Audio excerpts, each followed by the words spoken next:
And the clock strikes 0 on check-ins for the closed section of the 4v4 friend, the 2v2 friend or foe. What is the numbers? They're hard. I'm Verbalosity, your host, production guy, and the person who shouldn't be in charge of the numbers. And alongside me, we've got a stacked little desk to make sure I actually, do the appropriate things. We've got Jones, as usual, on our chair too. How you doing, Jones? I'm excellent. Ready to watch some intense 2v2 action. And for the first time behind this side of the glass, having to climb his way out of a mound of trophies and retirement, we have Clutchmeister on a desk at an official tournament. Clutch, pleasure to have you here. No, thank you very much for having me. It's great to be back in the lands of For Honor after a little bit away. Yes, you have been on a well-earned retirement post success. So you're going to be coming in nice and refreshed to see some of the 2v2. Let me go ahead and update a few things here. Brackets, help us out. There we are. Shout out to Feast of the Otherworld. Goated track. So, let's have a look at our participants now that check-ins are closed. We have, looks like, almost everyone in except MG. But that should be it. Now, I'm about to show you a graphic of what should have been the easy summary for today. However, because this is a For Honor tournament and nothing can be easy, it's already out of date. So, these were all the winners from the 2v2 open qualifiers for the past fortnight coming into today. However, some of these teams aren't going to be here, and some of them have subs. Now, there are a few of that coming in, but you'll notice there are a few names missing that are different compared to this. The reason for that is because, well, if you won as part of the 4v4 leg of the Friend or Foe tournament, the conceit of the tournament means you get a free buy into here. So, gents, what are the teams that have made their way in without the requirement of open qualification? Well, like you said, Verbalosity, the top 2 teams from the 4v4 qualifiers, the top 2v2 4v4 finals, I should say, 10 players were produced from that. Of those, we've got 5 players who chose to build teams out of those. Antonio and Living, both of those players from Goblin Gang have created one team together. Blueby has grabbed Kamikira. They've made Team Jermerican. Mina B has picked up Vanlar. They are now the E-Girls, of course. Jarl has grabbed Kotaka, who I believe most players would know as Suseki. They're playing under Those Who Know, and Blitz has picked up Kaled, and they've got Bean as their substitute. We'll see if he actually gets any play today. They're playing under the Lions. Ah, alright. So we've got a nice little setup, but we've got quite a few of the initial setups, or the initial teams that have come through from open qualifiers. A few sadly weren't able to make it, and a few will look a little different, but the majority of them have come through pretty cleanly. But looking at some of these teams and their setups, I want to get your opinions, gents, as this double elimination bracket is being formed. Do you have any easy-to-call favorites or any easy-to-call dark horses on your minds?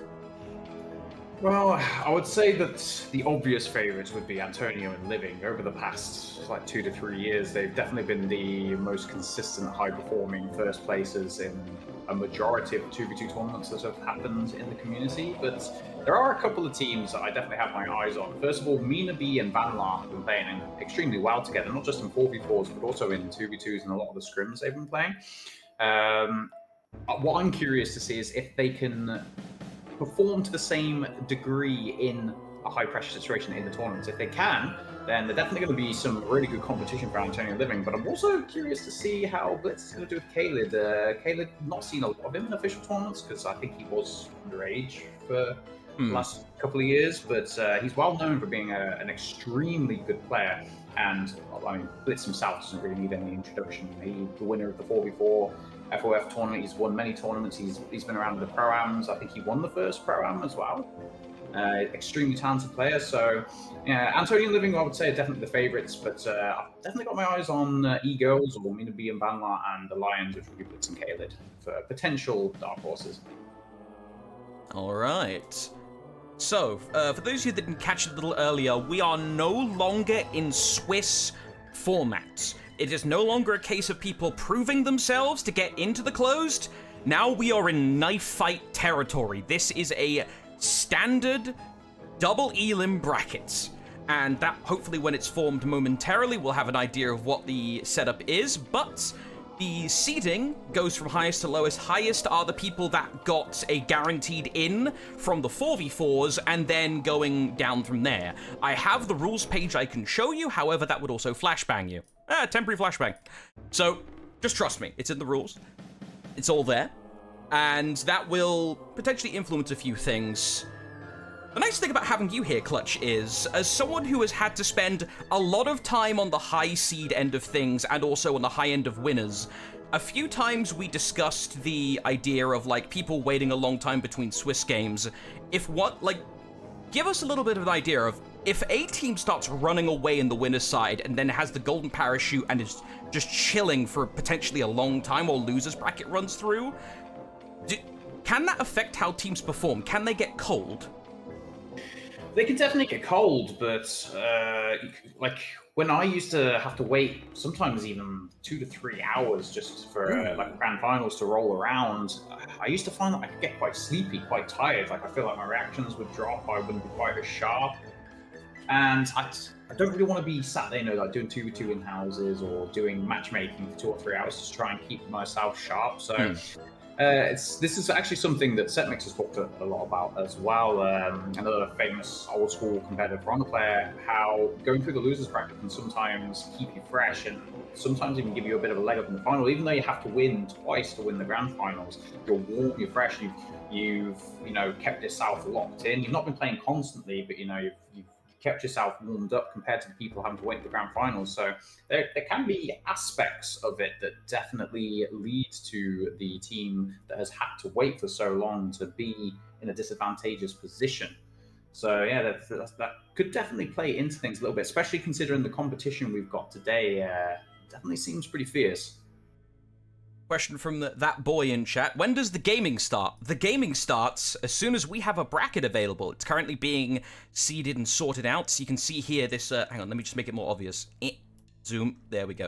The bracket has not started yet, which is why this has turned into a For Honor podcast. As is tradition in For Honor tournaments, the opening, a couple of moments...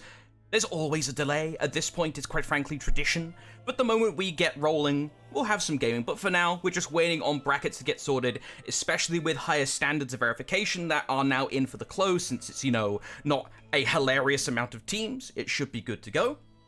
That guy stole my name. Oh yeah, there are 2 that boys in chat now. That's not gonna get confusing for me any way, shape, or form. All right, so as just an FYI to myself, this team, love them to death. It's pronounced Schema, Oliver. Schema, not Sema, Schema. Gotta remind myself. Because that, bless For Honor players' hearts. And I suppose it's a good thing Clutchmeister is in here, because I have someone to vent at. Because you were partially responsible for my anguish back in the day. Mr. Team in 2v2, I think it was either For Honor Arena or Mistress Mayhem that had Pete Moo and Ixtalion as their team name, fighting Pete Moo and Ixtalion, whose team name was Clutchmeister and Setmix.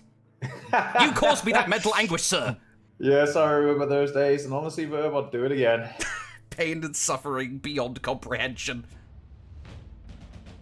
Alright. So, my own anguish aside, brackets are still getting set up. This is double elim, so for those of you coming in here wondering where is Swiss, this is now a traditional you lose twice, you're out scenario. I am expecting things to get very fun down in the lower bracket, because winner's bracket can be fairly expected for the most part, apart from a few, firecracker matchups or upsets. But 2v2 as a format is surprisingly, from my experience of watching this, very volatile in some small ways and very predictable in others. Like, so many times, Jones, we saw games that were like, okay, this and this pick are probably happening.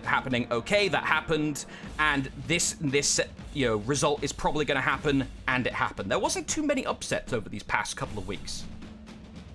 Yeah, I mean, a 2s game, first to 5, is just a lot faster than playing a standard Dominion game. That, and I think, we've had a lot of great analysts like Rippy, Normie, and Memes over these past couple weekends who've talked a lot about how 2s nowadays is very matchup based. You can end up, picking characters, you do your ban, the enemy team does their ban, and on the character select screen, you're already at a disadvantage. I should say on the face-off screen.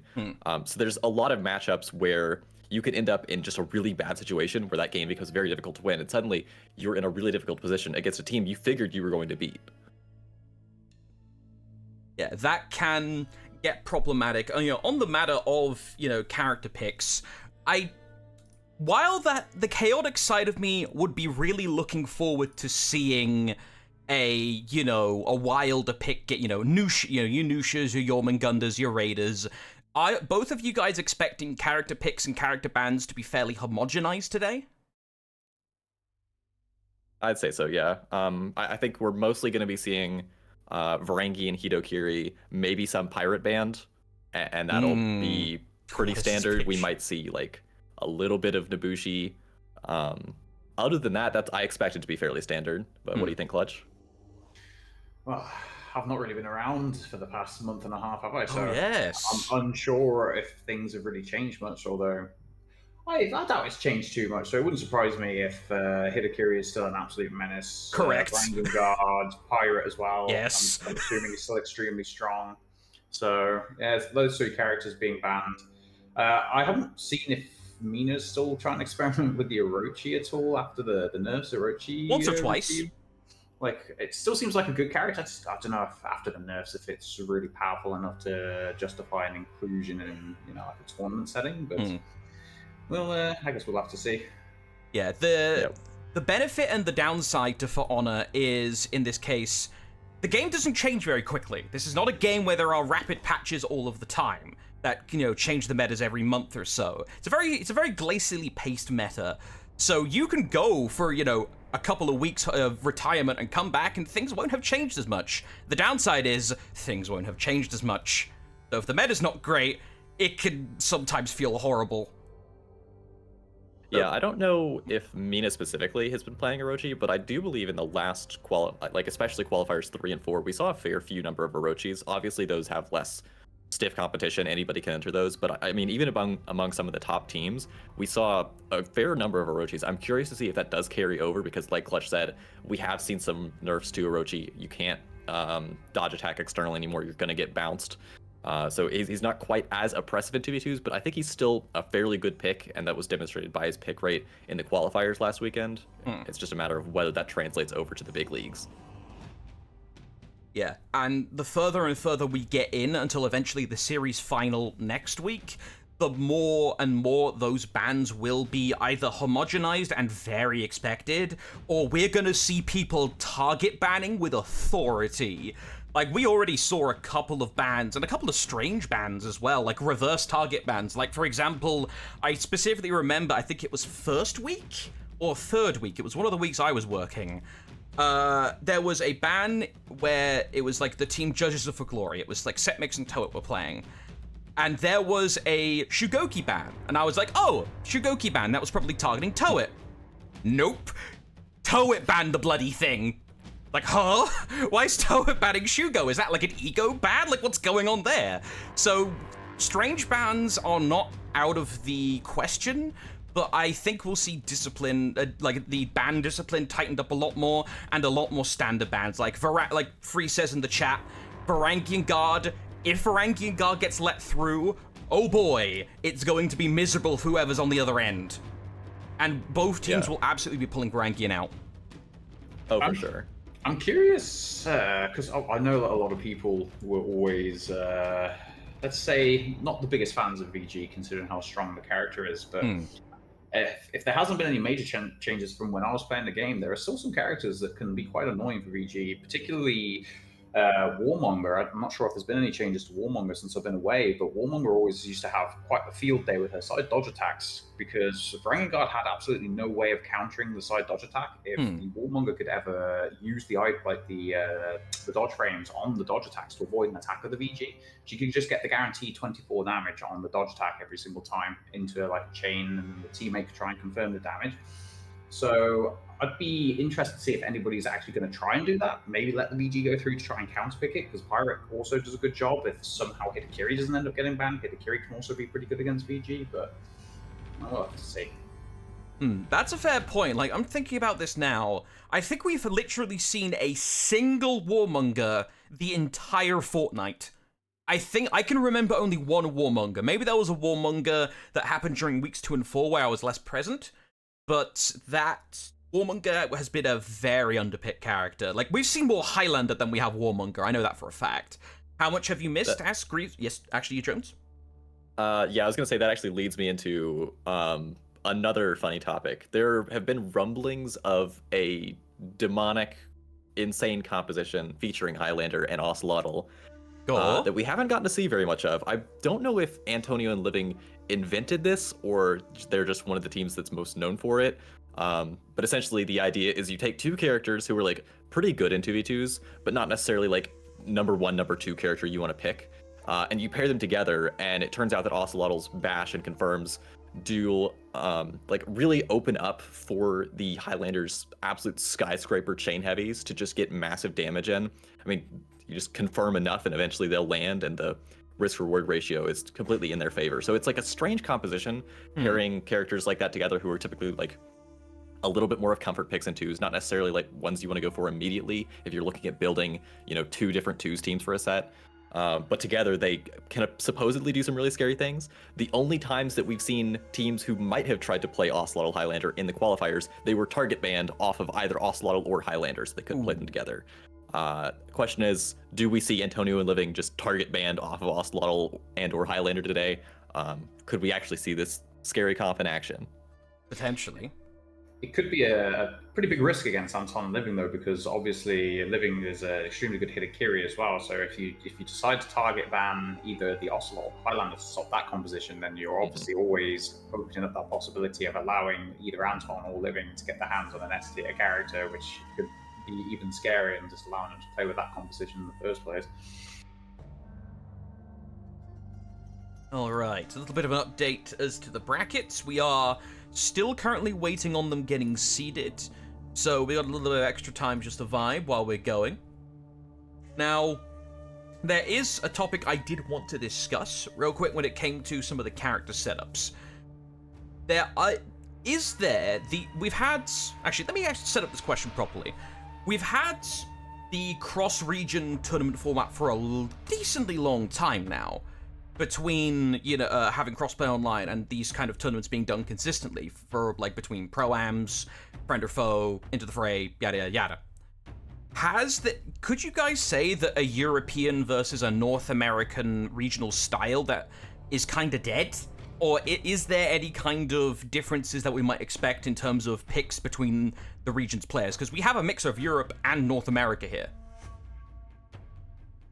I don't expect there to be any huge difference in character picks. There has been in the past. I remember years ago during the Dominion series, there was like some pretty big debates about. It was actually just after Griffin, not long after he got released, and there was big debates after his nerfs. NA believed he was still a top pick, EU believed he wasn't strong enough, etc. But at the moment, I think like the level of skill among the top players as well as the knowledge is a lot closer now than it used to be between a lot of the teams.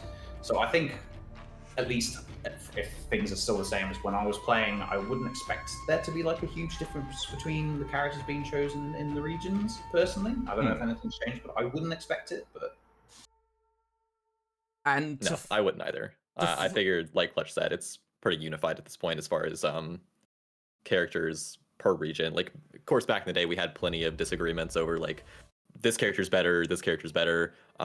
Basically unified across an entire region who believes, like, for example, Jeanhu tier 1, tier 2 should be Fire Trap versus the passive feats. But I don't think there's any.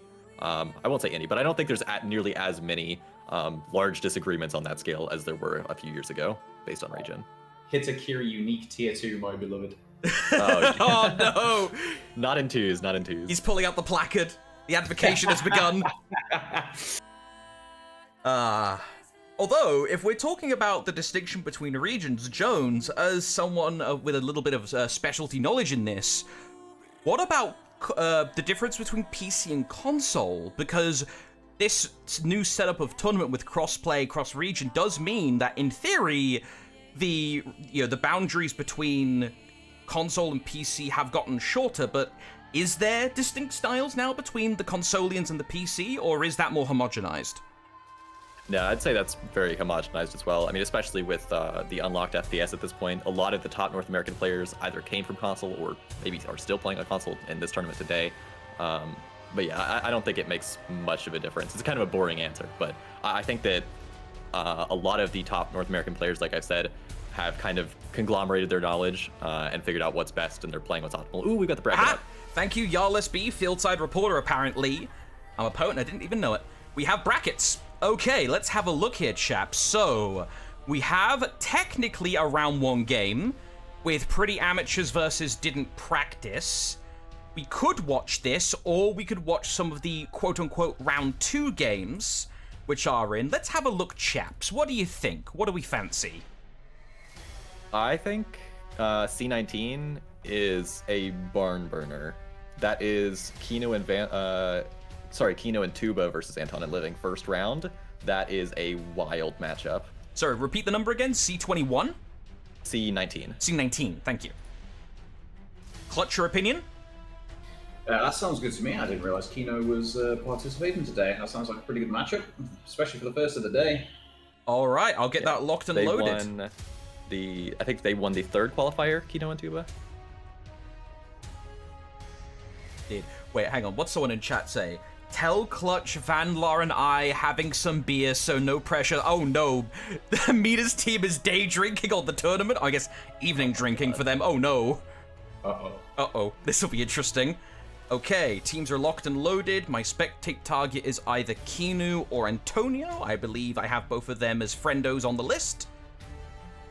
Kinu. There we are. Oh, I thought that was a fake eye for a second, but yes, we are just waiting on our first game of the day, Stormina La Ballerina versus Sylphide. Chaps, opinions, initial impressions, predictions, now's the time. Or are you keeping your cards close to your chest? Well, I personally would anticipate Living and Anton will... I think they will probably have a quite comfortable result against these guys. Kino and Tuba are extremely good players, but as I mentioned, Anton and Living, they've been consistently the best performing 2v2 team over the past few years, so I'm going to probably go with a 2-0 for Anton and Living. Okay, Jones, do you have any opinions on the matter?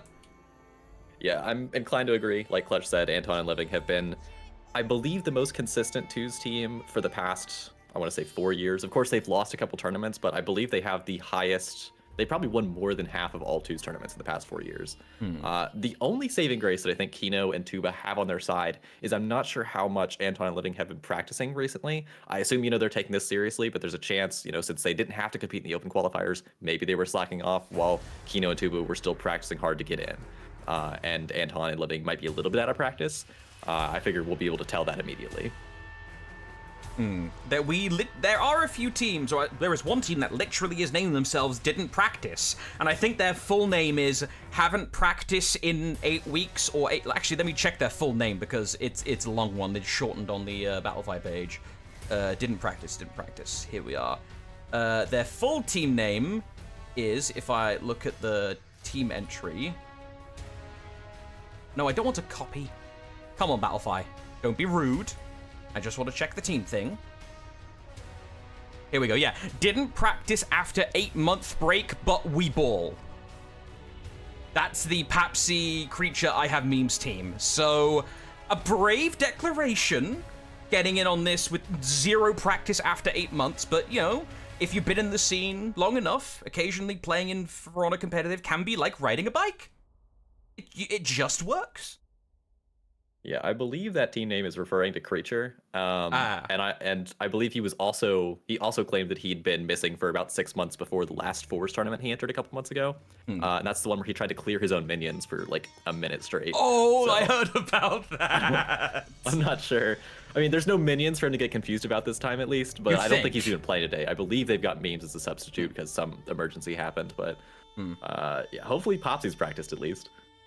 I mean, who knows? Maybe actually not practicing too much is actually the goated play to make. I remember before the finals of the 4v4 Friend or Foe tournament, I literally spent probably the last 2 weeks running up to that tournament playing nothing but Elden Ring on stream. So who knows? Maybe that's actually the way to go.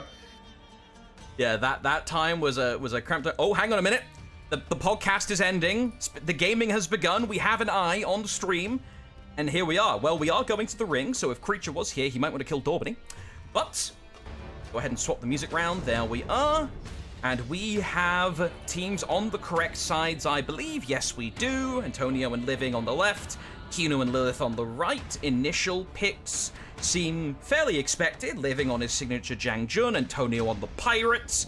And then for Silver D, we've got Lilith on the Aphira that we've seen them play quite a bit before, and Kinu on the Pirate. But gentlemen, here we go. The first game of the 2v2 closed qualifier. Take it away. Round one. I'm looking forward to this. The Jack Jun should be able to land a lot of his unblockables with the chain bash that Pirate has access to, but both of them characters on the enemy team can be extremely annoying. The Aphira with her external crushing counters can make it very difficult for the JJ to go for his prediction side heavy peels. So it's going to depend on, well, once they've finished their mating dances, of course, in the first 30 seconds of the round. What? I wonder what's going on here. Okay, wait, are we actually playing? Do we have a game? Okay, now take it away. Full start, let's go. Alright, as I was saying, it's going to be difficult because a lot of the times the JJ is going to want to go for the side heavies for the pre-heal, but it's going to be very difficult against the Aphira to go for that nice Shifu stance, avoiding the zone kill. You know, that little bit of revenge there. Nice prediction, side heavy, the Shifu zone as well. Lilith already on 50 HP. A nice parry by Anton. Kino fakes a dodge forward the block to get the parry off. Nicely done. But the Aphira is only about 30 HP here. She's got to play it careful. She's going to be in a lot of trouble. Nice trade with the chain heavy there. Kino on about 50 HP now. Anton on about 65. Oh, beautiful kick confirmed for the walk the plan. Lilith is going to go down to the side heavy as well. Some nice side heavies from Living in that round. Very nicely done. As you can see as well, obviously you got the execution, but Living had quite a lot of HP left at that round. But the Aphira needs to be a little bit more careful. Lost a lot of HP. Wasn't really able to do what the Aphira wants to do because of it. Yeah, I mean, like you mentioned, you've got to be very careful with the JJ here in this matchup because you've got that Aphira constantly on your external. But Living is just kind of swinging, and it's working out in their favor at the moment. Lilith Tuba has already lost a lot of HP. Antonio is just as low. It's mostly a matter of how much Living and Kino are able to actually put in here before Antonio finally does go down, and now it's Living in a basically unwinnable position against a 4-bar Pirate who's got half Venge. It's probably not going to be nearly enough for him to actually make any kind of play here. He's just getting chipped down by Living right now. Onesies with friends on our screen. And I believe we're trading off dance partners here. No, they are going to go for a gank, and that is going to finish him off. That is a very quick draw for Antonio there. You can see just how much it matters losing your teammate. The chances of you winning that round, even if your teammate was just at a bar of HP, at 10 HP, it's worth so much more than once they drop. I was quite surprised they were able to turn that round around. The Aphira was trying to go on the front foot, be aggressive, but she was actually going on Anton, which allowed Living to go for his side heavies without the risk of getting pushing countered there, and she did get punished quite heavily for it. They really did a great job bringing that round back despite the huge health differential early on. But beautiful side heavy from Living there, managed to hit both there for a juicy 54 damage. And again, the Aphira, it's pretty much been the story every round so far. A ton of HP really early here. Nice parry by Anton, gets the kill, and now Kino finds himself in the against his way. Nice bash confirmed into the dodge forward heavy from the Pirate confirmed heavy, and my goodness, that was a quick round. Didn't even take 30 seconds before taking them both out.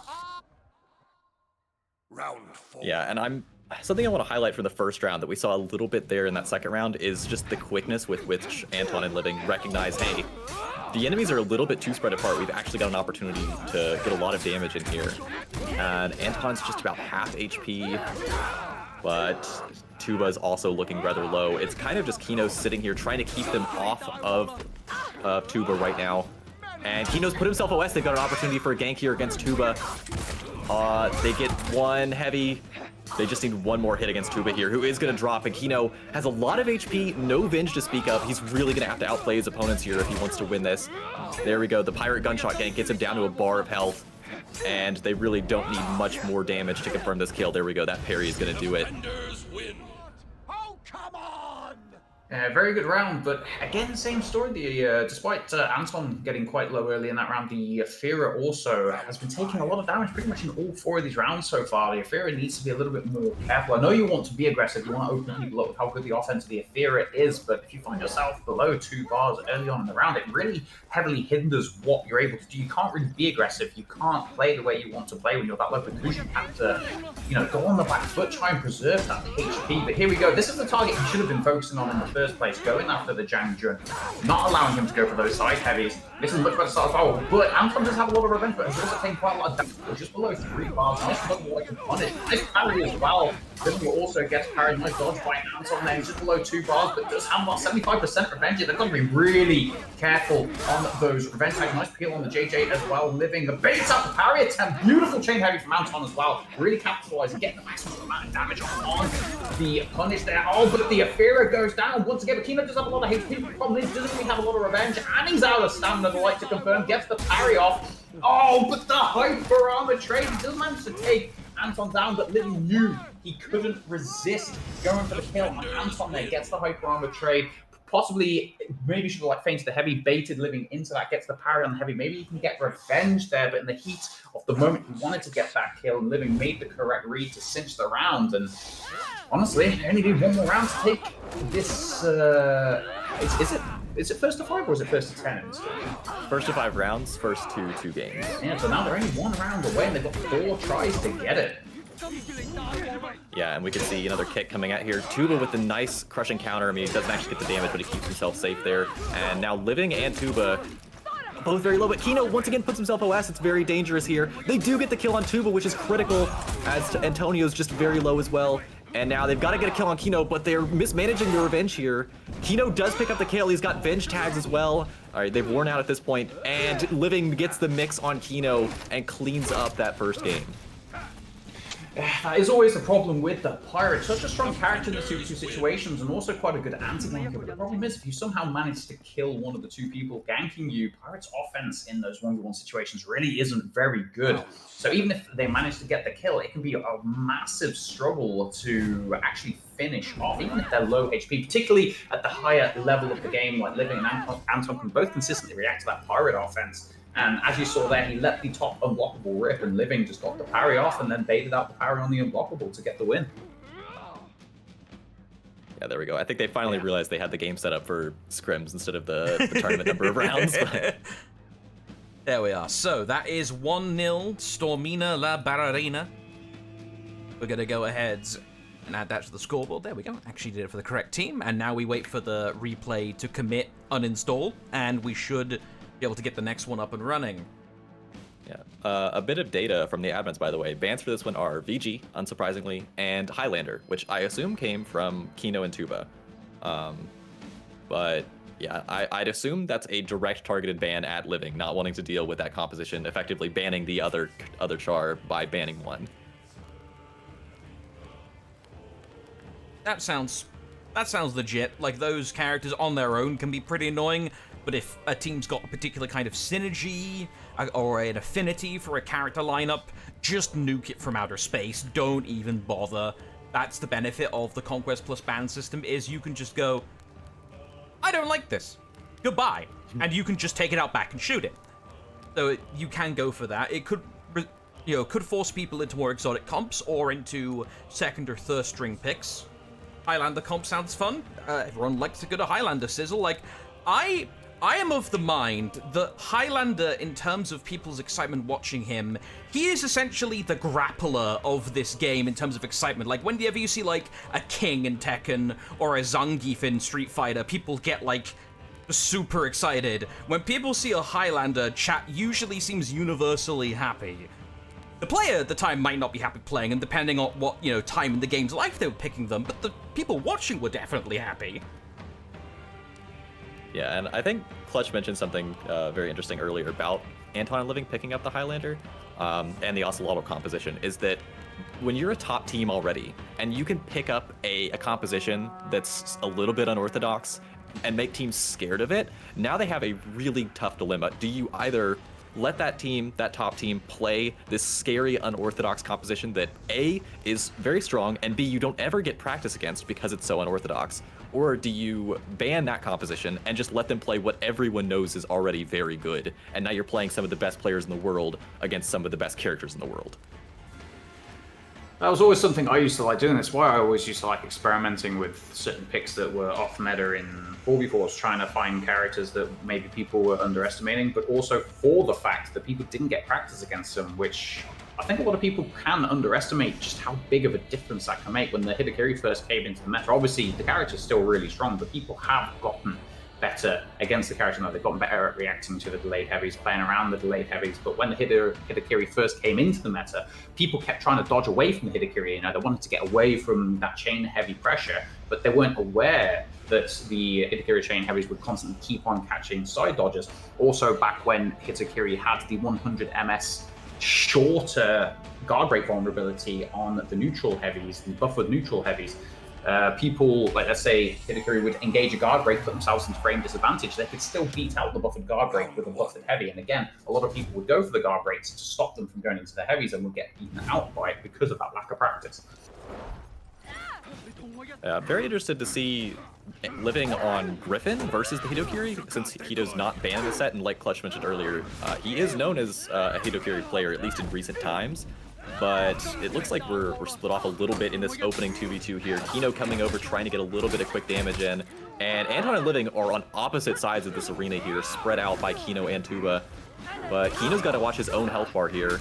Lilith, Tuba has a ton of HP. It's a matter of whether they can actually finish Kino off. He is, I mean, playing Pirate, so it's difficult to actually pin him down here. Oh, that was a beautiful unblockable by the Shigoki there. Went for the headbutt, knew that Anton was going to anticipate the target swapped heavy there to bait out the chain crushing counter attack, but actually went for the unblockable, punished it with the unblockable, utilizing the fact that they hadn't lost much HP, utilizing that HP pool for the trade. And now Anton finds himself in a big problem, baits out the parry attempt as well with the unblockable, perhaps even playing a little bit of the mind games from earlier in the round when he baited out that second crushing counter attempt with the unblockable, baiting out the parry from Anton there and taking around. Really, really well played by Lilith on the Shigoki there. Yeah, Tuba was an absolute bastion toward the middle and end of that first round there. Just really utilizing his HP to make every read favorable toward himself. And not the case this round, though. He's already very low. This is looking a little bit like last game when he was on the Afira. Now he's in a tough position because he's got a lot of Venge, but unless Antonio and Living make a mistake here trying to hit him too much, he's not really going to be able to do much aside from just try to safely peel as much as he can. But Shigoki, not really known for being able to safely peel very well. And now he's in a really tough situation. Living's basically just keeping him pinned down over here until he finally makes a wrong read, and now Kino's in a really rough 1v2. That's not going to happen. Nicely done. He knew he was low enough there. Didn't even need to try and time the heavy. But speaking of timed heavies, how they were able, like Living and Anton were able to get the health lead in that round, something they actually do a lot that I've not really seen many other 2v2 teams do, is they get the guard break and they time the heavy off of the guard break to get the maximum damage. Anton will guard break, they'll get the Griffin heavy, and then Anton will try and confirm follow-up damage. The Griffin chain heavy will try and confirm the damage, and then the finisher heavy. So they've got to play around that a little bit better here, Kino and Tuba, if they want to avoid losing more rounds. Beautiful again, charging up that unblockable heavy, punishing the attempt to try and roll away this time instead of the crushing counter. Really good reading. Those carry on the dodge stack too. Kino gets the heavy, gets the wall point as well, but Anton not really able to confirm anything here, being out of stamina, but Kino has no revenge here, and he's only got about 55 HP. It's going to be really difficult to try and do something here. Oh, but they added tags for nothing. They added about 50% revenge for only one light's worth of damage here. Nice, punishes the bash with the dodge stack into the bash, but Anton does manage to get the neutral bash into the heavy. Made a bit of a meal of it there. I know he didn't have a lot of revenge, so they were able to, risk making a mistake, but giving 50% of a revenge bar just for one light's worth of damage, you've got to be careful because that could come back to bite you in the future. Yeah, it's always extremely dangerous and scary to go out of stamina in 2v2s because it really leaves your teammate open to just be ganked right in front of you. And Antonio did go out of stam and just made the very dangerous read to toss the light attack at Tuba, which completely paid off. He ended up getting a kill, and it was still a close round from there because Kino was almost able to 1v2, but now Antonio and Living back in a pretty horrifying spot here.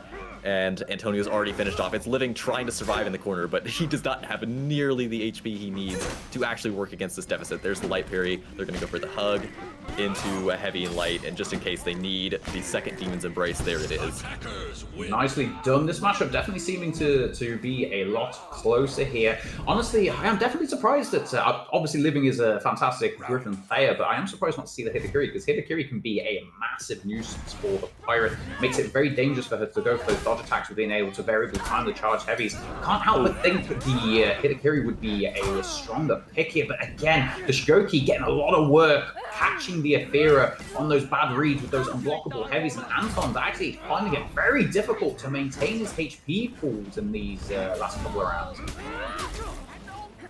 Yeah, I mean, you can see the HP once again favored toward Tuba and Kino, and I think a lot of that is off the back, like you said, of Tuba's damage that he's getting here. Ooh, he almost landed that on Antonio, and now they've got Anton in the ground. It's just a matter of killing Living without getting hit with that dodge attack there. He's got a lot of edge. They got to coordinate which player is actually going to go in and try to onesie with friends here, or do they want to go for a confirm? There's the confirm they're looking for, the GB for the Pirate forward dodge heavy, and that's going to get the kill. And it is now Tuba and Kino up 3-2 in this second game.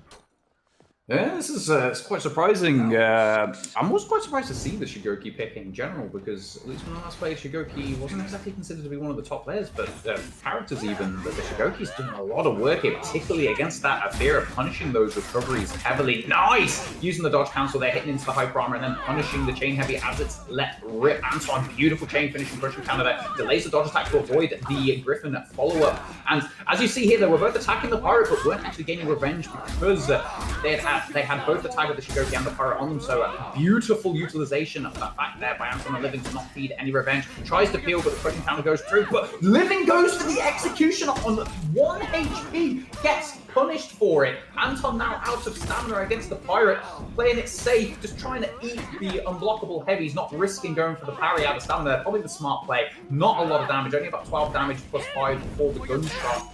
Oh, beautiful. Anton baits out Kino, letting the dodge forward heavy rip by feinting the bash. Thought he was going to go for it, or maybe he made the hard read that he was going to go for the feint into the guard break to beat it out there, but Anton feints into the parry, clutches out the round, but that was very dangerous, putting himself out of stamina in that situation, also going for that execution on 5 HP. Almost, it just felt like a bit of an unnecessary risk for me. Yeah, I didn't. I assumed that Living was trying to go for a kick and just totally inputted that way early, and it buffered and went for an execution. That's my guess. But yeah, now we've got Living here on the edge of the team fight, trying to stay on this Shigoki, but he doesn't really. He's not doing the greatest job of it so far, and players kind of converging here. Kino goes for the zone. And now you've got to watch out for Lilith getting into this Shigoki super armor here, or hyper armor rather. He's got a lot of Venge built up. Kino's dead, and Lilith with not much HP. A lot of Venge, but it's not going to matter here. They just need 1 bash to finish him off, and that's all they need. And they're now up 4-3. They're 1 round away from finishing off this entire set. Yeah, questionable guard break from the Shigoki there, because he went for the guard break on the Aethera, but knew that he didn't have any tags applied, so the Griffin was just free to go for the bash and to confirm kill there. If he did have a tag and the bash was going to feed revenge, it would have been a smart play to make perhaps, but maybe a bit of a panic play there. Lilith just gone below 4 bars already. Nice dodge away from the bash. Round pretty much still eating. Oh, but nice confirm. He wasn't sure where to block there. He wasn't sure which attack was going to land first. Now Lilith down to about 30 HP. Gets the guard break on the punish. Nice dodge attack on the Aethera. Knew the Aethera wanted to try and parry the nice parry. Gets the heavy punish, but maybe not the best play to make there, because Living just went for the heavy to get the punish. And now the Pirate below 1 bar gets the kick on the Griffin. And after being down 2-3, they win 3 rounds in a row. And Living and Anton are going to take the first game that we have watched today. Yeah, I mean, it really does make me, like I said, more confident that Anton and Living have obviously been practicing. I mean, that second game was a little bit closer, but I mean, both of them seemed rather confident. They lost control of the second one for a round or 2 there, but I think these guys are in good form. I am still questioning why the Hidakiri is absent. Since she wasn't banned in this set, I wonder if Living's going to plan on pulling it out later. They just want to get some practice on Griffin now, or what the rationale is behind that. Maybe they plan on rocking with Griffin all day. They think that he's undervalued in 2s, perhaps? What do you think, Clutch? Yeah, it could be that they're potentially saving the composition, like you said, because I'm assuming that the finals are going to be best of 5, so they will need a 3rd comp. So perhaps, as you mentioned, they simply wanted to practice the Aethera Griffin combo because they know that it's likely neither of those characters is going to get banned, so they wanted to get a little bit of practice in, and they trusted themselves on those 2 characters enough just to play them instead of bringing out the Hidakiri.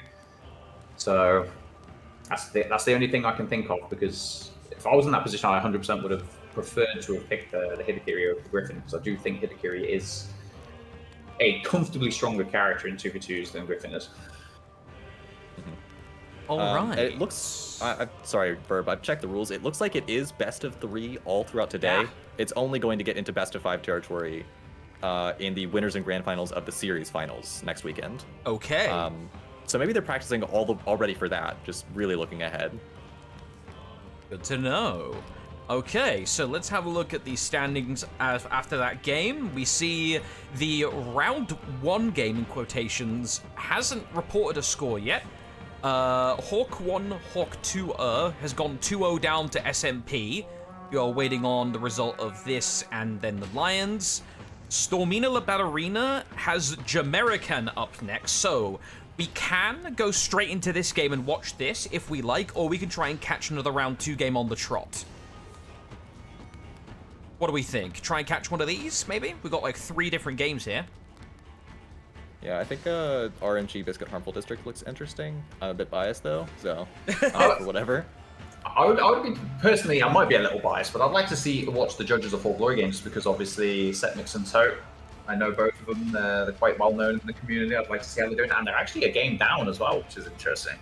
I think that one just finished. Oh, it just finished 2-0. They got swept, Clutch. Oh dear. Well, I do think they haven't exactly been, practicing as regularly as they could have been. I think yesterday was probably the first day they'd actually practiced all week, so I guess it's not really too surprising. Who is on the Nothingness team, out of interest? Nothing. Let's just have a look, because they're up against E-Girls up next. Sinister and Orlando Crusher. Honestly, I don't really know too much about those players, so... And that is very interesting. Unless those are aliases, because the For Honor community and changing their name a more iconic duo. I'm not familiar with Sinister, but Orlando Crusher's a rather well-known, I believe, PlayStation player? Could be wrong about that. Hold up, I'm getting an admin override here. Apparently, Biscuit Harmful District RMG is in Game 3 on the loading screen, so we can catch that immediately. So, RMG Claw and Rippy are my targets. Also, this gives Jones a chance to potentially roast Rippy, depending on how this goes. He was on my case last week. This guy's got to go on the ground. Oh, no. And we have Clutch here as well to potentially do the roasting on top. Oh, Rippy, you're about to have a bad time, my friend. I'm actually quite interested to see RMG here, because if I am not mistaken, I'm pretty sure that Eternity has been helping coach them, correct? And for those who do remember Mr. Eternity, he was one of the members of RMG way back in the day who were pretty much Nemesis's main opposition during the first Dominion series, along with Setmix's team, so it's nice to see him back. Indeed. Bans are apparently Varangian from the Russians and Shaolin from Rippy's team. Okay, good to know. Let's go ahead and come into this. Gentlemen, you have the floor. Very interesting to see a Shaolin ban. I'm assuming there's not really been any big buffs to him. I know he's not a bad character by any stretch of the imagination, but has enough counter picks. So I'm very, very confused by that ban, personally. I talked to both of them last night, and they basically said that anytime there's a Shaolin in the lobby, Console's health bar gets magic tricked away, so they just didn't want to mess with it. But so it's kind of like a target ban for one of the players. Yeah, a comfort ban, you could call it. Ooh, Oh, dear. Console's already very low early on this round, but Rippy makes up a good bit of the damage already. It's just a matter of how long he can keep Console safe for. It's going to be good to see just how much Naruto is going to be able to discourage this pirate from being able to go to win in the first place. Oh, disgusting! Guaranteed 35 damage on the hidden stance heavy as due to the way of the shark damage boost. But as I was saying, it's going to be interesting to see how well the Nabushi can play here to discourage the pirate from utilizing those dodge cancels and kind of hinder just how effective the pirate can be, stop them from being as strong as they normally are. Well, I will say that the BP being part of the pirate seems like an interesting choice to me.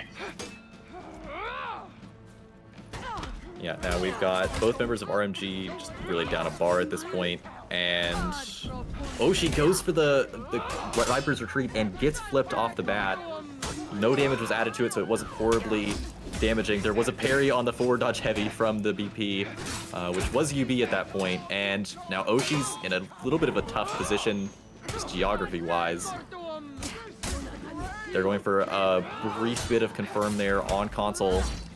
And Console's very low. He might be bleeding out back there, but he does get the kill on Oshi first. Everyone drops at once, and Rippy comes out on top. That was definitely around the fine margins there, as the dead angle attack actually ended up taking down the VP there, but the Pirate was actually able to land the attack before he was able to connect with it on him, and it very easily could have been a drawn around if it had been even just 0.1 of a second later there. However, I was going to say this, Nabushi needs to be a little bit careful with the dodge forward Cobra Strikes, because as you saw, the VP went for the dodge forward heavy, got the Prussian counter. However, if you go for the left or the right side dodge Cobra Strikes, that's not going to end up being the case. He would have been able to pre-heal his teammate there, but ended up dealing a heavy's worth of damage because he went for the wrong Cobra Strike. Yeah, Oshi, with such low HP, is basically just sitting on the edge of this team fight, doing what, honestly, Nabushi likes to do anyway, which is just sit back and try to peel. Though he does put himself out of stamina, and now Chlor is in a very dangerous position where he can be pirate ganked. Rippy's actually going to switch aggro onto Oshi here, and now they're potentially in a position to get Rippy out because Console's put himself out of stamina. They get the GB for the Cobra Strike, and now Console, this is a 1v2able position, but not if he gets light parried. He's going to drop, and RMG picks up a second round. Very nice to get the light power there as well. He was under a lot of pressure and a lot of danger, and he must have had a lot of thoughts running through his head, but a very nice parry on the light there. Again, with the bleed, that big damage boost on those Nabushi heavies to secure the round. But he's doing a really good job of discouraging the pirate from being able to press into the Nabushi buttons, being able to dodge cancel too much. Just needs to manage his stamina a little bit better there, as he almost threw the round for his teammate and leaving the Shigoki to try and anti-gank whilst he was getting his stamina back when he didn't really need to, as they were in a good position beforehand. So, like I said, just watch his stamina a little bit better in this round. A nice chain heavy there. Yeah, we can see Chlor getting a little bit closer into the action. He doesn't have quite as much HP as he'd like to be able to make those patented Shigoki trades, but he is kind of harassing Rippy, which is not a position you normally expect against a pirate here. But Rippy's now very low on HP. He's got to be very careful with every button he presses. He's going to get a little bit more aggressive. Console gets a forward dodge heavy in, just to chip down some of that HP disadvantage that Biscuit Harmful District is working with. Rippy gets away, but Console drops in the meantime, and now Rippy, in a 1v2 position, gets revenge off the failed gank. And now it's a matter of how quickly he can do damage here, because he's bleeding out under that. He kills the Nabushi. He's on a timer here, though.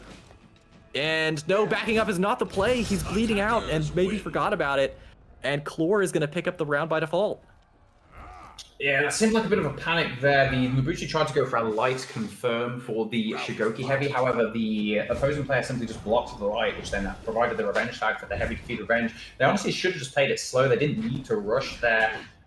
Just play it safe. Don't give revenge. That's the only possible way they can really kind of get back into the round at that point when they have that man advantage. But luckily, they're able to get the bleed off, which is one of Nabushi's biggest strengths. Being able to stack those bleeds up in revenge, obviously because the bleed persists over a matter of time, simply wait for that revenge shield to drop off to clear him through it. But still, very, very risky thing to do. Yeah, we're almost split to two 1v1s at this point. And ooh, nice confirm there on Chlor, who's now very low. And yeah, the pirate just doing pirate things here. Chlor is really being focused down at this point. Oshi, trying to peel, is now having some of the attention thrown his way. Both members of RMG very low. I'd be very surprised if Biscuit Harmful District doesn't pick up this round. Console trying to just conserve his health. They want to just trade a little bit of damage for a little bit of damage. There we go. Chlor drops in the background, and a GB is definitely going to be enough damage for Biscuit Harmful District to pick up round 2. And Nabushi's not really able to do anything on 1 HP because when you're that low to the point where even a damage reducted heavy or even a light is going to kill you, there's not really many plays you can make. You can't bait the revenge tag. You can't rely on them messing up the timing. So at that point, the Nabushi was so low that as soon as they get a kill on that Shigoku, it's going to be GG's. But they do manage to get a decent couple of bars of damage on Chlor here. But Chlor does also have about 50% revenge, and they take a little bit extra to him, so they've got to be careful. Shouldn't be going for those target swap lights on the VP when he knows his pirate teammate just applied the tag to him in the first place. Chlor trying to get a little bit of pressure off here with the headbutt. Probably trying to abuse the fact that you can throw out above the chain heavy on Shigoku, which catches those external side dodges away. A little bit like the Hidakiri heavies do. They're pretty good at actually catching those external dodges. The BP below a bar here, it's got to be really careful. Can't really go for too many reads now on the flips, and a nice little headbutt into the lights confirmed from the Ibushi. All that was required to get the kill. And Ricky doesn't have a lot of revenge. Nice guard break on the recovery after the zone doesn't actually end up connecting with him. Kind of the problem with that zone, if the zone doesn't hit the person you are externally, they are going to be free to get the guard break on the recovery frames on that zone. That's exactly what ended up happening. And now they are up 2-4 and only need 1 out of the next 3 rounds to take the W. Yeah, it was a nice pair of hard reads there from RMG, just knowing that, hey, I don't think this VP is going to flip my headbutt. We can both get an attack off this and finish him off. And then just getting the GB on the Pirate as well, the follow-up gank. And now it looks like, ooh, Chlor gets flipped early on in the round. Rippy's gonna immediately focus him, but no, they switch their attention right back over to Oshi, who gets ganked right in front of Chlor's eyes. You can see the uses of positioning there. Rippy and Console knew they had a chance, and Chlor got venged, but honestly, it would have been difficult to win anyway. He's flipped, and Biscuit Harmful District might be able to pull this back. They're gonna need to win the next 2 rounds as well.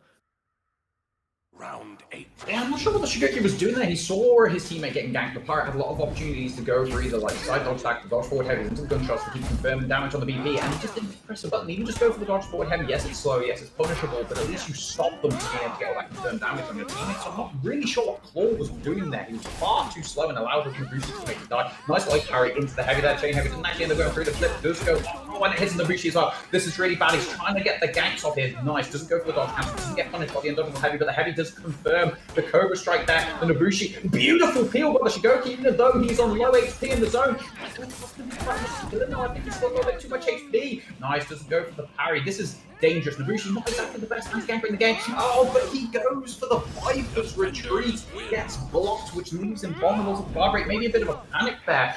But I'm not sure what happened there. RMG had that round pretty much secured. The BP was bleeding. He only had about 2 or 3 HP left. Just a little bit of damage, even a bit of chip would have helped confirm the kill with the bleed. It's almost like they panicked and allowed Rippy there and Console to get back into the round. Yeah, we're now in double Luigi territory, and this round wins it. And Oshi starts off being hit by a lot of damage off the flip into Rippy's heavy, and another flip comes out. Oshi reliving what happened just moments ago, and in this final round, in less than 30 seconds, we have seen Oshi almost completely dismantled. Now Rippy's got to watch his own health bar. Chlor trying to just regather his stamina at this point. Rippy's got a ton of venge at this point. Yeah, they've got to be careful with the range checks, but no, why is the Nobushi throwing out a undodgeable heavy on the Pirate when he still has tags with such a high amount of revenge, and the Shigoku puts himself on stamina with a huge HP total. Oh, dear. Again, this is another round that was winnable for RNG, but some really questionable tag management there. Just giving the revenge to the Pirate, and that Rippy basically can just do whatever he wants. The Shigoku's low, yes, he's got high revenge, but he also has revenge to pop himself if he should need it.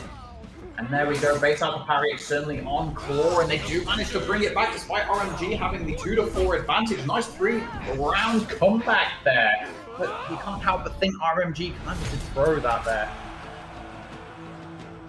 Yeah, I mean, especially the second to last round there was devastating, and then Console in the last round came in absolutely clutch with the pair of flips in a row, which Rippy was able to capitalize on in both cases. Oshi's health bar just was removed from the lobby as a factor, and it really left Chlor alone in a sticky situation. Alrighty then, a round 2 game in the books. We are going to be jumping hastily into round 3. Into a situation that we saw brewing with Stormina La Ballerina versus Jamericans. 1-0 to Stormina La Ballerina. Let me if I find Antonio. I believe I have Antonio. If I don't, I will be sad. I don't think I have Antonio. Sad for days. We'll go Blueberry instead. I think I have Blueberry. You know what's interesting about this set? This is Antonio and Living playing against Blueby, who they had substituting, or not substituting actually, they had him playing on the main roster for GG in the finals of the 4v4 FOF. So this is in fact friend or foe come to pass. This is really exactly what I think everyone was hoping for. Yeah, I mean this is teammates playing against each other when it breaks from 4s to 2s. I have to say that Blueby is definitely a player that's obviously, when a lot of people think about who the top players in the game are, they think of Anton, the Livings, the Normies, the Lemons, the Blitzers, But Blueby, he's kind of been sat in the background, and he's not quite as well known. But he's been a sub for he subbed for Nemesis quite a few times, and then obviously he went to play with Goblin Gang when they became a team. And he's been slowly showing why he actually should be himself considered to potentially be a top 10 player in the game. In the closed qualifiers of the 4v4 friend or foe, he was actually in the grand finals, Goblin Gang's statistically best performing player as well, which is a fantastic achievement to make when you're coming into the team and seen it as being the least experienced out of the 4 players. To be able to play under pressure like that and to play as well as he did was very impressive. So it's going to be interesting to see if he can do the same thing in this tournament. But look, we do have that Highlander Ocelot competition we were talking about earlier. Yeah, it looks like Jermerican is probably, as you said, Clutch, more concerned with banning maybe either a Hitokiri or a Varangian out of this set, and they have let the Ocelotl Highlander monstrosity through, and this is where we get to see it. This is actually as scary as the rumors have led us to believe. It looks like Kamikira is not looking too healthy right now, but honestly, Blueby just has so much HP, it might be enough for them to win this round, even after Kamikira drops here. Conqueror, not necessarily the character you want to be on here, but the follow-up after the bash picks up the kill on Antonio, and Blueby finishes off Living as well, picking up the first round for Jamerican in a 1v2. That was very, very nicely done there. He knew that they were going to try and peel the bash there because he knew Anton was going to die, so Living went for the peel, but he went for the light follow, not the heavy, so he could pre-peel himself and then made a good read on the bash mix-up there. Really nicely done. Blueby also using those external side heavies there, the pre-peels, which is one of the only kind of things you can do with Conqueror in these situations. He's utilizing them very well. Got the full block counter off as well. Living trying to go for those side heavies. You see Anton, this is what I was mentioning earlier. Anton's trying to go for those guard breaks. He's trying to set up those neutral heavies from the Highlander, the confirmed full damage from neutral, and then trying to confirm the follow-up damage with the chain heavies. However, they weren't able to get it off this game. Anton ended up taking a lot of damage. Nice, but still heavy there. Baits out the punish with Kamikira with those undodgeable side dodge attacks on the Orochi. Really good to punish the attempted dodge attacks in the offensive stance from the Highlander. And they're actually up 0-2 here. Yeah, this is not the start I was expecting. I thought that when Living landed that backwards heavy, making a read against what the Conqueror was going to do. Oh my god, what a start to the round for Living. I completely forgot the last thing I was saying because he just hit him with an entire skyscraper at once. And now Antonio's trying to get in here and just confirm for as much damage as he can on Blueby, and they've done it. They're basically ganking Blueby right in front of Kamikira's eyes, and he doesn't even have enough binge to make it relevant. Now Kamikira is basically in a similar situation. I mean, Orochi, probably one of the better characters to be in this situation, but ooh, he does get a light on Anton. This is rather winnable. It's just tough, especially against this caliber of player.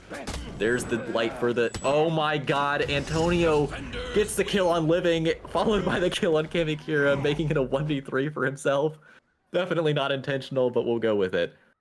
That was very scary for a second there, with Anton going down on the low HP, leaving the Highlander on less than a part 1v1 the Orochi. Could have been a little bit embarrassing there, but they were able to clutch it out. Nice, Kamikira utilizing those dodge cancels, getting a lot of damage, but Blueby getting carried on the heavy follow-up there. Nicely done by Anton, but he's already down to about 80 HP here. Gets guard broken out, the full block. Kamikira using those dodge cancels to avoid any damage follow-up. Nice parry again. Anton's parry's been really on point in this round here. Goes for the full block. Nicely done. You see Blueby baited Anton into the peel attempt there. Made him think he was going to try and follow up on the guaranteed damage on the Highlander, but actually went for the full block to punish the peel attempt. Really nicely done by Blueby there. Gets the zone onto the Highlander as well. Kamikira going for the Riptide, gets parried, gets the unblockable, and Anton so low here. This could literally go either way. Nice Riptide strike. Looks like actually going to get the kill. The bash goes through, but the grab from Living. The wrong read by Mr. Blueby. They goes for the full block and gets punished by the grab from the Highlander, and Living is going to be able to clutch out the kill and bring it back to 2-2. Yeah, that round could have absolutely gone either way, and then Living just decided, I'm just going to sit back here, wait until you put yourself into a recovery, and send you straight to the ground. And I really do want to mention this now. I mean, we maybe could have gotten to it earlier, but what do you think is up with the Conqueror here, Clutch? Because it's not necessarily a character you see a lot in twos. Do you think this is maybe a specific pick against something they expect to see? Or is this just maybe a comfort pick of Bluebies I don't know about? Honestly, I feel like it might just be something he's doing for fun, because as far as I know, Conqueror's not received any buffs, and if that's the case, he's really not that strong of a character, particularly against the Highlander as well. He has the offensive heavies to punish so many of the recoveries that the Conqueror has, so...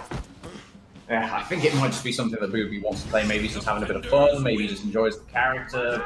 I don't think it's a secret meta pick by any stretch of the imagination.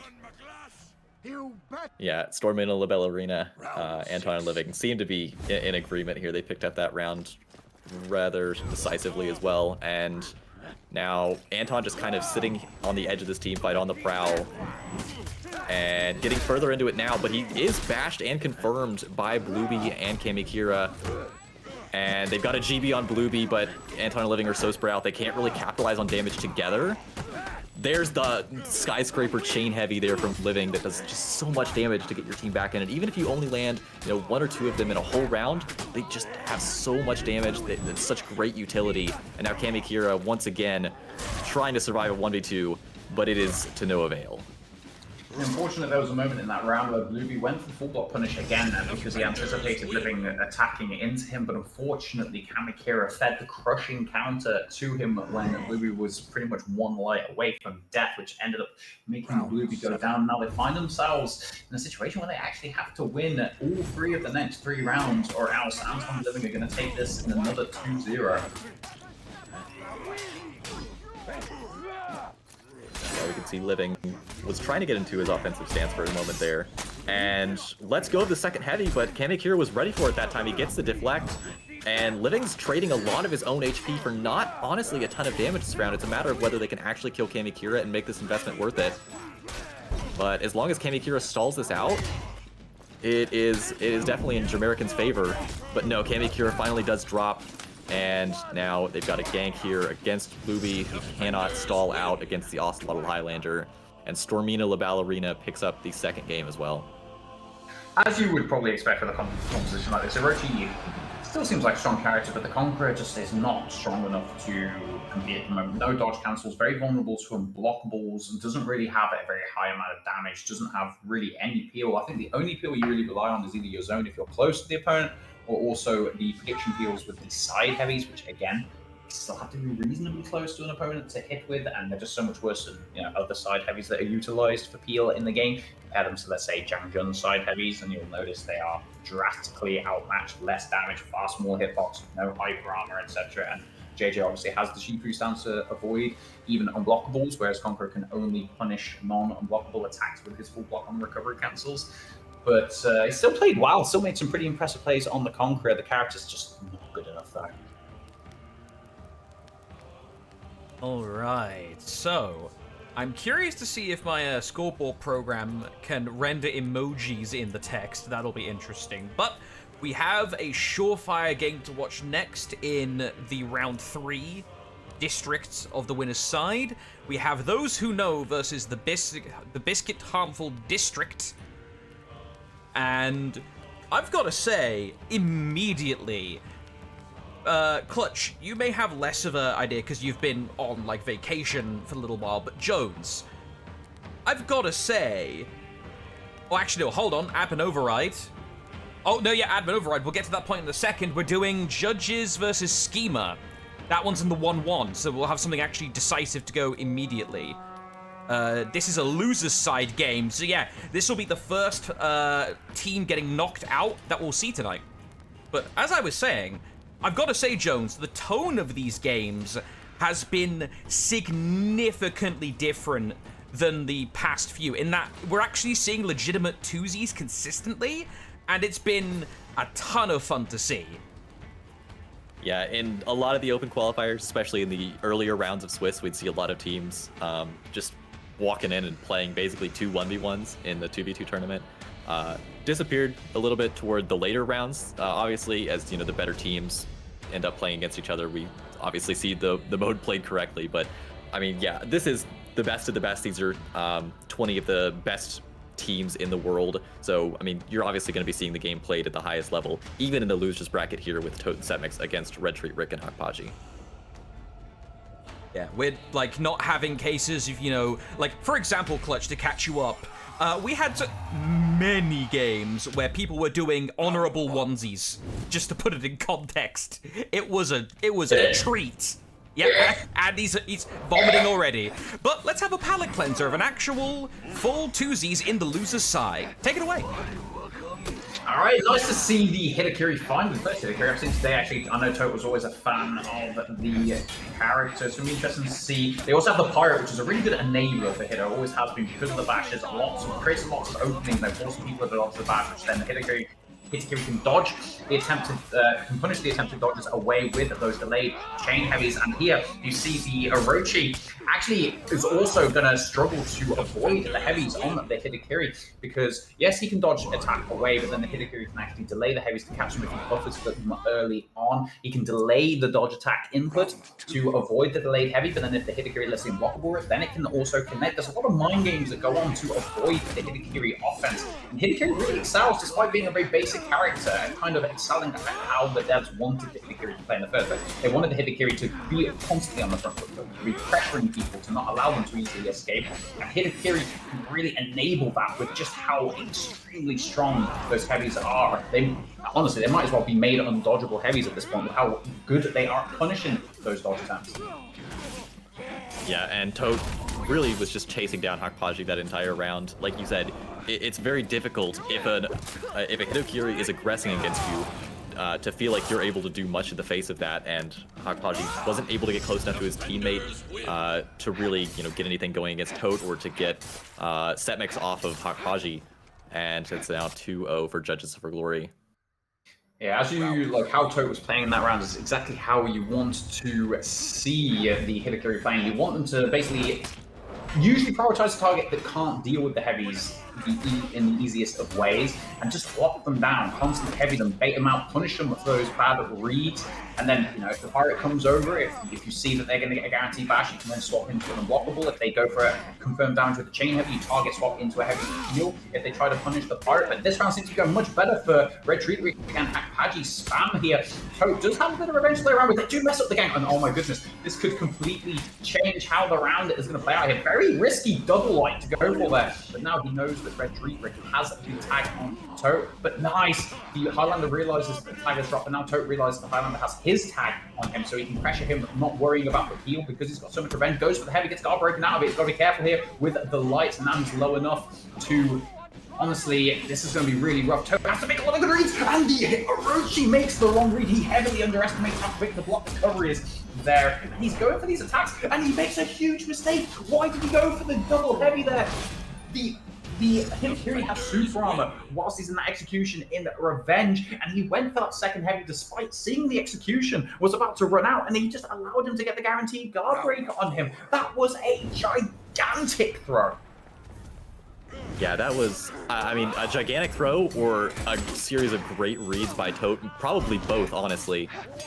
Especially off the back of Setmix dropping so early in that round, Toad had to make up for so much slack.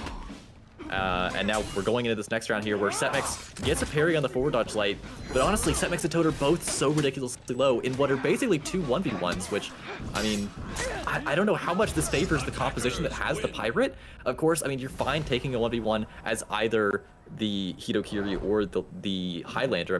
Those are characters who are pretty good in 1v1s to say the least, but when you're the comp with the Pirate who's just so reactable in a 1v1 situation, and these teamfights are so spread out, they might as well be 1v1s.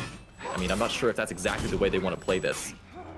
Ideally, you probably, as I mentioned, you want to be focusing on one target as the Hidakiri, using those chain heavies to catch dodges, and the Pirate usually wants to either be looking for heals, looking for opportunities to get some confirmed damage off of the Hidakiri, potentially punishing a dodge, instead of, say, with the dodge forward heavy into the gunshot to confirm more heavies from the Hidakiri, or using targets or dodge attacks into the undodgeable light bash and mix-ups, then could also create openings for the Hidakiri. You don't really want to be going into just two straight 1v1 because you're not making the most of the character composition, but that right there is a prime example of what this composition excels at. One mistake Heavy lands, the pirate comes in, goes for the dodge forward heavy, gets the gunshot, confirms more damage, dodge attacks, gets another gunshot. Hidakiri just keeps on throwing out those heavies. We know the Hidakiri memes, we know that I love the heavy and nothing else, but it's true, the Hidakiri's heavies are so strong, and the pirate just enables the Hidakiri to do that.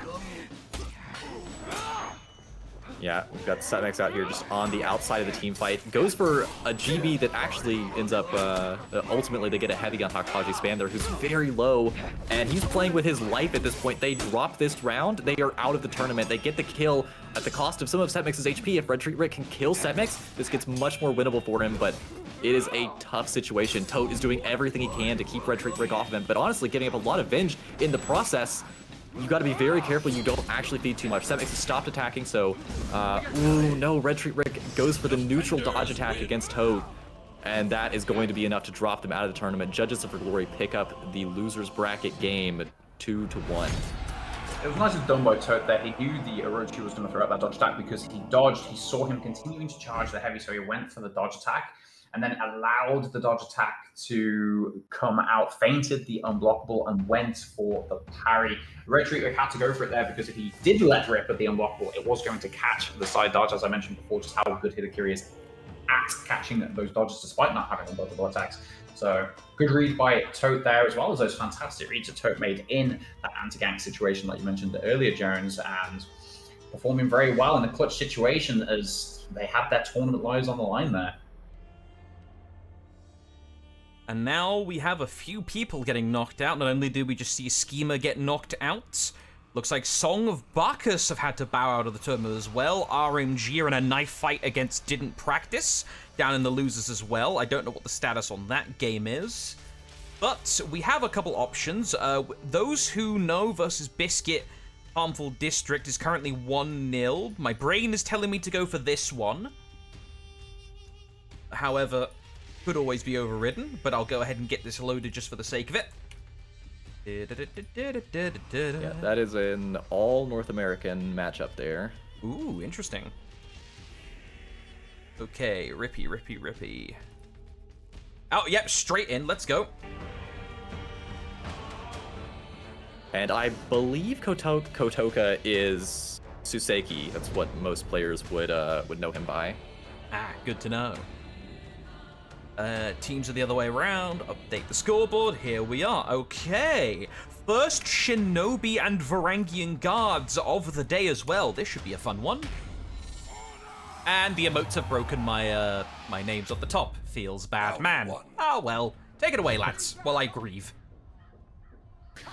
Well, as a Varangian guard enjoy, it's very good to see them being played, although I'm not sure on the Shinobi pick.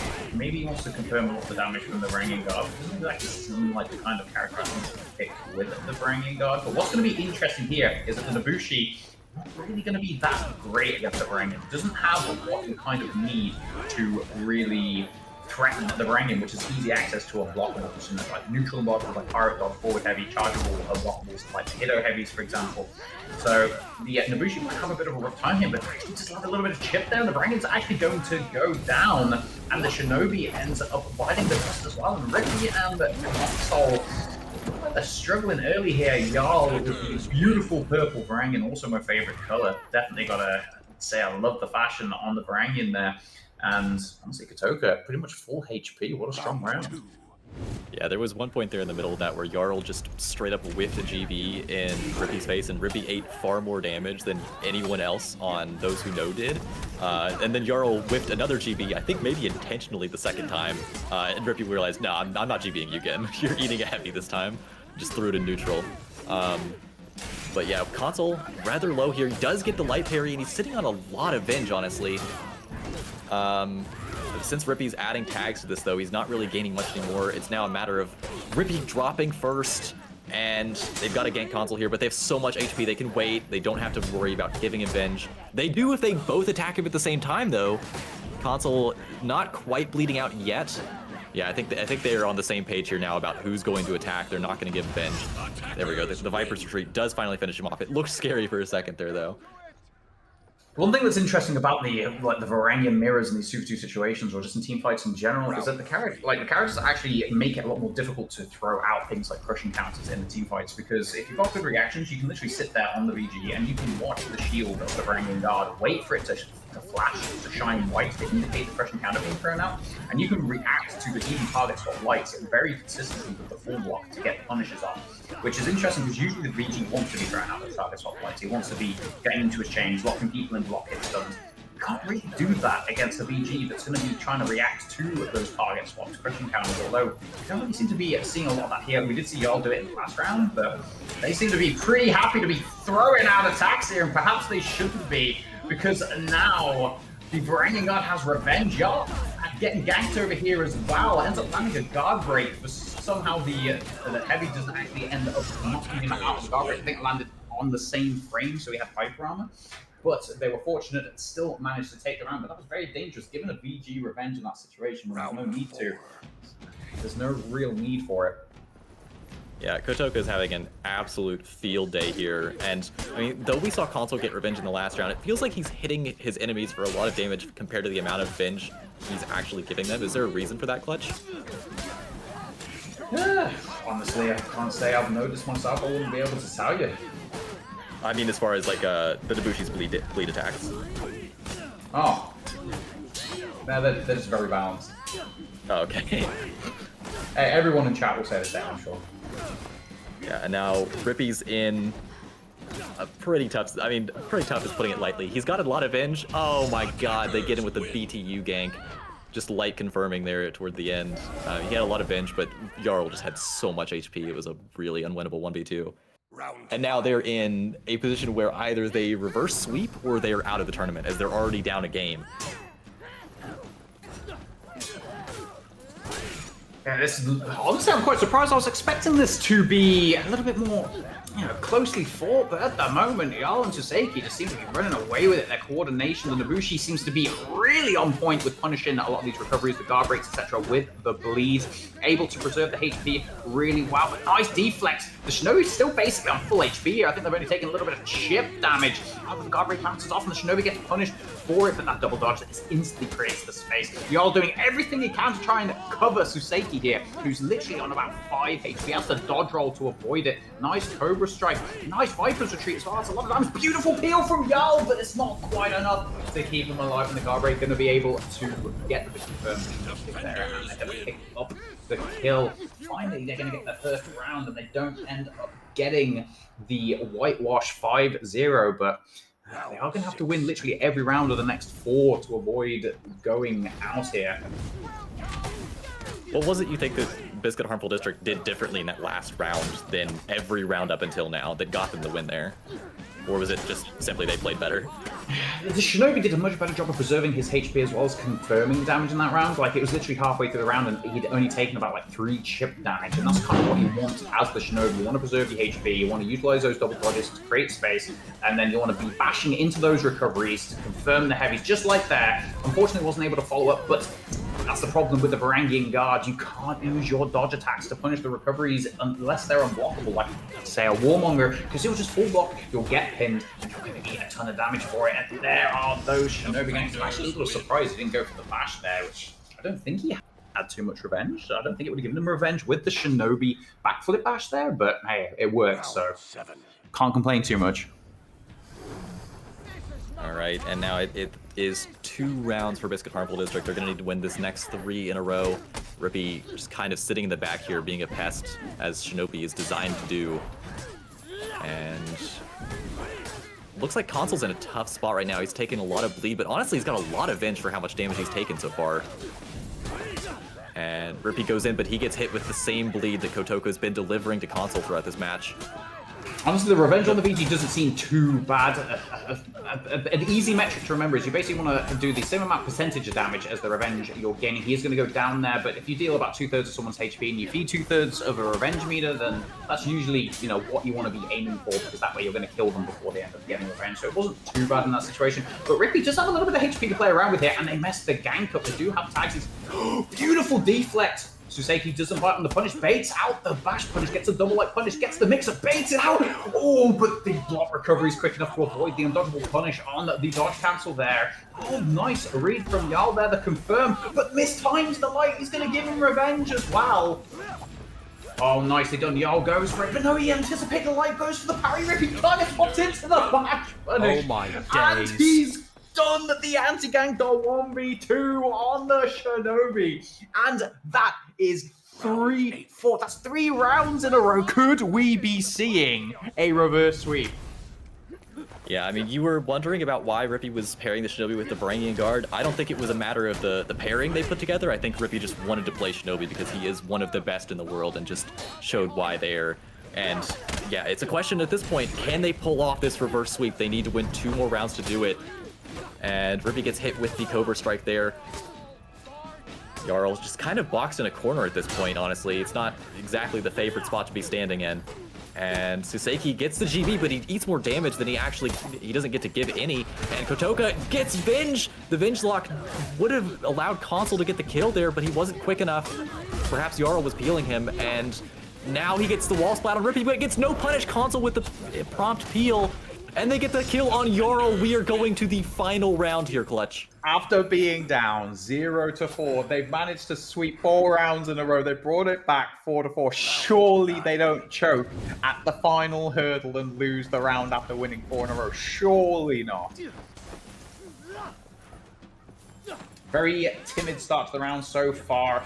Oh, does he the Viper Streak? Gotta be careful now because the Nabushi is going to have that confirmed damage. Lots of revenge for some damage there. Not sure it was really worth it because he's got about 50% revenge there for what's about a third of his health. Gotta be very careful in this round. But the Nabushi, now they've given the Nabushi tons of revenge as well. And this is going to be a bad situation, and they're not really going to be able to punish that Nabushi very well. She's going to be able to throw out those peels safely. If she's got those tags up, she's going to not really feel too threatened here. And the Shinobi ends up whiffing this kick, doesn't get punished for it though. Nice, oh, beautiful peel with the dodge stat there. The unblockable actually ends up connecting as well. Nice Viper retreat. The nice parry on the heavy. Oh, the triple parries. He's got the 2 tags here. He's got almost 75% revenge. The double parry gets another bleed. Oh, the Shinobi though, luckily doesn't get punished. Goes for the dodgeable revenge gain as well. Oh, they've got to be careful here. Oh, he's bleeding to death. They need to do something big here. Nice full block punish. Gets it. Oh, this is going to be close now. Rippy needs another amazing anti-gank here. No, he gets bled. I think that's going to be it. No, they choke at the final hurdle. They were so close to the reverse sweep. And unfortunately, they were not able to get that 5th round. And it is going to be 4-5 for a 2-0 victory in the best of 3. Yeah, I was doing the unthinkable there and actually rooting for Rippy at the end, but they proved why they are the worst. Those who know advance. Hell. Okay, however, for the Rippy stands in the crowd, that is not the end for Biscuit Harmful District. They still have the losers run through. We can actually do a quick identifying that also. We have not had our legally stated amount of Feast of the Otherworld. Get back here. There we are. So, let's have a look at the bracket standings now. We have... So, loser's side, what's going on here? We've got Biscuit Harmful up against Sylphidee in round 4 on losers. RNG didn't practice still going on, interestingly. However, the Lions are up against pretty amateurs, SMP winning on that match, and Stormala Ballerina winning on that match. Meanwhile, Egos versus those who know on the winner's side. So that looks like it's going to be a good game. Mina and Vanlar versus Suseki and Jarl. I guess technically 3 former teammates, as Vanlar was technically in our team as a sub, but he was underage for the 4v4 portion. But he actually turned 18 in August, which allowed him to participate in the 2v2s. So those are actually former teammates going at it in that winner semi-final. That is going to be a very juicy game. Okay. So, I have multiple angles here. Jarl wants us to watch his match, because Jarl's actively in the chat popping off. Gentlemen, what do you two think we should watch next? Yeah, I mean, I think everybody's looking for the same thing here. We want the e-girls versus those who know. Okay. Winners semis. Absolutely. Oh, I can't wait for this one. Oh boy. And unfortunately, the emojis don't work, so I have to remove them. Sag. There we are. Okay. Where is Daddy Law? Daddy Law's not done a competitive tournament in a while, although funnily enough, the last one he played with Oathbreakers, I think he won technically. But Daddy Law is not particularly a competitive player. In the same way that I technically have played in a tournament, but that was a 1v1 in the first year of the game. I went out in round 2 with Peacekeeper. And I've been here ever since. Didn't Oathbreakers actually play in the, I believe, finals of one of the old Ubisoft tournaments that Raven ran? Because that's a while. Yeah, he played against my team in the finals, I think. Was it like we definitely played against them at some point. I can't remember if it was the finals or the semi-finals. Okay, let me get the captain's up. Jarl.sb. I believe I have Jarl. Let me check. J. I know my alphabet, I swear. No, I don't have Jarl. Is it in the crossplay section? No, I just don't have Jarl. I'm sad. Do I have Mina? Sewage Bipolar. Yeah, Sewage Bipolar. That'll bingo, work. right here. All right. So we're just going to be waiting on that. Bans for this are apparently Varangian Guard and Nobushi were the bans. Alrighty. And no one here is a competitive player. My apologies, ScanLap12, but you might be mildly mistaken. There are quite a few competitive players. Me? No. But everyone else? Yes. For the most part. Can we get a dub for not having ads in the stream? I don't know why we don't get ads, Teacup, but I'm thankful we don't. It's a nice little side benefit, I guess. Maybe once viewers go over a certain point, we start getting, but shh, don't tell Twitch. Where's Team Sarah Sarah? Asked NASA1. Team Sarah Sarah was not able to make it through the open qualifiers. So, that is why. Because we aren't affiliates, we explicitly chose not to. Oh, that's a fair point. Yeah, if you don't take affiliates, you just don't have to worry about ads that much. Yippee! Excellent. All right. So we're just currently waiting on the Eye of Spectation to appear for E-Girls versus Those Who Know. Oh wait, they made it through, but they couldn't play. Ah, my memory is made of Swiss cheese. Thank you for the rectification of that. Oh wait, hang on a minute. I have a picture for my memory. Would you look at that? Yes, I'm dumb. Let me correct myself for you, NASA1. Yeah, they just weren't able to play today. There was a couple teams out of the closed who weren't able to. Dragon Knight says, honestly, this could be close with Mina team probably losing, plus I don't think they're consistent enough, plus Van Laar is shit. Oh, we got people in the chat taking sides, gents. We got people taking sides on this one. Oh boy. Nah, I disagree with that. I think Van Laar is actually a very, very good player. I think he's somewhat underrated by a lot of people. If they can keep it together, and as long as they're not, you know, blindingly drunk from their day drinking right now, I reckon they're going to surprise a couple of people. All right, let me get teams' correct sides, but we have our team lineups, Twin Pirates, and the differential being the Hitokiri and the Griffin. Griffin kind of taking that position as same as Shugoki, slowly on the come up over the recent months from obscure over the past year at this point actually, to a strong place of prominence, but that's with the past. Let's look at the present. This round 4 matchup between Those Who Know and E-Girls. Round 1. Yeah, E-Girls are using both the Hitokiri and Pirate. I'm wondering, because Varangian and Nobushi are both banned in this set, 2 of the next best 2v2 characters, I mean, if this might be too strong of a comp to burn off Rip, what do you think, Clutch? I don't think so. I think you want to start off strong, especially in like these high pressure situations. You want to start off strong. You want to get that first victory. You want to put the enemy team under pressure. And Mina loves his Hitokiri. He's played it a lot. Van Laar is an exceptionally good pirate. Lots of experience from those 4v4 games that he played with us in scrims, and a lot of 2v2 practice with Mina as well. But Mina already gone down here. Does get the interrupt on the execution. Doesn't allow him to get the extra HP at the very least. Does have HP to play with here, so it's not lost. But if this gang gets... Oh, that's not good. But he doesn't actually end up getting knocked down to the ground, surprisingly. That's actually really unfortunate for Van Laar, but he lets Rip off the top unblockable. And now we have a 1v1. He gets the heavy. Oh, now we're going to see Jarl's reactions. Can he react? No! He anticipates the feint into light there. And Van Laar actually baits it out with the unblockable feints into the heavy, and he's able to bait out the parry, get the kill, and a huge anti-gank. What was I saying? My boy Van Laar, proving the doubters wrong. Phoenix stonks are crashing, Van Laar stonks are rising, boys. Yeah, I mean, Jarl's already a little bit low in this round here. About 2 bars to his name right now. And honestly, Suseki's even lower. Van Laar and Mina B are just absolutely destroying, especially Mina B with those Hitokiri chain heavies, just running around pressing that button. And they're going to pick up the second round there as well. That one looked much more confident than the first one, which Van Laar had to clutch out. Attackers win.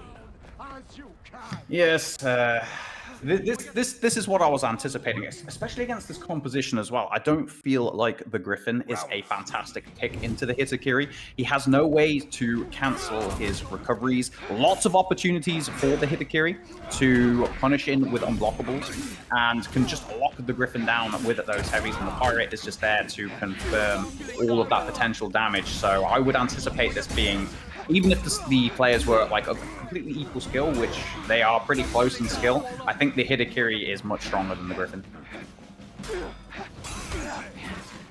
Yeah, and Jarl's trying to get Suseki out of the corner here, but Mina is actually just pressing heavy, and they kill Jarl, immediately followed by Suseki. I think getting into the corner there was the problem for Jarl and Suseki. It just left them no space to play with those massive hitboxes. With the mass, as well as the damage and the hyper armor that the Hitokiri heavies have to operate with. And oh, we've got a bit of an issue there. Suseki was taking a bit of a brain AFK moment. Yeah, this is looking quite bad here. I hope Jarl and Suseki can keep their cool, because it feels like Van Laar and Mina are starting to run away with this now, and they have the HP lead here. Mina is being pressured quite heavily by Jarl, but Van Laar has a lot of HP. Feints the chain heavy into the parry. Beautiful. Jarl down to 2 bars now. Mina, nice read on the dodge attack there. Mina went for the delayed heavy, but the dodge attack was enough to avoid it. But now he goes down, and Jarl also ends up getting picked off. And Mina again showcasing the pressures with that chain heavy, just constantly throwing it out. He's probably already landed like 300 damage just with constant chain heavies in these rounds. It is absolutely ridiculous. Yeah, I'm wondering, do you think they have any, those who know, have any like specific way of trying to shut down this Hitokiri or play around her better? Because it seems like right now they're sort of just getting run over by these chain heavies, which, I mean, is kind of what Hitokiri is designed to do, but is there some way they could be countering this better? Yeah, there actually is a way. For some reason, I'm not sure. I thought people would have learned it by now after I've been away for a month and a half, but I guess I need to reveal the secret source, and that's called you ban the character. Alright, well, I mean, they lost on the character select screen in that case. Yes. And Jarl's, that is not how you 1v2 that. Though, honestly, there's not really a way to 1v2 that. That is a completely decisive game 1 for e-girls. The good news, for those who know, is Hitokiri is now off the table. Now, do you think that's going to make much of a difference here in the second game? Do you think this was a case of just complete character mismatch or skill mismatch? Well, I think they did play better. I don't think you're going to 5-0 rounds unless the composition is drastically one-sided, and whereas Hitokiri definitely is stronger than the Griffin, it's not like the Hitokiri is going to 10-0 the Griffin in these matchups. So I think they did play better, but definitely what won them the game overall there was definitely the selection. So, yeah, okay, they don't have the Hitokiri anymore, but at the same time, I'm pretty sure they've got some other strong characters they're going to pick as well. I haven't watched any of their scrims. I'm not sure what characters they've been playing. I don't know whether the Orochi is going to come out. I don't know if they've got something else in their back pocket. But I think they'll be okay. All right, just waiting on the next eye to appear for game number 2. Oh boy, the admins are foreshadowing nonsense. They are technically slightly in the future compared to us. And apparently, this next comp's gonna be fun. Oh, Hey, no. Clutchmeister, you asked for Warmonger. Here you go. Yes, Mina, I love him. I will tell you, I think people really do sleep on the Warmong. She struggles into some of the top characters, but into things like the Varangian Guard, and I would say also Shaolin, because he doesn't he's got like pseudo dodge cancels with going into key stance and then dodging out of it, but it is slower than your traditional dodge cancels. The Shaolin has to be very careful because the Warmonger has a lot of opportunities to get those free dodge attacks off, but the Gladiator, I can't really say much about that, I'm afraid. Round 1. All right, and it looks like Suseki and Jarl have swapped off as well. I suppose they just maybe feel more comfortable with this second composition here, hoping to pick up a win here with maybe what's their weaker composition and switch back to their main one later with the momentum added from that. But pretty tame start to the round. Kotoka immediately gets his... Krakatoa. Yeah, Krakatoa. I'm gonna call him Suseki. It's just so much easier. Just starts off the round getting his dodge attack immediately parried, but now he's out of stamina. He has to be careful of that gladiator as well. If he gets toast up there, immediately falls to the ground. That's not a sentence I thought I'd hear today. Neither did I. But yeah, you can see Vanlar is just sitting on the edge of the fight, maybe trying to look for opportunities to peel with that forward dodge light. That's really all he can do with that amount of HP. But I stand corrected. He just destroys Jarl there. And now Mina B with the forward dodge heavy catches Kotoka. Everyone's got a nemesis. I know the pain. 1v2. I know your pain, Yeah. Jones. Took too much in this scene. Either way, Suseki pulls off the 1v2 there Round 2. against not, the odds. It's not just the dodge forward light though. The gladiator can also use his heavies for neutral peel. They have quite a lot of forward tracking, and they also have extremely quick block recovery, so they can be quite safe as like a prediction peel or punishes on longer recoveries. Oh, but that's another thing there. You see him trying to utilize it off of the side dodge bashes, target swapping into dead, angling the chain heavies. They are actually confirmed if you get the right angle up on them. It's not easy to pull off. But that is a lot of damage for a bash punish, you know, like a solid heavy's worth of damage. So Vanilla is obviously quite experienced with the character at the very least. Yeah, everyone's looking near death's door here. Jarl's trying to get Vanlar off on the edge of this team fight and just lock him down. But no, it looks like Kotoka is going to drop first, and they get an easy gank in on Jarl. And they have tied things up here. If they win this game, this is getting screenshotted so hard. You got to think. Suseki, Jarl are sat there in the voice chat right now, and they must be thinking to themselves, "Shit, we can't risk losing to a gladiator warmonger. They will never live it down." And you have to wonder if that's going to start playing a little bit into the mental game here. Yeah, I mean, for sure it can do mental damage because you have the burden of winning at that point when you're playing against. I mean, it's hard to call these characters like exactly joke characters. I mean, they're certainly not, but I mean, they're definitely not the top characters you'd want to pick. We did not expect to see a Gladiator today because there are a lot of better picks than him right now in twos. I would say Gladiator's a joke character. I would say Gladiator's a joke character. The Warmonger, no, I think the Warmonger's solid, but the Gladiator, 100% is a joke character. I mean we say that, and then we just see the Gladiator Vanlar just actually light spam one of those who know to death. I mean, externally it's hard sometimes. Beautiful, that side dodge heavy on the Warmonger there, getting that guaranteed punish off. That's a juicy 24 damage for a dodge side. Yes, it's got a lot of guard break on and it's slow, but with those iframes, you look for those punishes. And again, right there, that's 48 damage. He's landed just from a dodge attack in this round here. Beautiful deflect, but no, he doesn't go for the skewer, but he doesn't have any revenge, and he's on about 65 HP here, so I don't think he's going to really be able to do much in the situation, particularly against a Warmonger and a Gladiator who is such a strong gank character. He has no revenge to play with here. Yeah, I mean, this is, if he wins this 1v2, I'll eat my hat. Like, there's just no way, unless they throw it, yeah. That is an easy win there for Minabe and Vanlar, who are now up 3-1, playing a Gladiator of all characters against a team with Jarl, who won the most recent Forest tourney, the recent FOF Forest tourney. Which hat? I'm gonna go buy like a Trilby hat, or I could get one of those like those umbrella hats. I'll get one of those. Nice parry by the Orochi there, as well as baiting. I think he landed a deflect and didn't go for the follow-up on it. Maybe was worried with the punish, but unfortunately his teammate didn't get any damage off of it, and that's the problem. These parries are such good opportunities to land damage.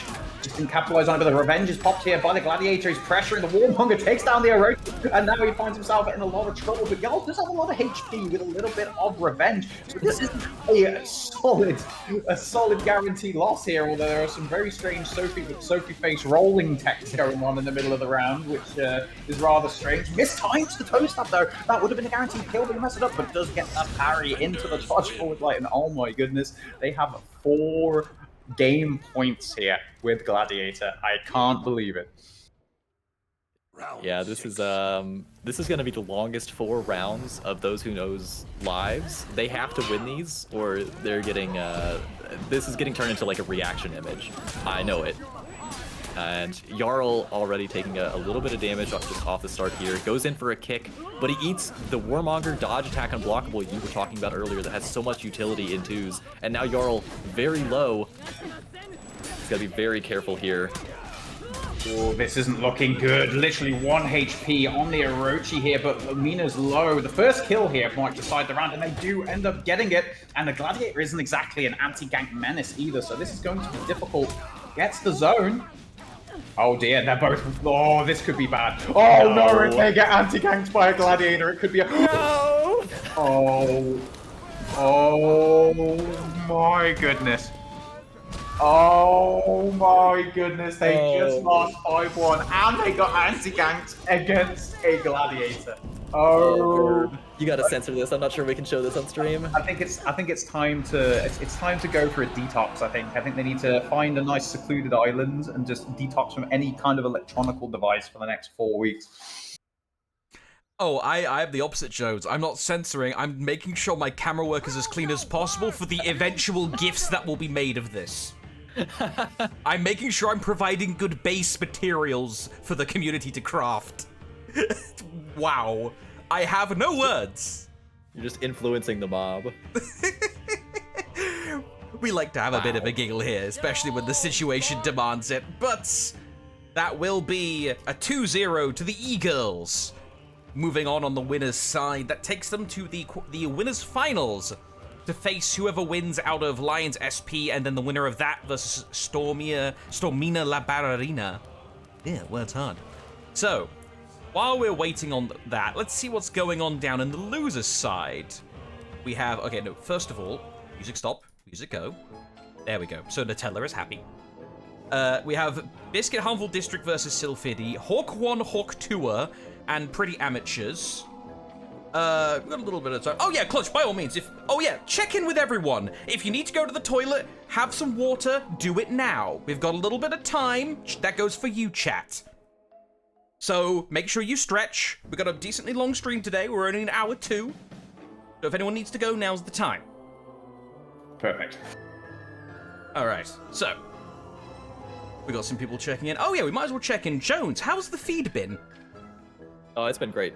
Haven't noticed anything. Excellent. Chat, how's the stream been? Hope it's been good.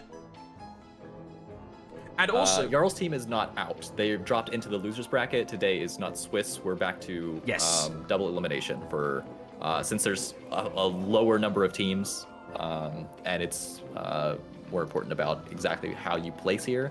We're just doing double elim all the way through. I've been given the go-ahead from the admins to target Lions versus SMP in round 3 on the winner's side. So we should be good to go on there. Okay, so my target for that would be Blitz and or Laboratory. Jolly good. I believe I have Blitz. Come on, where are you, my friend? There we are. And this is Blitz, obviously the winner of the FOF Force tournament. He's picked up Khalid, who we talked about earlier, and we've got Narmea and Laboratory, who won the second Open Qualifier. Indeed. All right, so yeah, stream would be, of course, with the veteran verb. Oh no, my friend Mystic. I enjoy the love being given, but I enjoy giving Jones, and especially Clutch being his first time here, some room to flex a bit on these more serious games. I'm happy just being the production guy for today. I get more than enough FaceTime. I mean, I've been on every official Ubisoft tournament stream for a while now, so it's like, come on, you're probably sick of me at this point. But I'm gonna I definitely am. Ah, right. Who are you more sick of, me or Rippy? We'll talk about the time to return. Hey, welcome back, Clutch. We are currently looking at Lions versus SMP in the winner's side round 3. Nice. I'm really looking forward to seeing Caleb play. He's well known for being a really good player, as I mentioned earlier, and Blitzer obviously doesn't really need into any introduction, so it's going to be interesting to see how they play together. I'm unsure of how much actual practice time they've had, so this will be interesting. Yeah, they do start off with giving Laboratory a bit of venge, but honestly, they've got so much HP. I feel like even if he kills Kaled here, it's not really that scary of a situation. Yeah, they get the parry and the dodge attack. Laboratory drops. It's the first round of Lions.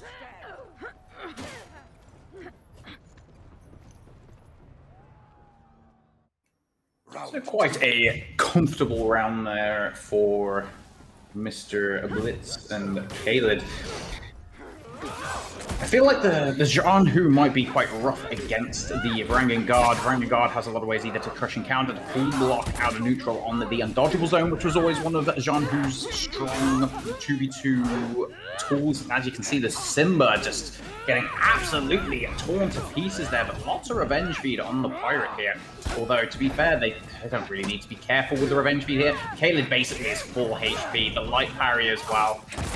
Blitz also still has about 1.5 bars of HP. I honestly just can't see a way they're going to be able to lose this round. Nice parry off of the feint by Kaled as well, and they're going to go up 2-0. Yeah, I think you caught it dead on there. The Jianhu's going to have a lot of trouble here in this matchup. You're not only playing into Varangian, who's already really rough to fight against because he's got that full lock, the CCs, and of course he can CC on the dodge attack as well if that ever becomes relevant. And then you're also fighting into an Aphira. There's just so many different layers of reads you have to make for your zone to actually be safe. So many opportunities for the enemies to full-on punish it, and you just end up taking more damage than you ever deal based on that zone, which is really the trademark of Jianhu. It's one of the nicest things about her kit. So having that really severely limited by the composition you're fighting against is really difficult here for them.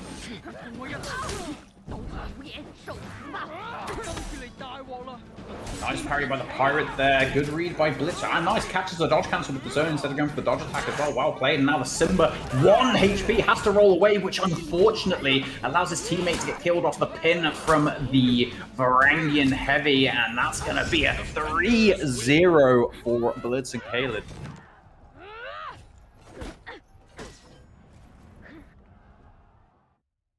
Round 4. All right, here we go into the 4th round. And Narmea is just once again kind of sitting in the back here. Gets a parry against both players as Blitz tries to go for the peel. Gets a parry on the CC as well, makes the proper read. And yeah, he's just continuing to sit back here, trying to always threaten that zone. Even if he doesn't always use it, all that matters is that he's there to threaten it. Gets the bash on Blitz as well. Blitz is looking rather low. They might drop this round.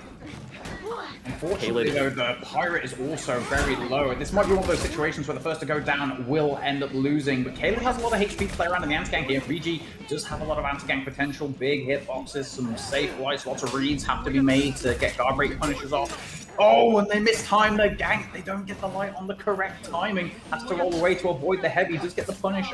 Baits out the parry by Kaled. No parries available because he's too far away. That's not going to be a kill. But there we go. The Pirate with the confirmed dodge to forward heavy. And that's kind of what you need to be doing. That's like, as I mentioned earlier, one of the only weaknesses that VG has is those long recoveries against the unblockables. The Pirate can basically look for these recoveries, and as long as he's not getting hits done by the target swap lights, which is easier said than done because of the huge hitboxes, you can just react with those dodge forward heavies to get the punishes off.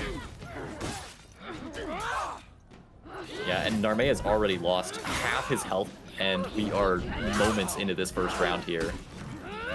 Yeah, he's continuing to take even more, backed up against this wall. There's not a lot of space for him to move around, but Blitz is also very low at this point, and you can see Laboratory really focusing in on him. Like you said, Clutch, sometimes the first player to die does determine the round, and Blitz was worked there by Laboratory, and they get a gank on Kaled here. There's no way he wins this unless they absolutely throw it and give him Venge.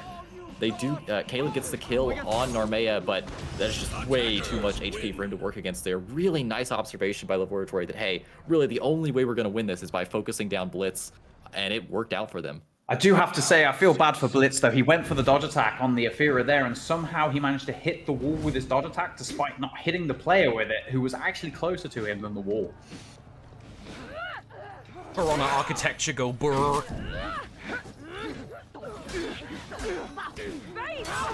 Nice appeal from the Pirate there. Nice zone goes into the dodge attack as well. The VG tries to peel, doesn't get any damage, and Blitzer again taking a lot of damage. Aphira down to 2 bars already. Nice peel by the Pirate as well, doing a really good job. And another zone. Such a good job peeling in this round. Now Blitz finds himself in a situation where he's so low, he can't really do much, but the Simba is also low. Again, another situation where first to die might just decide the round here.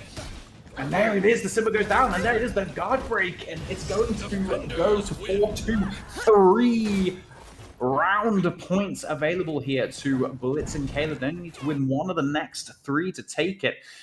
Although some of these rounds are pretty close. Yeah, I do feel like, I mean, some of the first ones were very dominant in favor of the Lions, but the more recent ones have been going either way, and Kaled absolutely has his health bar stripped of him very early on. Blitz not looking super healthy either. This is a great start here for Laboratory and Narmea, and Kaled goes for the full block against the UV. That's not how that works. He's now down to a bar of HP, gets finished off by the forward dodge heavy as well there, and Blitz is in maybe the worst position I've ever seen in a twos game. He's just got absolutely no HP. And there we go. One of the million chances they've got to make a read against them works out. I've got to give credit to the Jean Hu in that round. He did a really good job of utilizing his unblockable finisher lights to interrupt a couple of peel attempts there. Obviously, he's not really used them. They weren't expecting it. And then when they tried to peel the Simba, he just targets up into the unblockable lights to peel, as well as landing a little bit of damage on their peel attempts, which was very smart from him and very well played. Yeah, and now Narmea is looking a little bit low. They cannot afford to drop another round here. And he's trying to get the forward dodge heavy going. There's the zone, but he gets hit out of it by Kaled, who's on his case at this point. Both Blitz and Kaled are looking for the opportunity to finish him off, but a nice peel there from Laboratory. He knows he can't let his teammate drop, and a DC happens mid-round. It is now a 1v1 situation between Blitz and Laboratory. Blitz gets the parry, and there may have been a quit or something because it made the spectator go brrr. Okay. Yeah, we'll never know what would have happened there. I have a funny feeling that might have been a victory to the Lions. We'll have to see. I'll go ahead and very quickly get my game rebooted, but that isn't the downside of leaving mid-session, aka rage quitting out, is that can happen. Yeah, Knight's Promises, it's my go-to everything's fine, don't look behind the curtain music, so we'll whack that back on. Nice classic. There we are. Solar panels? I don't think that was a solar panels. I think. We might as well, though, have a look at the bracket, see if it's updated, if they're reporting live. Okay, haven't reported live yet. Let's have a look at the rest real quick. Has anyone else been knocked out? Ah, RMG Didn't Practice had a result. RMG won over Didn't Practice are out. That was Papsy Creature and Memes. So that means that now RMG is up against Dad Gamers, going on over there. However, we are currently covering this matchup in the round 3 side of things. So hopefully we can get up and running. I have my game up and active. So hopefully this should be nice and quick. Apologies about that, folks. Sometimes that can happen when there's disconnects. It is what it is. Although, for as much as I may want to, you know, moan, I will never ever actually moan about spectator reality because... Oh, hang on a minute. Heads up from the administrators. They're resetting the game to 4-3 because there was a DC. And that was the second game, by the way. Lions are up 1-0. Oh, because it didn't update the bloody battle fire. Okay, chaps. So that puts the game in a different context. That was a second game, so... I still doubt that... I don't want to go as far as saying solar panel teehee, but there are, you know...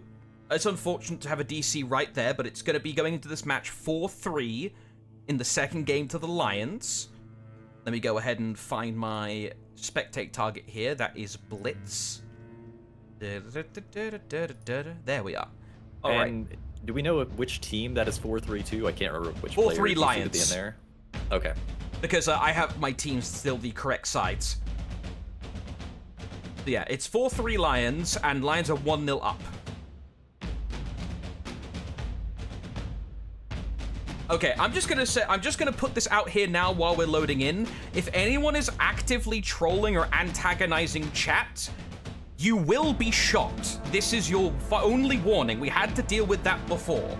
Like last week, it was really annoying. I'm not gonna deal with it this week. Please be relatively nice.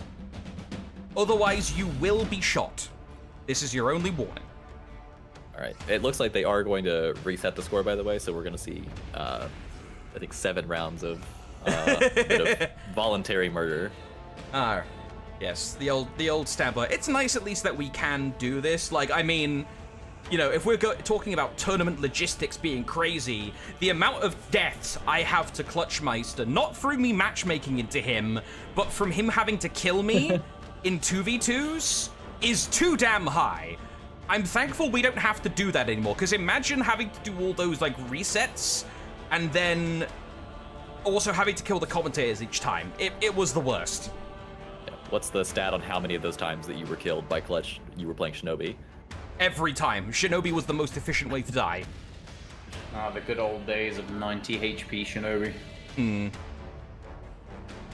But yes, it's like, I mean, like, there were downsides to that system, even with, the, like, when someone discovered the slide tech off of A Point.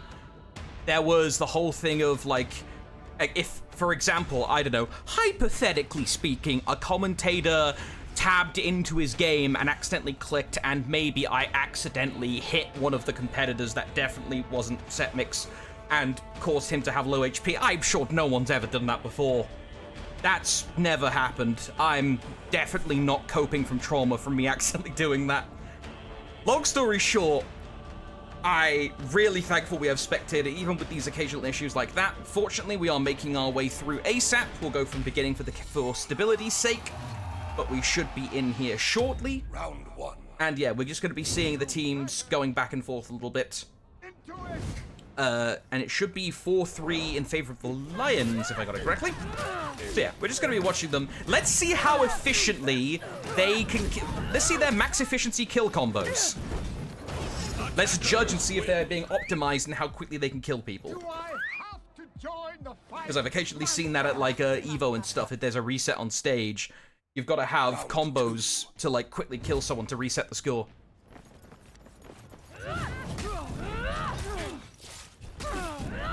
Is this the most damaging combo for Athera? Seems like it. Well, it's definitely not optimal for them to just switch targets right there like that. I mean, they could have easily killed Narmea like a second earlier if Kaled had actually stuck to his opponent. It's really not optimal at all. No. Imagine target swapping when you're just trying to reset the game. It's in their blood. They physically can't not optimize. Okay, well that wasn't optimal. If he'd thrown a heavy to heavy there, he would have died earlier. SMH Blitz. I'm half expecting them to hear you criticizing them, and they're just gonna start just lighting them to death. Please no. I beg. Round 4. So yeah, this should be the final kill, and then SMP get 3 kills of their own, and then we're in reset. We are reset back to the correct timeline, and then we go. That is what is currently happening. Yeah, I told you, chat, if you keep antagonizing, you will be shot. And would you look at that? Someone was shot. Who knew? I think they're more getting, like, stabbed. That's probably more accurate. Oh, you mean the... Okay, no, I'm caught on. I mean, I know the pirate yaps a bit when they do dodge attacks, but come on. All right. Round 6. So, a few more kills, and we should be good to go. Yeah, just we need to get SMP on the blue side to 3, and then we are in the correct position. Optimal heavy cancels there by Narmaya. Senzo got shot. Hello, Senzo. Yeah, nice to see you. We could just play this off rip, but I think that the admins might be taking data or something from the screenshots. So, I mean, it's nice and much cleaner to have just one screenshot of the whole match score. Yeah. And it also means that we get an actual end scoreboard. That means the replay doesn't bug out. Like, this, here we are. Okay. We are back to the correct timeline. Let's see how it goes. This could be very quick. Gentlemen, take it away. Round 8. Yeah, this is still tournament point for, or not tournament point, but yeah, set point for The Lions. for SMP, for the Lions. If SMP drops this, they are out. They need to win these 2 rounds in a row here, and they tried to go for, I suppose it was a confirm attempt, but no, they both tried to let UBs go, and neither of them confirmed for the other. Blitz has a lot of Venge, but honestly, his HP is so low, I'm not sure it's going to matter. He's just dancing around the edge of this fight. Laboratory is trying to keep Narmea alive. He doesn't want him to drop this soon. They might get a kill on Khaled here. It depends on their positioning. Narmea is just trying to keep himself alive, but Laboratory's lost a lot of HP trying to chase down, but he does get the kill on Khaled. It's now a matter of whether they kill Blitz, but Blitz with the chain CC, or whether with the neutral CC against Vanlar. But no, he cannot stall it long enough. He finally does drop, and this is now game point either way. The Pirate did a really good job in that round of utilizing the dodge forward heavy to punish a lot of those recoveries. I think I saw them land at least 4 or 5 of them. So I feel like the Jean Hu needs to do a better job of just staying alive and let the Pirate do what they've been doing well. And as I'm saying that, he's already lost 2 bars of HP here. Caleb trying to utilize some of those lights to lock down the Jean Hu, trying to pressure. Oh, bad guard break, base off parry as well. And the Varangian guard just mixing up the Jean Hu. 3 heavies back to back to back. Blitz is going to finish him off. And now the Pirate, left alone in the gang situation, is already missing 2 bars of HP. Doesn't really have a lot of revenge. And I think this is looking like it's going to be a victory for Blitz and Caleb. Yeah, Laboratory has a lot of Venge, but unless they mess this up like they did there, but honestly, Blitz still has so much health. This is not really that concerning of a situation, even now that Khaled has died. I mean, surely Blitz is able to make 1 read here. Maybe I've cursed him. Maybe we're about to see 100-0 against Blitz. No, there we go. The dodge attack read does not work out in his favor. Yeah. Of all the players that a Pirate could potentially bring a huge 1v1 back against, you're not going to be landing like 100 damage without making 1 mistake as a Pirate against a player with such good reactions like Blitz. So, Yeah, and that is 2-0. So Lions advance to face off against Antonio and Living, which is going to be really interesting. okay, let me eject from that before the spectator does a funny. All right. So that match was a little bit extended. So yeah, that is the end of that match. Refresh the bracket just for the next sake of it. All right. So we have. Let's look at the losers. Anything happened here? Ooh, Hawk 1, Hawk 2 are out. Oh, Rippy's out. Biscuit Harmful District 2-1 to Sylphidi. Yeah, shocker. Calm down, Jones. Schema out to Judges of Glory. We watched that. But we have our other winners' semis effectively ready to go on the round 4. We have the Lions versus Stormina La Ballerina. And I think that's probably a decent shout, unless you guys have a different idea. No, that's absolutely where we got to go. Yeah, I think that I would be shocked if there's anyone who doesn't want to see this game next. All right. So, let's see how our Blitz and Khaled do up against Antonio and Living.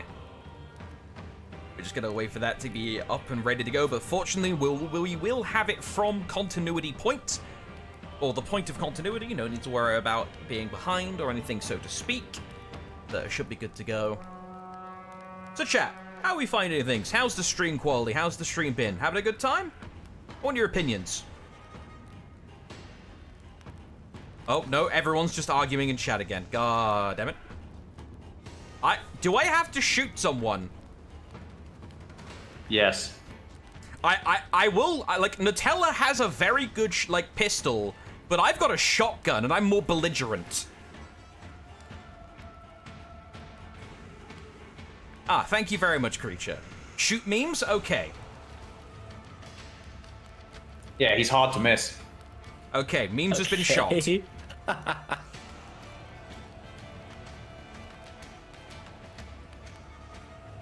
Also, asking to ban memes is a bannable offense, so 1 moment, I've got some shooting to do. Perish. Perish. Perish.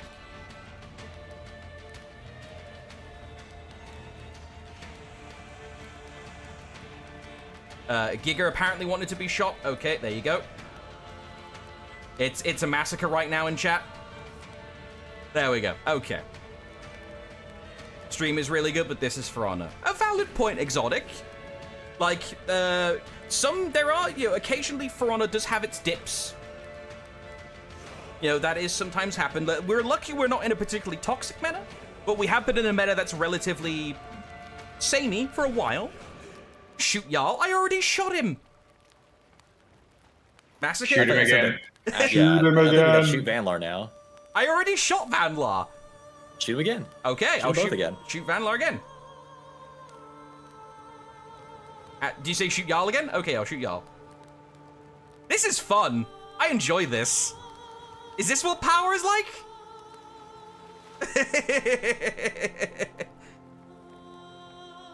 I very rarely get this kind of power.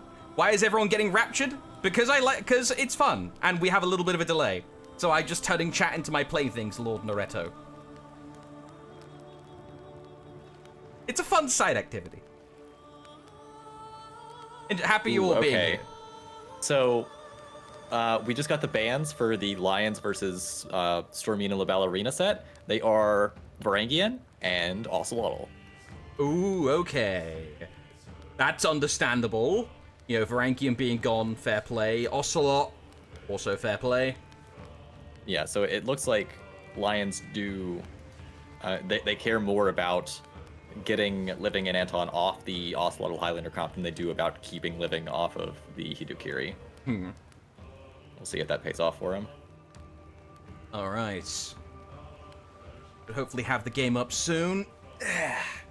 So gents, initial impressions on the twosies so far. Have they been of good quality? Has there been any shenanigans? Takes? Yes. I mean, so far, I think the results have played out as to what I would have expected.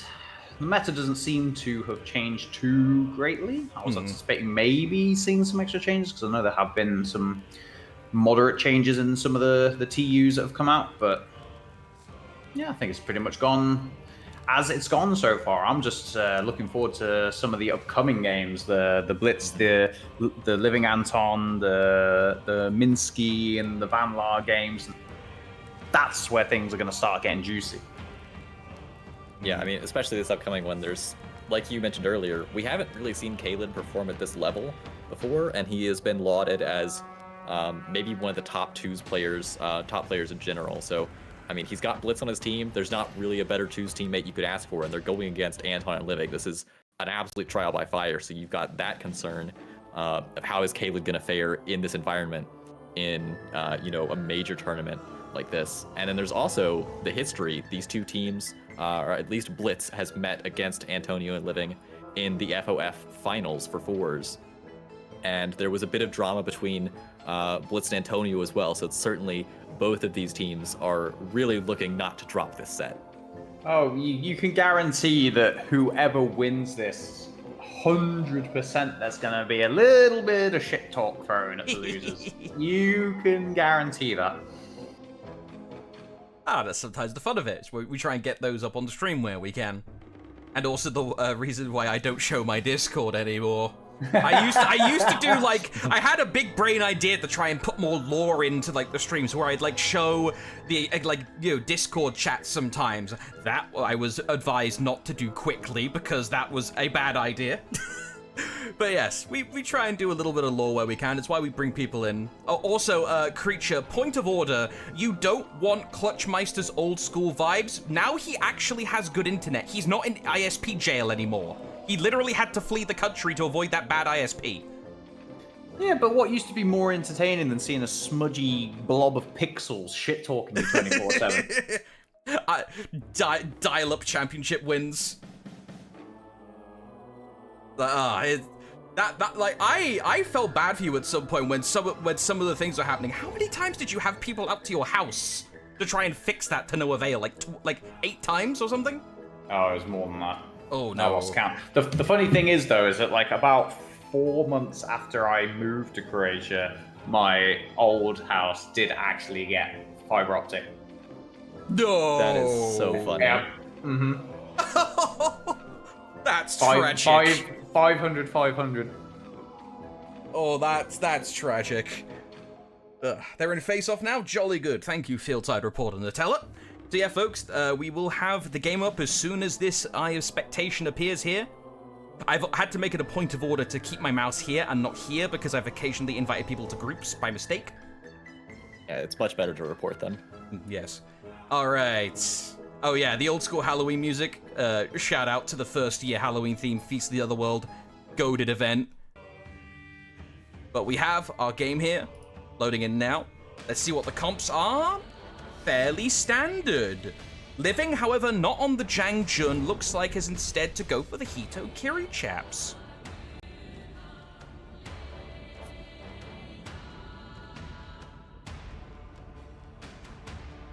I think this is... we only caught the last game of the Lions set, so this is our first time seeing Blitz and Kaled on these chars. Yeah, I'm honestly a lot more Griffin than I thought we'd see today already. Yeah, I have to agree as well. But I will say that Mr. Living is actually playing the Hitakiri with the Pirate now, which is what I was anticipating in the first place. And honestly, if I would have to make my predictions, I think Living and Anton will have a competitive but comfortable victory in this set. Let's see if I end up being proven correct. Yeah, we've got Living just sitting in the middle here, charging up those heavies. Goes for, I think he tried to parry that target switch heavy there from Kaled. And now he's just tracking him down, gets a heavy there. You got to be very careful throwing anything when there's a Hitokiri right next to you who can punish. And Blitz is just operating on the outside of this team fight, being a pest to Living here. They're making really good reads on the Hito Heavies, getting the punishes in as well, doing a fantastic job. Kaled has taken a lot of damage. It's going to be down to like Blitz to pressure, to peel, and to create the openings, and Kaled just has to basically stay alive for as long as he possibly can and hope Blitzer can make the most of the openings. Nice double light by Kaled, though, gets a dodge forward heavy on Anton on his peel attempt, gets another punish as well, and dodgeable out. Living gets a dodge attack as well, and he's turned around, and now Anton 1 bar of HP. They messed the gank up. Kaled gets the parry. I've got to be careful. If they give revenge, it could be dangerous. Maybe he can get the kill on Kaled, get an execution, bring himself back into the round with Blitzer. No! Manages to get the zone peel. What a turnaround, because Living and Anton had a huge lead about halfway into that round. But Kaled, fantastic job defensively, and Blitzer, fantastic job going on the front foot and helping bring themselves back into the round. Yeah, that was a ridiculous comeback there by Blitz and Kaled. Kaled just sitting there knowing his main job is to sit there, block, parry, dodge, keep himself alive under any circumstances, and Blitz peeling harder than I've ever seen anyone peel. And now Living eats the chain finisher heavy from the Griffin. They're off to a bad start here early in this round. And in the wall, things can get very dangerous here. Antonio gets his dodge attack parried. Living's got to be very careful with this amount of HP, though. Yeah, Hitakiri as well. It's because Hitakiri just kind of rely on those trades. You don't want to be taking so much damage early because it just heavily hinders how much pressure, how much you can lock people down and go for those trades in the first place. But Living has done a fantastic job. I cannot lie. He had not a lot of HP for a long time, was able to get quite a bit of damage off. Now Anton has quite a bit of revenge. Let's see if he's able to make the reads required. And they start the mating dance of the dodge cancels or side dodge attacks the Pirates are known for. But Anton just not enough HP to answer gank there, unfortunately. And Blitz and Kaled, they're up 2-0, which I'm a little surprised by, I'm not gonna lie. Yeah, we also saw a second instance there of Living trying to parry the target switch Griffin dodge attack. I don't know what that's about. I don't figure it's a mistake you very frequently make, but maybe it's just I can't even call it jitters at this point. I mean, these guys have played in so many tournaments. Maybe it's possibly unfamiliarity with Griffin, just hasn't seen that animation super frequently in twos. I don't know. What do you think that is, Clutch? I'm honestly not sure. I think it's because the dodge attacks have been lined up so well with a target behind him that usually people try to judge off of the animations whether it's locked on or not. But in that situation, I think Living probably just thought it was locked onto him because they were lined up so well that Anton was directly behind him, so it looked like it was actually locked onto him, so he goes to parry it. Instead, though, you could just go for the Hitakiri dodge attack, yes, the Griffin could go for the Hyper Armor trade, but then you can also then follow up with a Chain Heavy anyway and you win the damage trade. But Blitzer, very low here, does look like Anton and Living are going to be getting their first round, and Anton timed the dodge forward heavy to be max damage off of the counter guard break, and they get the first round on the board. Defenders win. Prove your worth, you sluggard! All right, and I do almost wonder which team is favored more when everything gets shoved into the wall here, because I think it should always be the team with the Hitokiri, but I mean, those Griffin hitboxes can be pretty dangerous as well. And a bit of a miscommunication there, I think, on what they were trying to do off that GB, but they get a fair bit of damage. They just got to watch how much Venge Kaled has. But Antonio makes a series of correct reads against Kaled here, who's now at a bar of HP. That Venge is now much less likely to come into play. And Blitz needs to try to get near his teammate as quickly as possible, but Antonio did a nice job of keeping him away, and Blitz is now in a 1v2 he's not going to win.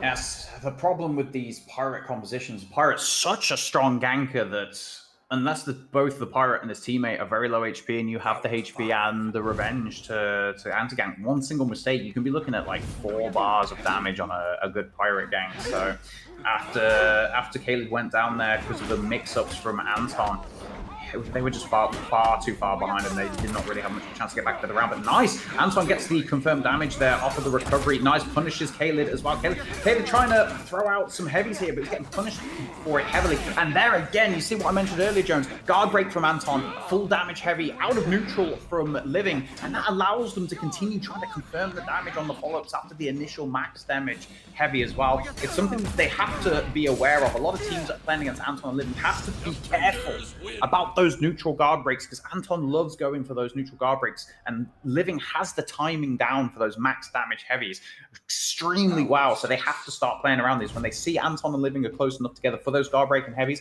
they've got to start, you know, doing some backstep lights, doing some zones. They've got to counter those guard breaks, or they're just going to be giving free heavies to the enemy team. Yeah, that's another really important thing to watch out for here. Just making sure that you are constantly defending yourself, even in neutral, against players at this level who are going to be able to GB for those Hitokiri heavies. But Kaled, ridiculously low here.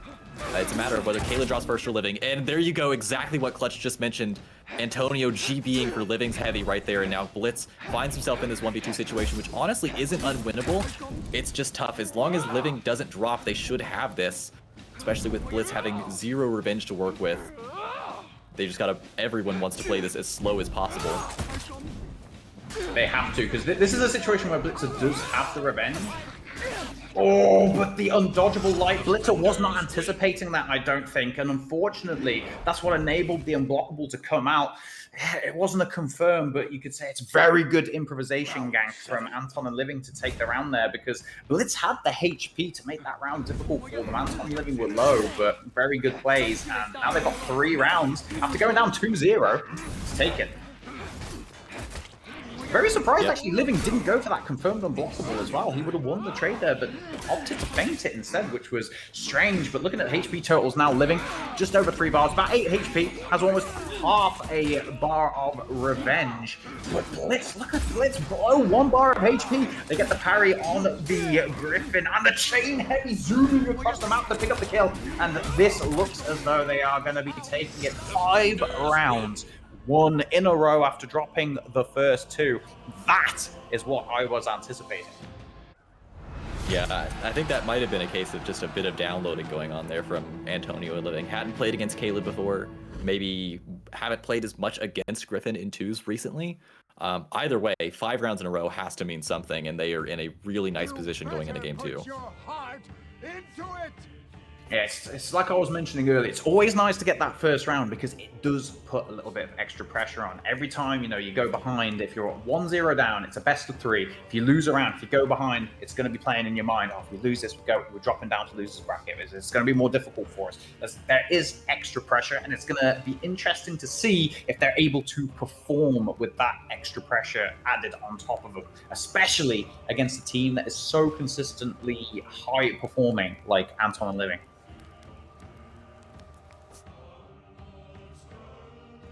All right, they have to switch comps here. They are pulling out the Highlander, though the Ocelotl's banned. They're just going to improvise with the Aethera.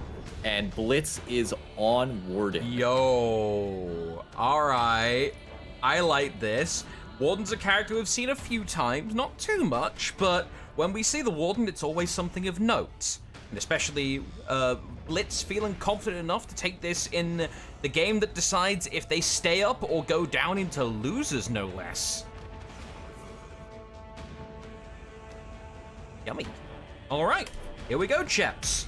Game number 2 in this best of 3, Stormina La Ballerina, 1-0 up. Round 1.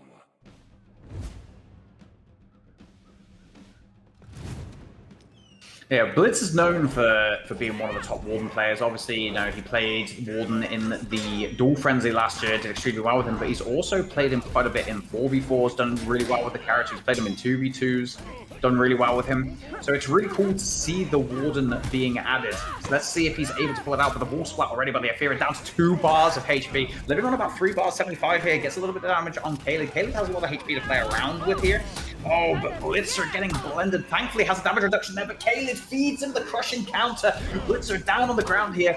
Good read by Living, gets the punish, but Caleb gets guard broken. And the guard break confirmed for the chain heavy as well. Unfortunate. Blitzer having a very rough start to that round, was getting punished really heavily. Caleb had a lot of HP to play around with, but I feel like this could end up being very difficult for them. Yeah, that was not close. Not least because, like you said, Antonio got Blitz on a wall splat punish there in the corner to start the round off, and then it did not help. The CC came in at the end to just finish off Blitz's HP. I could definitely see this being a very dominant game, just like the last one. All right, Caleb already below 75 HP here. Blitzer sitting just under 4 bars. Anton Living with the HP advantage. Living playing defensive here. Oh, but he lands the heavy. Oh, but Caleb makes a bad read. Eats the chain heavy. He's instantly lost over 2 bars of HP, and he's already down. You have to think, is the mental starting to slip a bit here with plays like that? I really do have to ask, because I mean, in light of what we just saw there, what role do we think that the Warden is playing here in 2s? Because it's not a character that you see a lot of players pull out in 2s. I think that Blitz would probably say it's one of the higher skill floor chars to pick out in 2s. So what role do you think he serves here, since it's not one you see as much? Well, usually the Warden, obviously, you know, he has the neutral bash. You can force the opponents into having to dodge. You can force the reactions. He has an extremely good neutral zone with very, very low block recovery, which he can use to feel like it's extremely difficult to punish it. But there's just better options. Like, I know Blitzer loves the Warden, but especially with like the Shaolin Warden combo as well, I don't really know what the composition is supposed to be achieving against, let's say, some of the other top compositions, let's say like the Pirate and the Hidakiri. Yeah, they do pick up their first round here at the least, and all right, we're getting some emotes in here. They're building up their confidence again, but that was a close round to say the least. Yeah, you could make the question that maybe they should have potentially abandoned the Highlander scene at how much value Living is getting off of these heavies and how difficult how difficult of a time they're having dealing with the Highlander heavies in this game. Maybe they should have just banned the Highlander instead. Yeah, I mean, Immortalum was pointing out in the chat that this is basically what they do as long as Ocelotl's banned, so I mean, it probably is just better to have banned the Highlander, because, I mean, Ocelotl, good 2v2 char, but it feels like the problem they're having here is Highlander specific. And dear God, there goes the Skyscraper heavy. They get the additional heavy there on Blitz, and this is 3-1. Look at those chain heavies. They're so quick for a chain heavy. The buffed up hitboxes, the damage. It's just disgusting.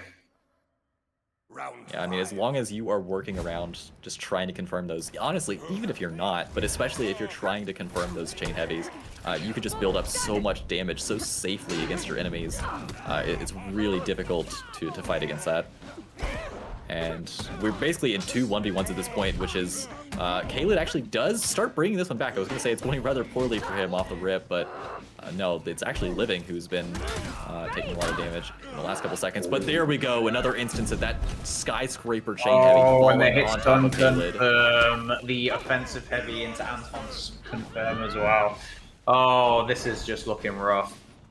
Highlander is foul. I need to vent into the atmosphere. Just bloody hell. That's a lot of damage.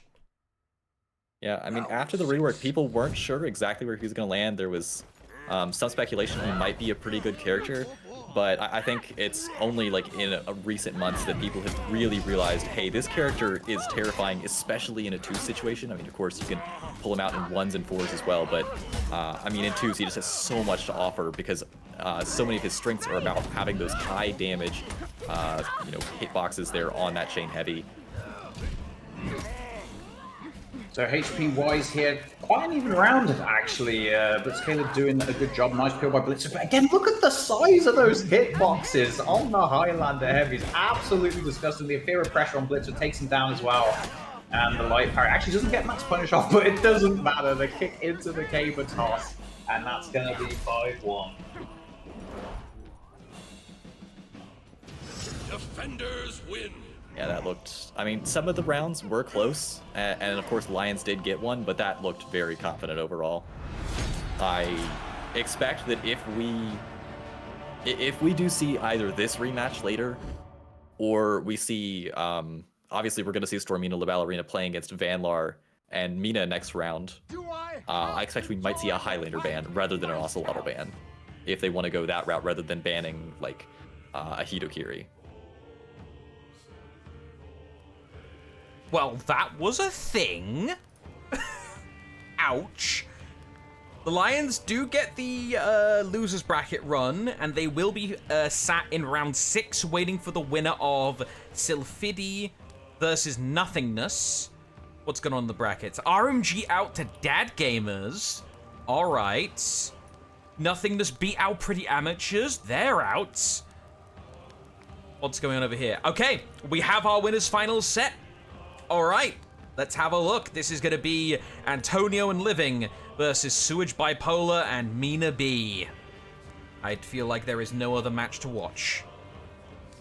Now, this is going to be a good game. I'm hoping my boys will prove a few people wrong and perform well. I just hope they're not completely bladdered right now. All right. Mina B and Antonio are actually Living would be my target here. Why'd the guy take Warden? Because as Clutchmeister said earlier, Blitz has a very good Warden. Like what we saw there isn't because Blitz was bad or the Warden was bad. It's because a Scotsman ran them over. Like, oh my days, that was foul. Bans. Okay, yeah. Oh. Bans are Highlander, Varangian Guard, Highlander from the Mina Vanlar team, which is exactly what we figured. There. Freeze out here. He's a knight, deserves Highlander-esque hitboxes, obviously you should buff them and keep them orange. Oh no. Freeze out here cooking. Do we keep him in the kitchen? Alright, we're just gonna wait on this game to get set up. Winners finals. Still best of 3 in the set. Don't bait. We've already had to shoot 2 people for baiting. Don't make us shoot a 3rd. We'll do it. The teller's got the sniper rifle, and he's quick on the trigger.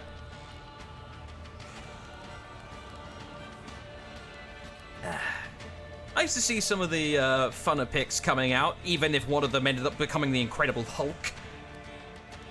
Nice to see a Warden as well. Warden level 3 should insta-kill, but Exotic?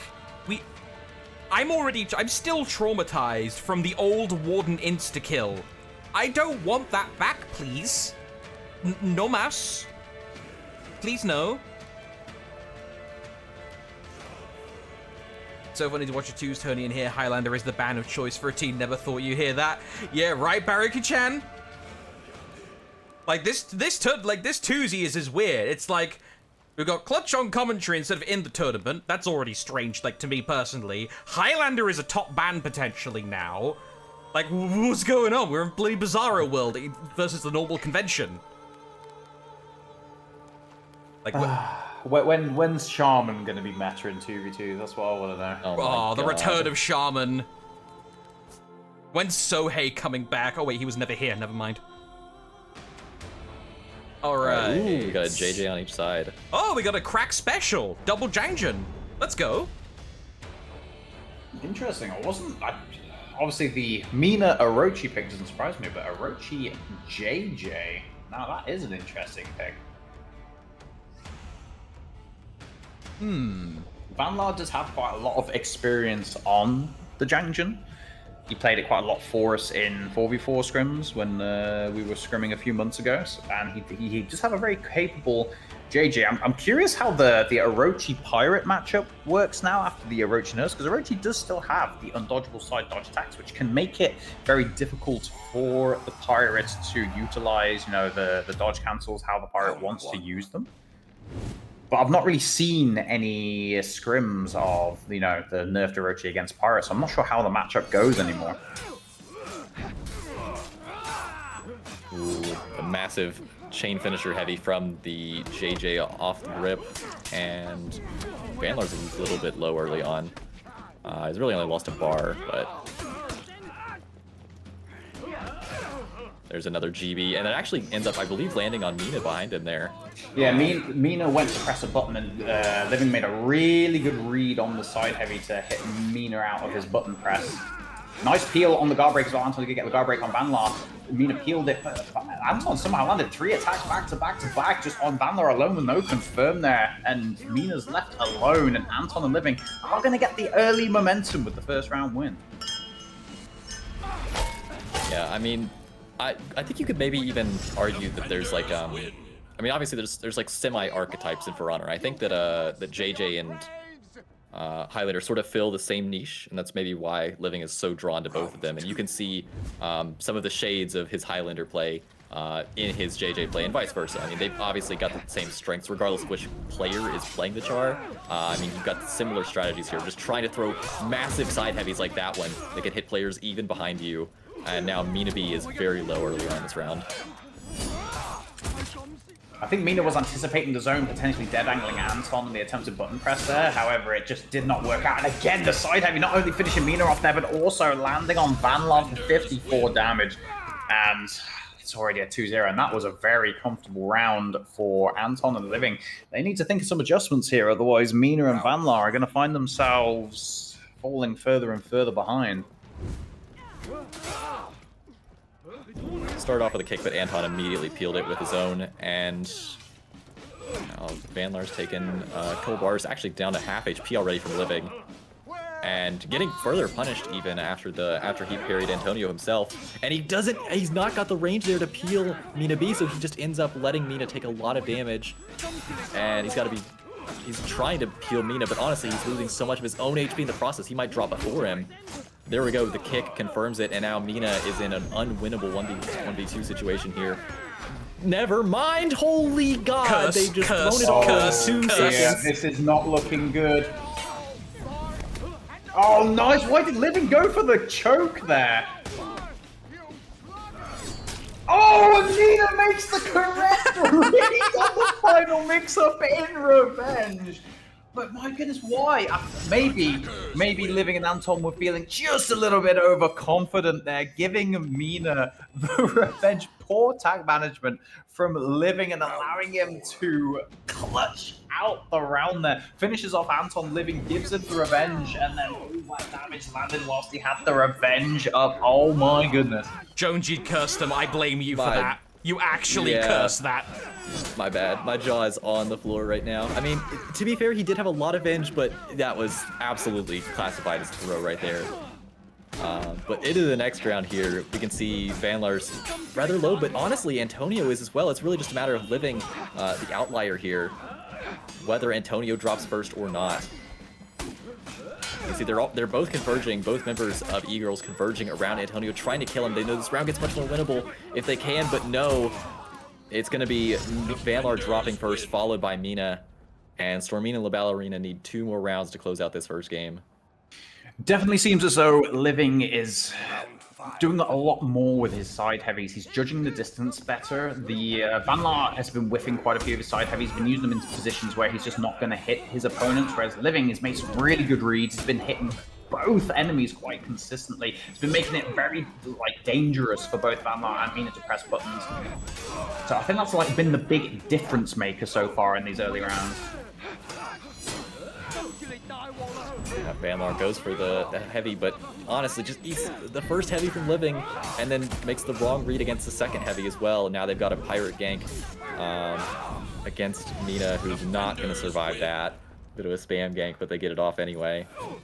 Unfortunately made the wrong read about 4 times in a row on the spam gank, gets destroyed. But like I said, Van Laar needs to really not only, judge distance a bit more, make some better reads on the side heavies, but he also just needs to preserve his HP more. As we saw there, getting guard broken forces Mina to get into the middle. Luckily for him, Mina didn't end up getting punished. He made the right reads on the dodge cancels, but he still forced Mina to get into the middle of the fight there and put him at risk. And he's already lost 2 bars of HP, but Mina is doing a fantastic job pressuring Anton there. Huge read on the guard break attempt on the recurring with the unblockable as well. Anton makes the wrong read. He's really low here.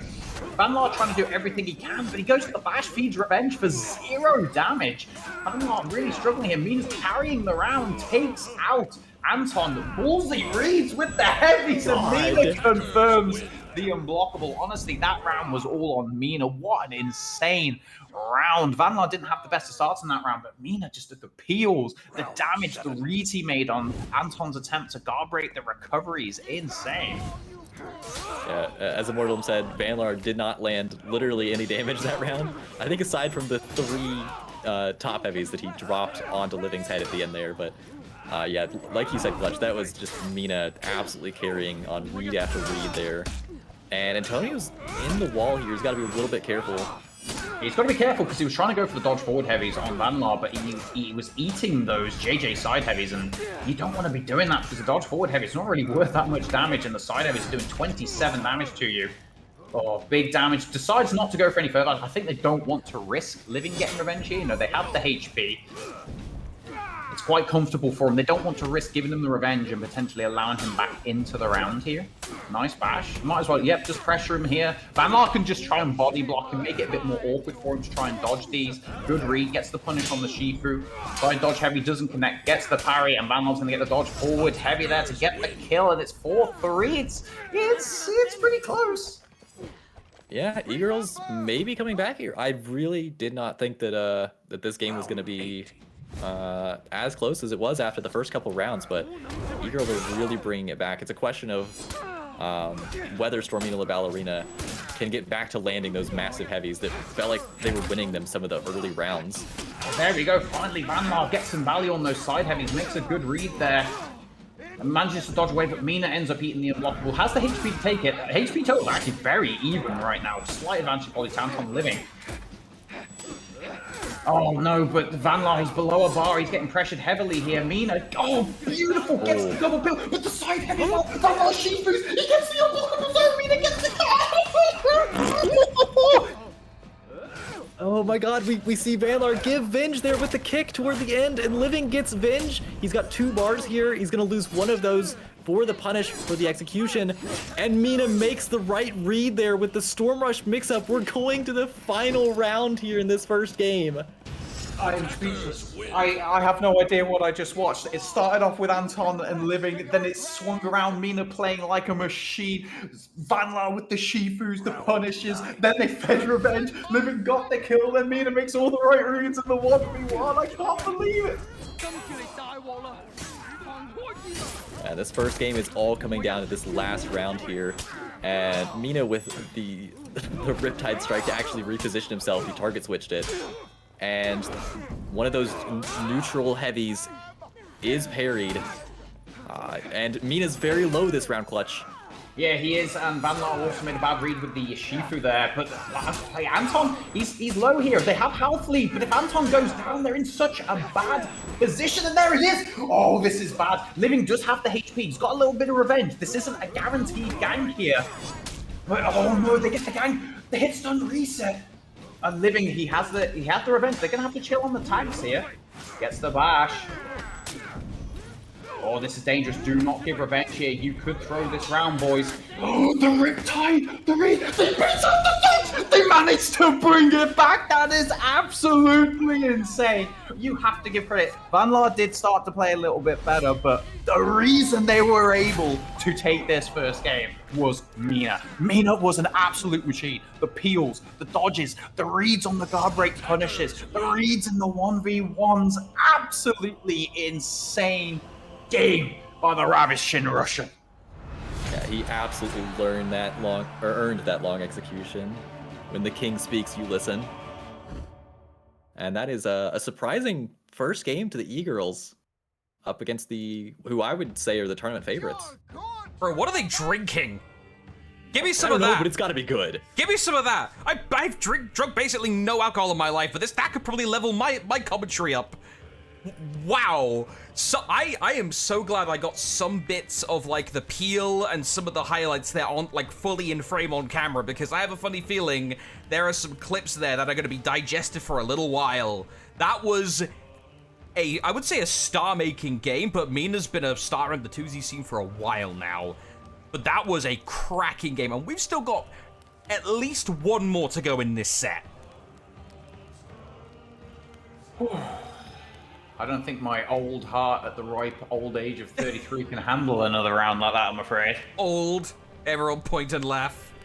I say as I'm about to turn 28 next month. Jones, did you just pin?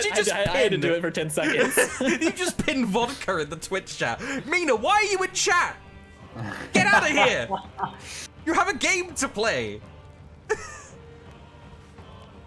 Martin and Van Laar are so nervous, so I'm the responsible one. Ah, okay. But yeah, Mina, you've got some fans in chat right now. You are putting on a show.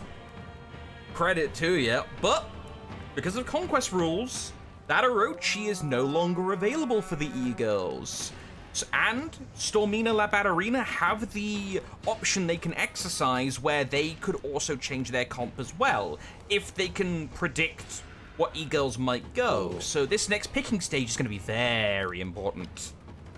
Yeah, I think if I'm interpreting Mina's last message correctly, they picked Highlander in the character select screen. Oh no! So they have to back out. We're gonna restart the John DeLighter controversy.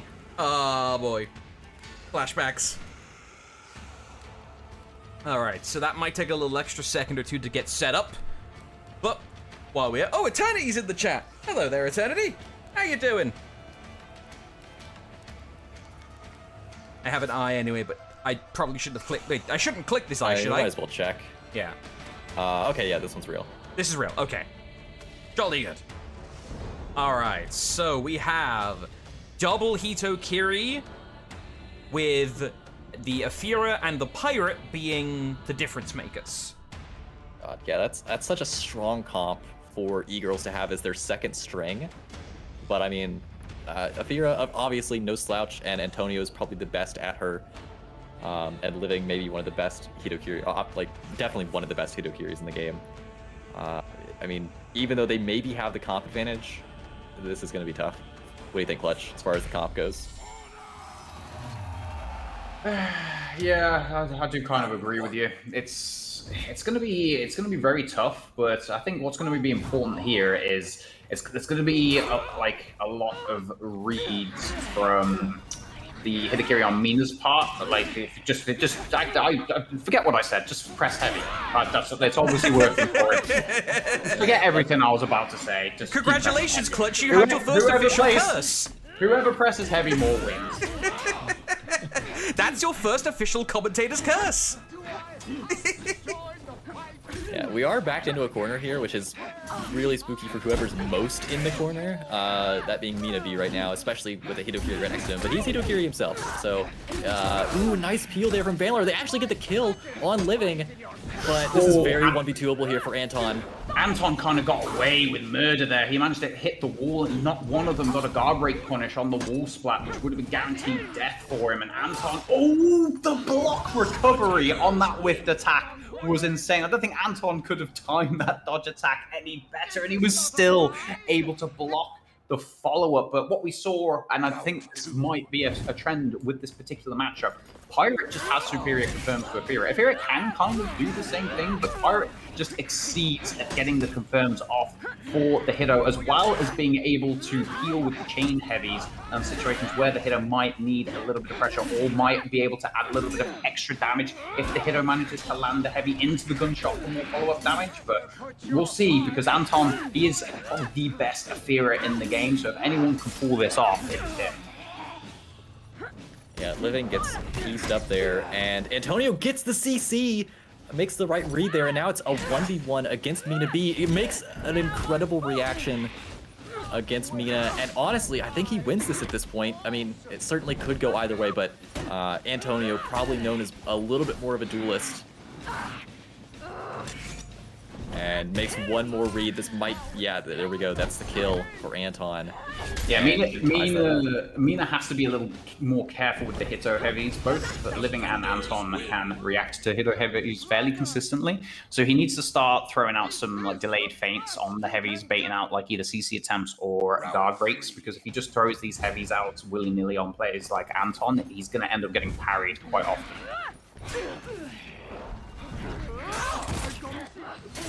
Yeah, nice forward dodge heavy gets Antonio out of his own forward dodge heavy attempt there. And then we also saw the chain heavy as well from the Pirate after the dodge forward heavy, which is such a good peel tool in its own right. And interestingly enough, Living went for another parry there on the target swap.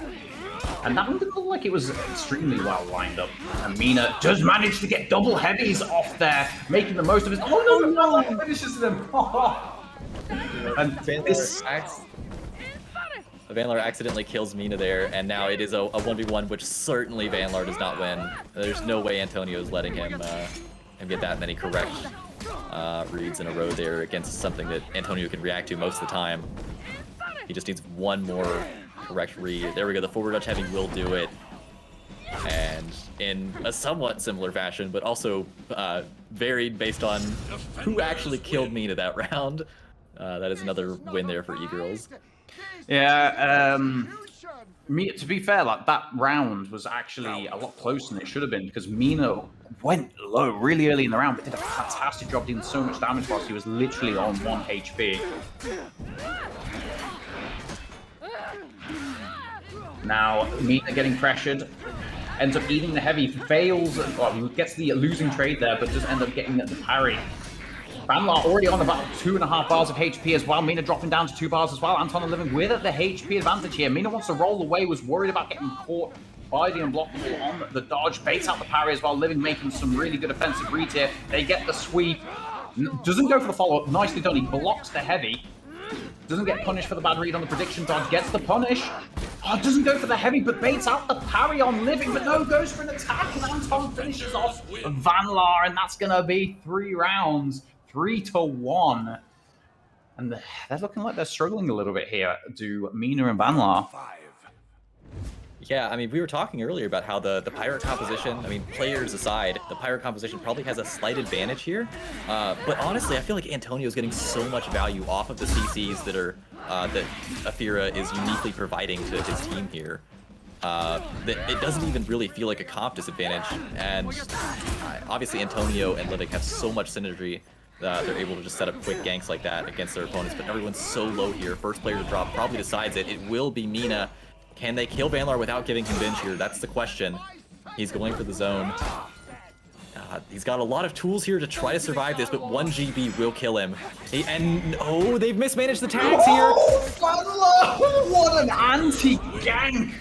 Big shock as well. Anton usually so consistent with those reactions, but you have to say he made some really good reads there as well. Anton trying to bait out a parry, let the heavy rip, baited out the punish attempt from Living as well, and then also made the read that Anton wouldn't then try and peel his punish on the heavy parry from Living. Just fantastic reads coming out by Vanlar there. This round started off quite strongly for Living and Anton as well. Done a lot of damage to both Mina and Vanlar, both on about 3 bars of HP. Living not biting on the parry attempt there, catches the side dodge attack. Nice parry by Mina. No parry on the light there. Anton gets the peel.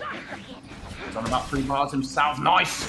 The chain finisher CC and another crushing counter from the Aethera as well. They've got to be careful with those neutral attacks because Anton is so good with those crushing counters. Gets the bash. Living's just spamming indicators here. They don't want to even risk the revenge. Anton trying to react to these heavy... Oh no, he's not DC. Oh, I thought he DC'd for a second when I saw him moonwalking across the map, and now Living takes over. Mina makes a hard read. He's going to go down, and they're going to have 3 rounds to bring this back to 1 apiece. Yeah, Antonio is making such a difference in this matchup with the CCs on Aethera. It just feels, honestly, maybe even more oppressive than what the Pirate isn't able to do here, because every time that Mina and Vanlar are trying to make any kind of read next to the Aethera, they have to make it twice, honestly. Antonio is just really doing a great job of making this not feel like a comp disadvantage at all. Another CC there. And we basically split off into 2 1v1s here, which I definitely favor the Aethera comp in. Yeah, 100%. It's like I said earlier, like when you have the Pirate, you don't want 2 1v1s. It's not what the Pirate exceeds in. It's not making the most of her strength. So that heavily favors the Aethera comp. But Mina very low here. Anton doing a fantastic job defending, but Living as well, just making them, oh, that's dangerous. Anton's going to be pressing a lot of buttons here. He does not want to get guard broken, but there it is, and now Living. Oh, but why does Mina go for the zone? Oh no, Living! He actually fights on the parry! No! Why did they go? Why didn't Mina go for the unblockable heavy? It would have killed! Oh, but they managed to take that round anyway. That was so close to a massive choke. If Mina had gone for the unblockable there, I know he was anticipating the gunshot from the Pirate, confirming the follow-up, but the unblockable heavy would have been enough to kill anyway. That was so close. Yeah, I'm barely even on my seat at this point. E-Girls are up a game, and if they win these next 2 rounds, they send Antonio and Living down to the losers bracket. It's just a matter of whether they can pick up these next 2 rounds here. And Living already rather low, honestly. He's lost half his HP already, and he's getting absolutely torn to shreds by Vanlar on this Pirate. Really dodging all around him. Really good reads on those external dodge attack mix-ups. Going for the chain heavy to punish the prediction dodges, anticipating the bashes. Anton goes down, gets guard broken. Mina gets the kill. They brought it back 4-4. And oh my goodness. Mina and Vanlar literally have game point here. If Anton and Living win this, they bring it back to 1 apiece. But if Mina and Vanlar take it, Anton and Living are dropping down. Not even in a 2-1. They'll be 2-0'd and dropping down to losers. Yeah, I think there was even a point in that round where Antonio forward dodge heavy into Living and confirmed an attack on him. So, I mean, who knows what the comms were like after that. I'm sure they're not happy. And Antonio is already a bar seconds in! Blended by the Pirates' dodge attacks, not anticipating the hitboxes. Living trying to get mix-ups here. Goes for the zone, Mina does. But Living getting so much damage, he's keeping his team in the round here. All thanks to this damage. The zone not quite enough to kill. Oh, but Anton ends up going down. Living left alone. He goes for the unblockable, but he's out of stamina. Oh no, this is bad. Living. What amazing defense! But no, the heavy catches the side dodge. What we were talking about earlier. The heavies, the chain heavies on Hitokiri might as well be blue because of how good they are at catching those. And Anton and Living dropping down to the losers bracket. What did I say? What did I say about my boys? They were gonna shock a couple of people. They were gonna prove a couple of people wrong. And they go on to the grand finals of the closed qualifiers. 2-0, nearly a reverse sweep against 2 of the best 2s players in the game, while drunk out of their minds. Mina B and Vanlar absolutely destroying the opposition. I mean, if you wanted a team to root for who, I mean, has a good shot at winning, but definitely wasn't the favorite coming into today, I mean, E-Girls are who you're looking for. Well, we've had a pretty darn good set of games in the uppers right now, and in the lowers too, but that was probably one of my favorite games of this entire series of the 2v2. That was quality stuff, and now E-Girls will be moving on to the grand finals with the golden parachute. We love E-Girls, apparently, caught in 4K, and now they sit in that long waiting position, and this is the question I asked for Clutch earlier. This is very familiar territory for yourself, I believe, my friend, right? Oh, whatever could you be on about? Call to hunch. Now, moving on from that side, we now have below us. Let's see here. A little bit of knife fight territory. Jamaican are out. Nothingness out. My boys Set Mix and Tote are out. No. Pepe hands. Also, mute game. New music. Knight's Promises, the GOAT. There we are. So, who do we look at? Do we go for Lions Sylphidi or Dad Gamers SMP and try and catch that? I think Lions Sylphidi is probably the higher level matchup of the two. But we haven't seen either, we haven't seen SMP. I was gonna say we haven't seen Dad Gamers, but no, SMP just won their set. Hold up, Dad Gamers just went out too near to them, so yeah, those who know versus SMP. Yeah, I'll tell you what, Okay. you guys make the call, I'll be back in 5. Okay, yeah, you take a moment. Okay, chat, time to influence us. We have equal games to look at. Those who know versus SMP and the Lions versus Sylphidi. Oh yeah, now's a good time. Commentary break. I'll let both of them go do their thing. I'll have a chat with you, chat, myself. Let's see what you're thinking. Lion. Don't care about SMP even though they're good. Memes is a small dog. That's not a team, Suseki, but I appreciate the request. Okay. Oh, we got one for Lions Sylphidi. Okay. Looks like the majority are asking for that. Oh, hang on. I see trumpet. I'm not sure what trumpet means unless that's tuba. Those who know, ooh, it's this one's starting to pull a little bit. By a little, but I'm seeing still majority for Lions Sylphidi. So I think the crowd vote goes to here. Okay. We go and get this lined up. Powered with an amazing voice. How much water do you keep behind? First of all, thank you, Thunderpugs. And 2, endurance. Admittedly, I do have like bottles of water on request. Like, I have 2 on me right now, and I can always have more brought to me by my lovely production assistant, aka my mother. However, I built up a good bit of stamina over the years. I've been doing this kind of thing for 10 years plus at this point. Yeah, it's like 10 years. Like, I started in Smite way back in the day. Then, like, Overwatch, Roller Champions, now For Honor, which I've been doing for 8 years. Yes. Make sure to be a Hydra homie. And make sure, chat, you get your I was about to say something really funny there. Losers, round 6. There we are. Make sure you get drinks, by the way, folks. Get some water. Have a stretch if you need to. Grab food. That's how, if you don't eat, that's how you get headaches. I know I do. How old are you? I am 27, turning 28 in November. I look like I'm 12, though. Only just recently started. I need to actually shave frequently. Ban Senso, ban memes. I will shoot both of you. Ah, Clutch, you're returned. Jolly good. We have a game, in theory, ready to go. However, I am now going to need to go to the little commentator's room. Are you here, Clutch? I'm here. So I'm just going to have the match go up, as it looks like we've got it ready to go. I'm going to hopefully have it autoplay. So in theory, we don't lose anything, but I am going to sprint away, and I will leave care of the chat and the stream to you for a moment or two. So let me wait for this to fully begin. I would have just done an actual quick break, but we have a game, so we might as well leave it there. Have I got the teams on the correct sides? Let me check. The Lions is Blitz, and they are on the left. There we go. We have an Ocelot Varangian Guard. Bans for this were apparently Lions banned Pirate and Sylphidi banned Zhang Jun.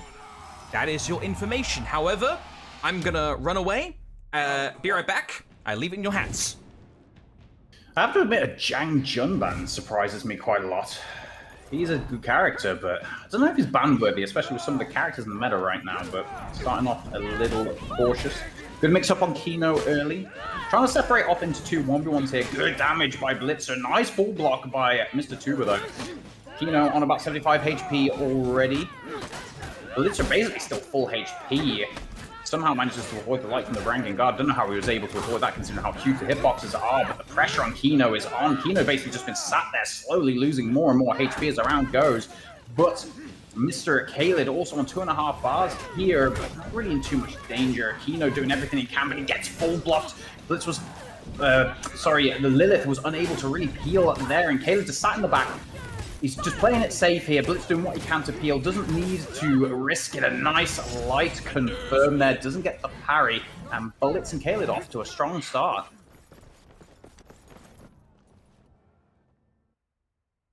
Round 2.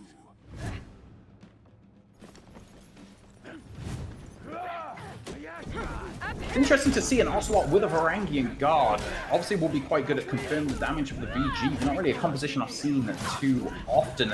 Lilith already down to about 75 HP. Nice full block punish. Only gets a dodge attack from the Ocelot, though. Doesn't capitalize too much on the damage. Tuba does end up getting guard broken down to almost 2 bars here. Kino as well, under 2 bars as well. So much damage coming out from Blitz and Khaled here. Kino in trouble once again. Gets bashed. Nice peel by, oh, beautiful full block. Gets the parry as well on Khaled, but they don't capitalize. They don't get any damage for the great play by Tuba there, and he's going to go down for Blitz's dodge attack, and they are going to go up 2-0.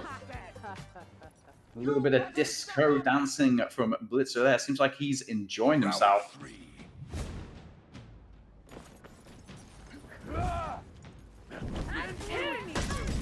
Nice crushing counter there. Oh, but Tuba actually just landed watch that good read by Blitzer. Look at the range on the Athera chain bash as well, tracking and punishing the poor Varangian Guard from that far away. Kino trying to pressure Khaled here, but not really making too many reads with Khaled. Poor stamina management, puts himself out. Stamina Blitzer suffering, does get the double heavy, but Blitzer's eaten so much damage here. If he goes down, it's going to be dangerous, but Lilith also below 1 bar, gets a very nice top heavy there, and Kino gets the kill, and now Khaled has to try and anti-gank against an Ocelot, which is never a thing you really want to be doing. Such a strong gank proc, probably one of the strongest in the game. Nice CC there, opts to go for the CC instead of the full block punish. And this is basically turning into a 1v1. Got to be careful of VG in case he comes in to try and help Kino should he start to struggle.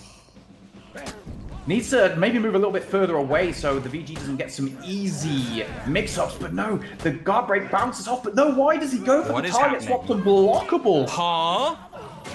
This is getting weird. Very, very unusual target swap. They're giving him the free guard break, the roll as well, baits out, but no! Why did he go for the heavy? He could have gone for the crushing counter, anticipating the dodge forward light from the Ocelot. What a strange end to that round. Round 4. Well, at least this close qualifier has certainly been exciting for your first time here, Clutch. No boring games on the stream, and we've seen a wide range of stuff. And apparently it's now time to see the shenanigans. Khaled looking to watch their HP a little bit, gets parried by Lilith. Kino looking to add for stuff after the stuff, but Blitz trying to do their best to peel. Blitzer doing his best to avoid damage here. He's done a good job of preserving his HP. He's also like a bar. Kino making some good reads on the mix-ups though, and Blitzer soon getting blended. That's what the Ocelot brings to the table. He doesn't even need his teammate. He doesn't even need to gank. His mix-ups are just so high damage. Such great offense, and the chain bash confirmed off of the hit stun. And after going down 2-0, Kino and Juba brought it back to 2 apiece. What can I say, Toad Mind? I can't get rid of some of my Smite heritage. Shout out to your boy F.NY, inventing the stuff after the stuff. It's a quote I'll always steal. Let's needs to be wary of the 1v1 against Kino, a well-established 1v1er of his own right. Honorable onesies apparently in this tournament. I'm not sure. I didn't think we'd be seeing this, but we ball, I guess. Kino tried to go for a long dash, but you've got an Athera right next to you. Now the animal finally strikes, but Blitz is on death's door. And so is Caleb. Kino played really well this game. Lots of parries, but I tell you what, Tuba very low as well. But no, the dead angled light, the hitbox is so huge on those Varangian Guard lights. Manages to get the first kill, which makes all the difference. And after going down 2-0, they've taken 3 rounds in a row. And now Blitz is on the back foot. We are in loser's side, by the way, folks, so whoever wins here will be 1-0 up in a set that will result in someone leaving the tournament. So the result here is going to be very important for the morale. Blitz down to half, but he has been in more pressured situations than this. He will be relatively okay, but Caelad's building a lot of venge here.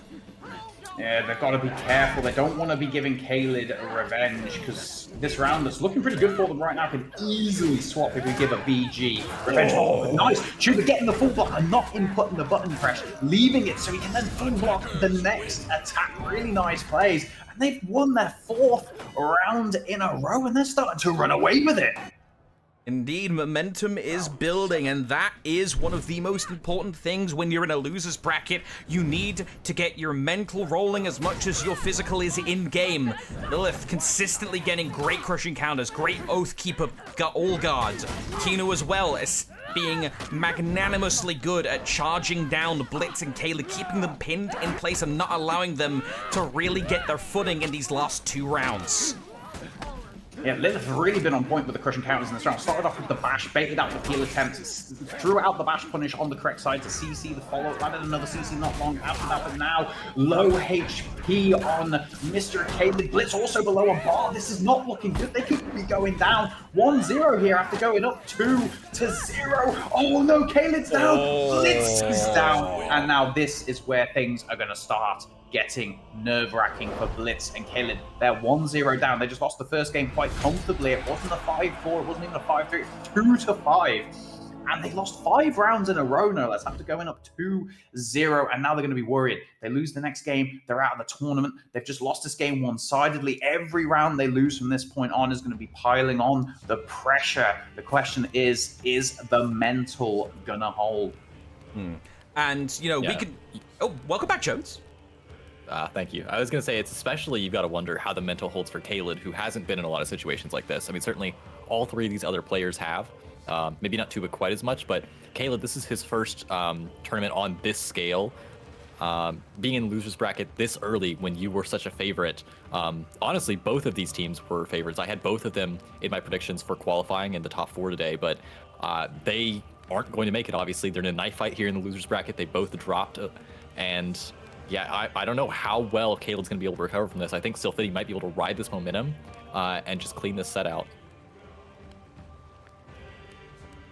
Yeah, Blitz has definitely shown himself to have solid mental in the past. He's come from losing positions. I mean, obviously, just point to the 4v4 friend or foe where we actually ended up going down 2-1 to bring it back 3-2 to win the grand final. So he definitely has the ability to keep his head in the game. But like you said, Caleb, he's dominated some tournaments on console, but he's never been in a situation like this, a big, Ubisoft-sponsored tournament, fighting to go through to the grand finals, especially like you said, when you're one of the favorites, when people have you touted as one of the favorites, and then you hit a bit of a bump, that can also add a lot of pressure onto that. Like, a player can start to put a lot of pressure on themselves, so it's going to be interesting to see how it plays out. And very interesting, Nabushi and Shigoki going up against Griffin and Jean Hu. Definitely 2 comps that we haven't seen today yet. Yeah, we've got Blitz on the Nabushi as well, which is not something I expected we'd see from him. I feel like this might be, I mean, certainly it's a character he can play, but I don't figure this was something that he was expecting to play today. This might be a bit of last-minute adaptation from them. Nice, goes for the deflect there, but then also goes into the bash to beat out the attempted guard break. Caleb pressuring the Jean Hu there with the Shigoki. Definitely one of the things that Shigoki can do so well. Such a scary 1v1. He's very good at isolating people. Good read on the guard break from Blitzer there. But unfortunately, that chain bash from Nabushi, you're not really going to be landing many of those, not without some kind of confirming Kaled. Oh, beautiful pick from Blitz to stop the second attack from landing, which would have got the kill, but the Zhanhu does end up getting the zone. The Nabushi zone hits both here. He just has the HP to play around here. And the dead-angled Nabushi zone flashbacks from 2017 of the target swapped, unlocked Nabushi zone there, gets the kill. But the problem is Kino, very good reactions, extremely good 1v1er. How is Blitz going to land damage here? Maybe he'll chip him down, and then he relies on Kino making one mistake. Unfortunately, didn't dodge the bash early enough there to get the guard break. Kino going for the mix-ups. Blitz not biting. Oh, but he goes for the hidden stance. He gets it. Oh, now this is bad. Kino is in the driver's seat now. He's the one with the unreactable offense. Catches the heavy feint with the buffered guard break with frame disadvantage. And this is the problem. You remember earlier, Jones, when I was saying about how Pirate's such a strong character? But you get in those 1v1 situations and all of a sudden you struggle. Well, Nabushi's just like that, except you could honestly say she's even worse. Yes, her defense is better. Yes, she has some insane damage. But she has absolutely nothing. She's got a 566 MS bash. That's her best form of offense. And it just results in situations like that. Yeah, I mean, you do not want to be in a situation, like you said, on one of those characters who just doesn't have very good offense against players, especially who can react very well in a 1v1 situation. I mean, Blitz played very well to use the back part of the Nabushi zone there. Worked just as well now as it did 7 years ago, but yeah, you just can't really win a 1v1 situation like that, at least not with consistency. And now both Blitz and Tuba a little bit low. Kaled also down there. It's really just a matter of Kino trying to use his own health bar, keeping Tuba alive here. It's a matter of whether he or Blitz drops first.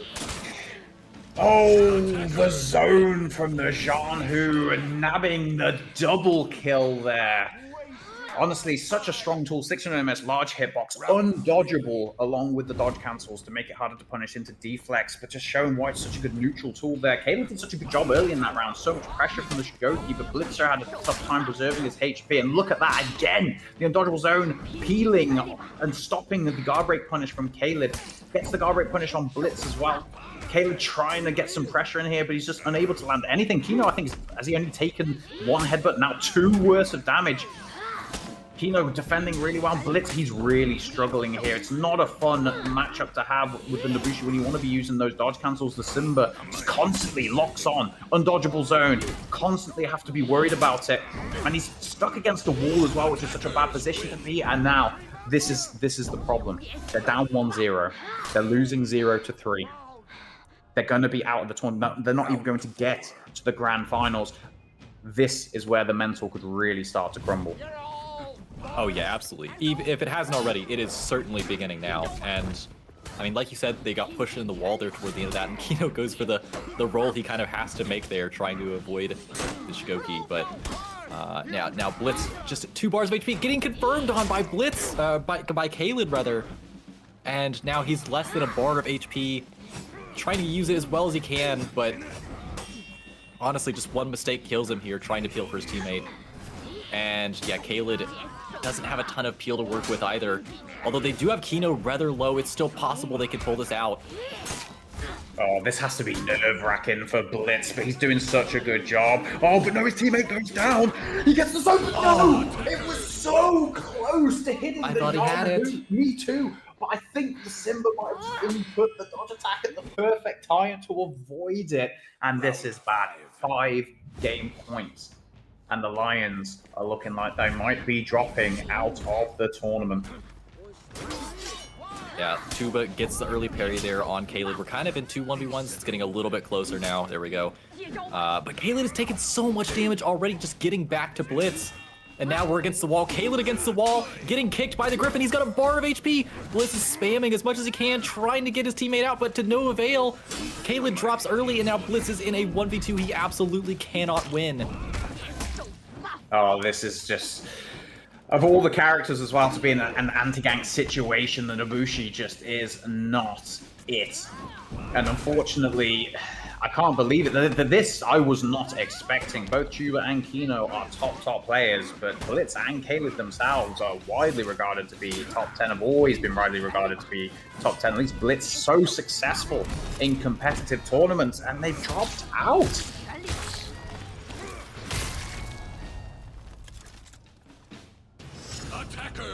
Win. That was not on my bingo card. They were the #1 seed coming into today. We had bingo cards? I wasn't given one. I had a bingo card. I feel sad. I didn't get one. I didn't get one either. This is a robbery. All right, well, on my bingo card was you asking about my bingo card, so I'm crossing that one out. Huh?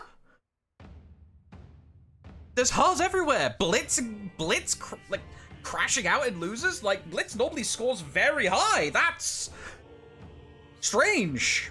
But but Sylphidi will go through Kino and Lilith, aka Tuba, the person who which Freeze wants an emote for, will be moving. I blame you, Mona Lisa, for stealing my bingo card. We now have our next losers match decided in theory. Oh, actually, it'll be whoever wins out of those who know SMP. So let's, as quick as we can, try and jump in here. See if we can catch SMP, those who know. I know there were people in chat also asking for this one, but on the 50-50, unfortunately, they lost. It is what it is. Target will be Jarl.sb. We will do current position, just to keep it in chronological order. Actually, no, we'll go from beginning. We'll go from beginning. There's no, I don't necessarily need to. There's no one waiting on us. So this is, in theory, the second game of the set. Those who know, 1-0 up against SMP from beginning. I've got to resist the urge to do recent position because I have the attention span of a 3-year-old and I want to keep up I want to keep up on the current things. Don't worry, Acid. I resisted my base urges, but we are in. Gentlemen, take it away. I'm not going to lie. I saw that Orochi skin and I was like, wait, a Kensei? I was kind of caught off guard. The skin does to everyone. I hate it so much because it does that. The silhouettes. But interesting composition. I wasn't expecting to see a Nobushi Shaolin comp, but then again, it's pretty much Jarl's best character. Extremely good plays from the 4v4 friend or foe on the Shaolin, and the Nobushi Saseki, obviously an extremely good Nobushi, and it's working here. Very equal amounts of HP.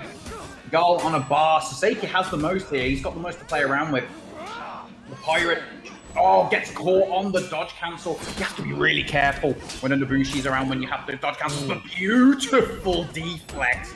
Oh, but Jarl catches him with the triple lights there. Great form of peel. Very high damage as well for something that's 500 MS peel. Gets the first round, but a nice competitive round. Yeah, I thought after he deflected there, it was an omen that he was going to clean up the 1v2, but unfortunately not. And now we're converging the team fight a little bit closer. Jarl with a nice peel, but he puts himself out of stamina. Now it's a matter of whether Jarl can peel the pirate gank away. He does with the out of stam heavy. Throws another one for good measure, but he gets interrupted out of that one. And it's always surprising to see just how many attacks land out of stamina. So many people, you know, they want to rush for those ganks, and then all of a sudden they get hit with like a double 27 damage out of stamina heavy and just end up losing the trade. Yeah, Jarl in a really, really tough position here. He does land the first hit of his zone against the pirate, but he's got so much HP to work against. Although, honestly, he's doing an excellent job right now. But no, finally, one read does catch him, and he drops the round. Unfortunate. He was making really good reads. He was playing around the fact that he knew the Orochi was low and that the pirate was going to be very, very eager to peel for his teammate, not wanting him to die, because you do not want to be left against a Shaolin in the 1v1 as a pirate. So he constantly was baiting the peel attempts, punishing them. He just made the wrong read at the end there, unfortunately. Yeah, Jarl's zones have been excellent so far. He's really making great use of these. And Suseki gets the parry, but they don't actually get much damage out of it, though Jarl's heavy there does land. And Suseki's very low versus Jarl's HP. Jarl needs to use as much of his HP as possible trying to keep Suseki safe. No, he is finally taken out, and now this is extremely 1v2able for Jarl here. Yes, I would say it's actually favorable in this situation. This is an example of a gank that is favored to the person being ganked just because of the HP totals and the revenge totals, no less. Makes the right read on the feint now. Oh, dear. Of all the things you want to happen, you shouldn't be letting that happen. Makes the read on the sweep. Nicely done, and Jarl with the anti-gank to retake the lead.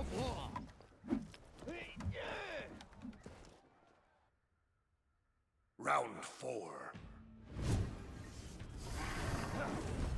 Right, here we go into the 4th round. As Saseki, once again, it gets a parry and just ends up eating more damage than he actually dealt himself. Yeah, Nabushi already down to 75 here, and also gets peeled for the guard break. You have to be careful guard breaking a Pirate's teammate because she has so much range on those peels, but y'all, look at the damage he's constantly threading. He's got so much HP left as well. He's doing everything he can to help Saseki. Baits out the parry attempts externally as well. The Oroshi's not quick enough. And there we go. Look at the bleeds and the confirm for the heavy, and y'all playing like an absolute beast. Yeah, I mean, they're up 3-1, but honestly, I feel like they could make some of these rounds even more decisive if they had Saseki just play a little bit more defensively, because I feel like we've seen 2 or 3 rounds go like this, where Saseki gets very low early on compared to Garl's just wealth of HP, and he ends up having to basically play really hard trying to keep Saseki safe, where if they shifted a little bit in terms of who is using their HP to bargain against the enemy's HP, they might have a little bit more staying power in some of these fights. And as you can see, just the amount of damage the Nabushi's been landing with these bleeds. Honestly, probably did like 2 bars of damage just purely off of bleeds on the Orochi this game. One of her strengths, every recovery, every guard break, is get full damage on the bleed portion of the attacks. But no, the dodge forward heavy, very risky to do, but ended up working. But now he's in a bad situation. Heavily unfavored matchup with a health disadvantage. And honestly, I'm confused how that dodge attack didn't end up hitting the wall. Yo, oh no, he eats the heavy. Good read with the zone. The delay on the dodge attack avoids the... What the hell? Thoughts? That's gotta be tech or something. Surely. I'm choosing to believe that. Clip, please. We'll review that later.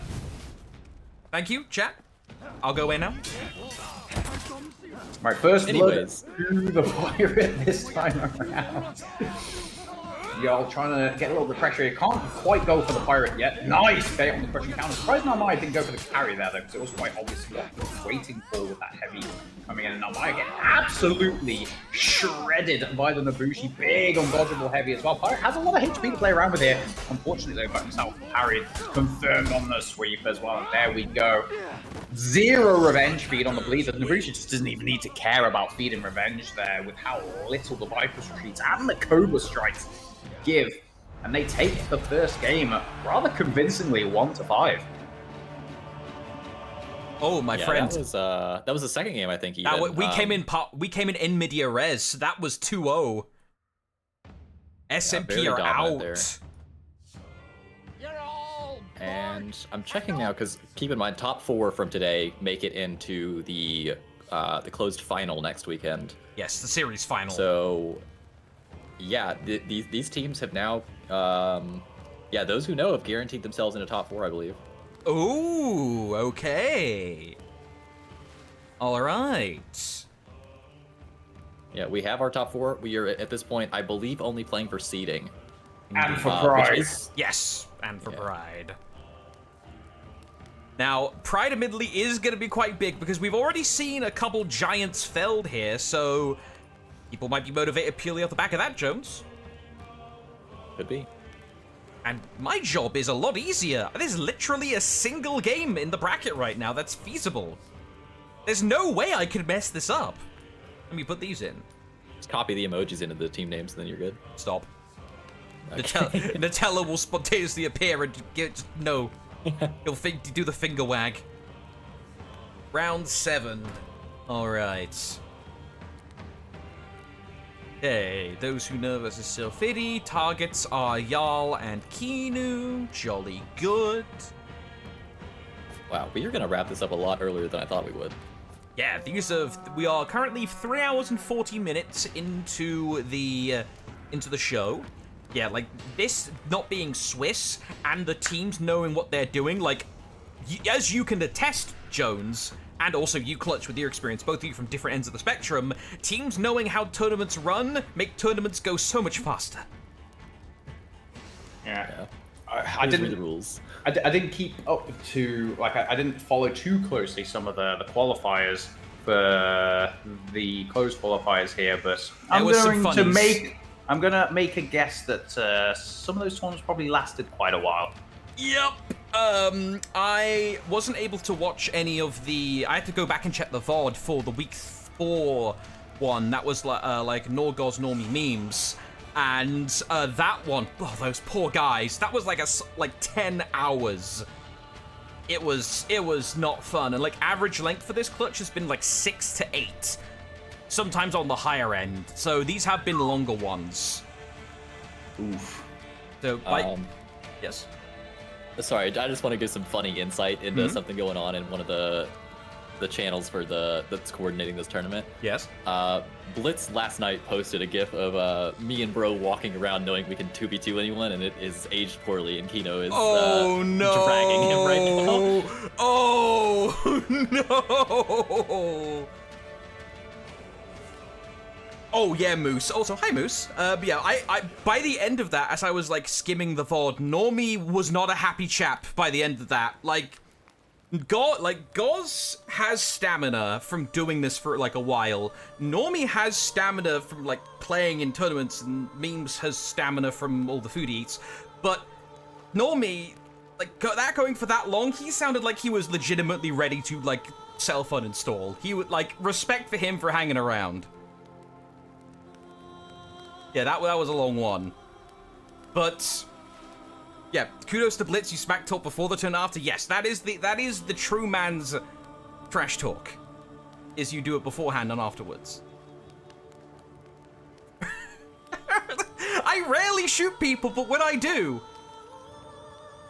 I don't miss. I'm patient. I'm a nice man. Only very rarely that I break bad. All right, we are just waiting on the eye to appear. I have no fear, Nobushi Stronk. I imagine you will get a picture of that fairly soon. I took a food break. What happened to the Lions? First of all, welcome back, Mr. Mage. And second of all, let's have a look at. Let me review the bracket for you. The Lions, I believe, out. Yes, they went out 2-0 to Silphidi. So unfortunately, the Lions are gone. Game is live, thank you. No more bracket review. Go, go, go. Also, hello, Papa. Nice to see you as well. Welcome, actually, it's Immortal, and I see everyone coming in. It's a pleasure to have all of you here for the closed qualies. Who was asking for Centurion before? Who was asking for Centurion? Here you go. What the hell? Someone in chat wanted Centurion. Here you bloody go. We have Incredibilis on deck. Thoughts, gentlemen? Okay, What wait, am I this is watching? so funny, because this is double Jeopardy from earlier when they beat them with Gladiator. No! They're just gonna do it with the other Roman. They're just BMing again? Oh my god, they need more screenshots, that's what this is. No, if they manage to lose to Gladiator and Centurion in a 2v2 tournament, oh my goodness. Round 1. Well, gentlemen, have fun! Alright. You gotta lock in here. Like Clutch said, you don't want to drop to... Certainly you don't want to lose to Gladiator, but definitely you don't want to lose to Gladiator and then also lose to Centurion. Yeah, well, it is going to be interesting. Nobushi might be awkward for the Centurion, but the VG actually probably will leave a few openings for jabs. So if Lilith is able to keep the Nobushi occupied and not allow him to get free kills off, the Cent might actually be able to get some big damage confirmed off on the VG. But we're going to have to see if he's actually able to accomplish that. Lilith actually does have quite a lot of HP remaining, and VG obviously is a monster in anti-ganks. So he could potentially do something here, but considering Nobushi can literally just spam bleeds all day, every day, and feed no revenge, it's definitely going to be awkward. And there we go. Defenders win. Yeah, bans for this set are Griffin and Ocelotl, which is interesting. I suppose that was a ban from Blitz team, from Jarl team against Kino.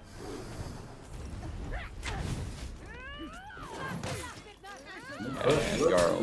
Nice parry on the life. Unfortunately, wasn't able to get the max damage off. Good punish with the kick. Goes for the zone. Might not have been the optimal play there. Gets the jab. There we go. Gets the heavy. Can't get the guard break. Gets the pin on the wall splat as well. Oh, and the target swap's unblockable. The Centurion landing so much damage. in this round. Nice full block as well. Dodge forward way too slow, though. The pin does not last that long off of the VG full block. Oh, that's a big amount of damage. Got to be careful here, because if Kino goes down, he makes it much more difficult for his teammate. Nice zone peel, however. Got to let Lilith go on the front foot here. The Nobushi doing a good job. Good peel on the full block as well, but this time... Oh no, did he just hit his teammate out of the crushing counter to get the kill there?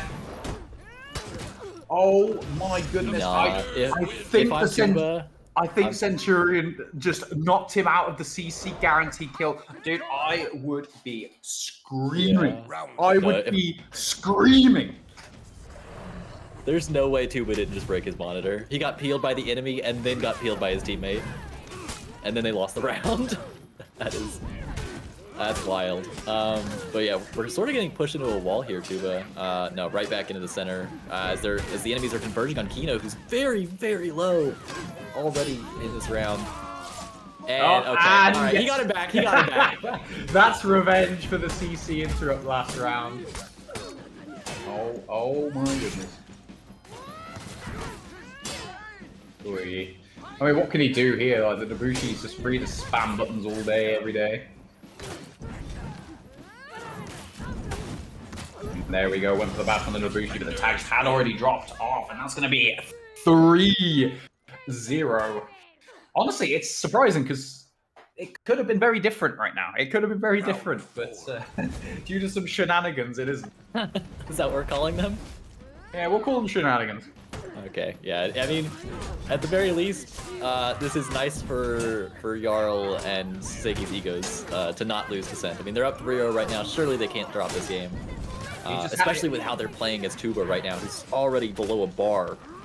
You just had to give them the commentator's curse in here. There's no way they could lose this. Twice. Surely no way. I'm secretly rooting for it. You already got one on your conscience here, Jonesy. You might have a second. I might. They do have Kino bleeding out though. Surely they don't get reverse swept, right? Oh, imagine getting reverse swept by a Centurion. Oh my god, no one could ever live that down. Right in your step. Round 5.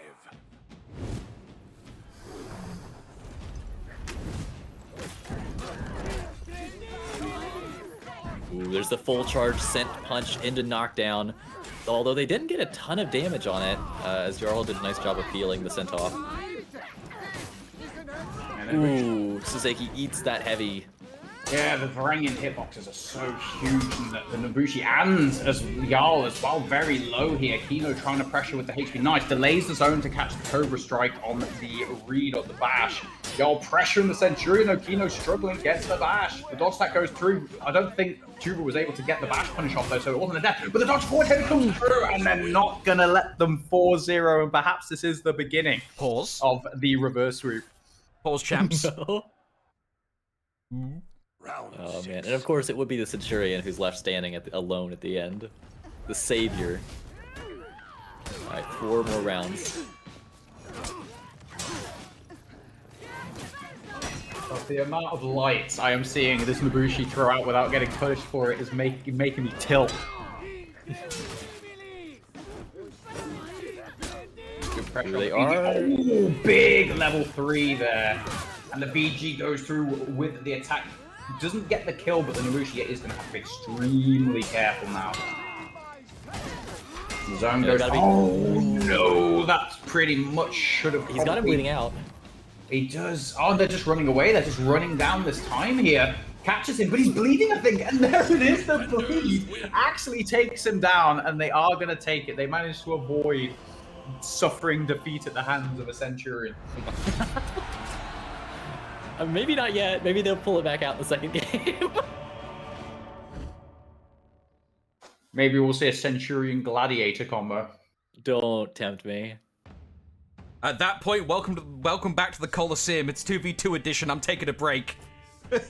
We're actually just running Coliseum again, Clutch. Romans everywhere. Time to put the timer on 60 seconds. Maybe set the damage to lethal. Real. Alright, now, the question is, do Kino and Tuba play for the seed, or do they play for Scent? Ooh.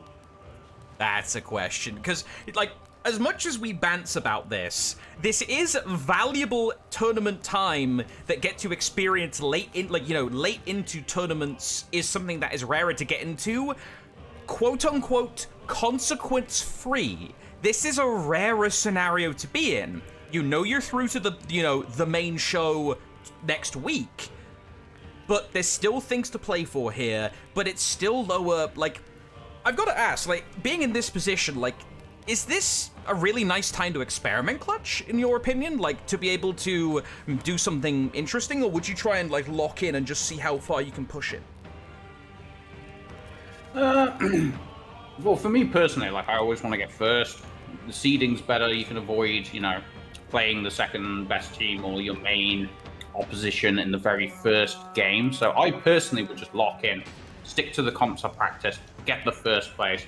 But some people can be different, and I guess this is a good chance to potentially try out some compositions with not a lot on the line. You've qualified for the grand final, so if you do lose, it's not drastically bad. If you were to tell me when I woke up this morning that we'd see a Valkyrie today, I did not figure it would come from Kino. Round 1. Behold. Cross another character off the list of seen chars today. Let's see how well the Valkyrie does. Yeah, she's sort of keeping Jarl, or rather Jarl is just positioning far away from the team fight. He's got that forward dodge heavy that just crosses so much range at once. Valkyrie already down to 75 HP, but good read on the bash attempt. However, the VG actually being pressured heavily here on about 30 HP, but huge damage coming in by the Valkyrie. VG actually gets the kill, fakes the dodge. Nice light confirm. Oh, but they ended up feeding revenge. But unfortunately, Pirates' offense is not amazing here, so...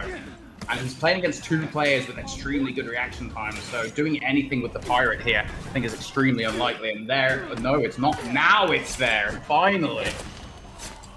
And the Valkyrie seems to be doing a little bit better than the Centurion, at least. Oh yeah, for sure. How far would you say of a stretch this char is to pull out in twos? Round 2. Well, I wouldn't say it's as much of a stretch as Cent. And she does kind of get absolutely railed by certain characters in the mirror. But she's okay. She's not awful. Yeah, and now Kotoka not looking super healthy himself. He's kind of just sitting on the edge of this team fight, trying to peel for Jarl when he can. And ooh, they get a lot of damage against Tuba. And actually end up getting a full kill off of it, off 2 confirms. Jarl peels the sweep damage. And now they're gonna try to get a gank in. The light parry almost seals his fate. Yeah, there you go. The gunshot's gonna confirm the second heavy there as well. And I thought that round was going the other way. Yeah, very ballsy play to go for the dodge forward light out of neutral there, but I do get the impression that Kino's just chilling now. He's got through to the grand finals, he's happy with it. I think that they're just having some fun now. I don't think they're taking this too seriously, if that wasn't already evident.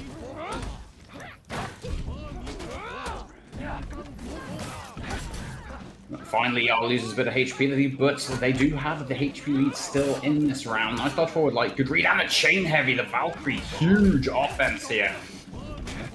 Nice, good bash punish there, but the CC from the Valkyrie, nicely done, and the VG heavy coming in. Jarl literally one light away from death here. He's got to be careful.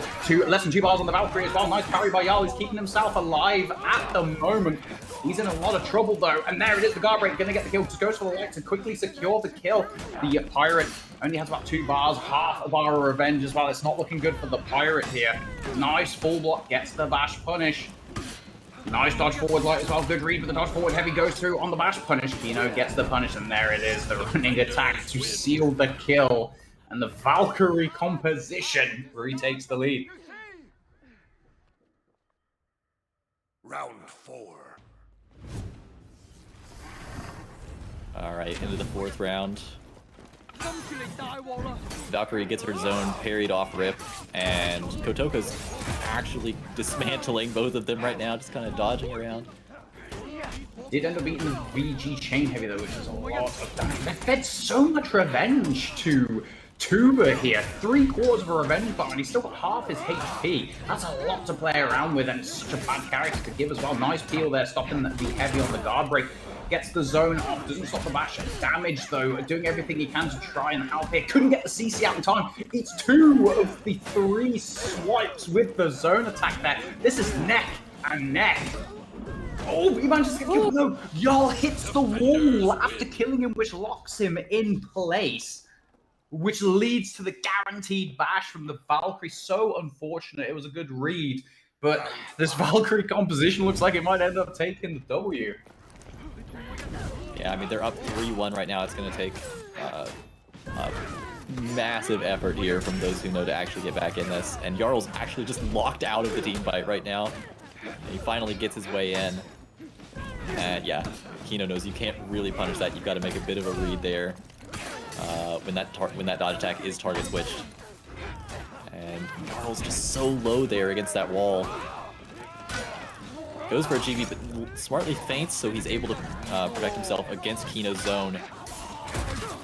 Some really nice work for the VG here, creating a lot of openings. Jarl actually goes down, but Valkyrie gets the pirate practically at the exact same time, and now they have 4 match points to go through to fight Anton and Living. I wonder if there's anything Jarl and Mr. Suseki can really do here.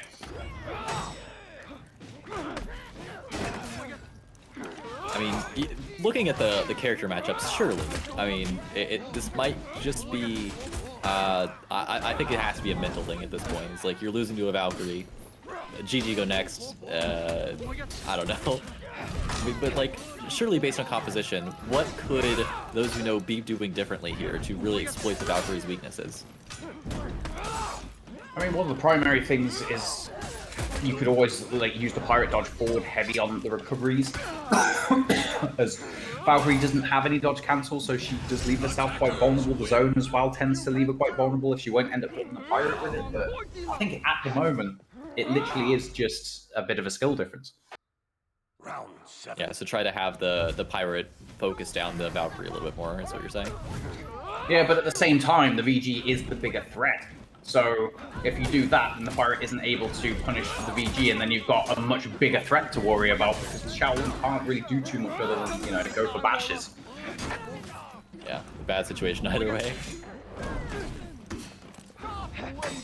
And Kino gets another full block, but knows he doesn't really get the punish off that. Yeah, he's doing his best to not delay the bash to catch the end of the dodges, but when they're external dodges like that, they just move too far away. And I tell you what, Jarl and Saseki doing a good job to bring it back here. The VG doing everything he can to stay alive. Beautiful peel. Help keep his teammate alive there. The bash does whiff. He does have enough HP though, doesn't matter. Oh, the dodge forward heavy.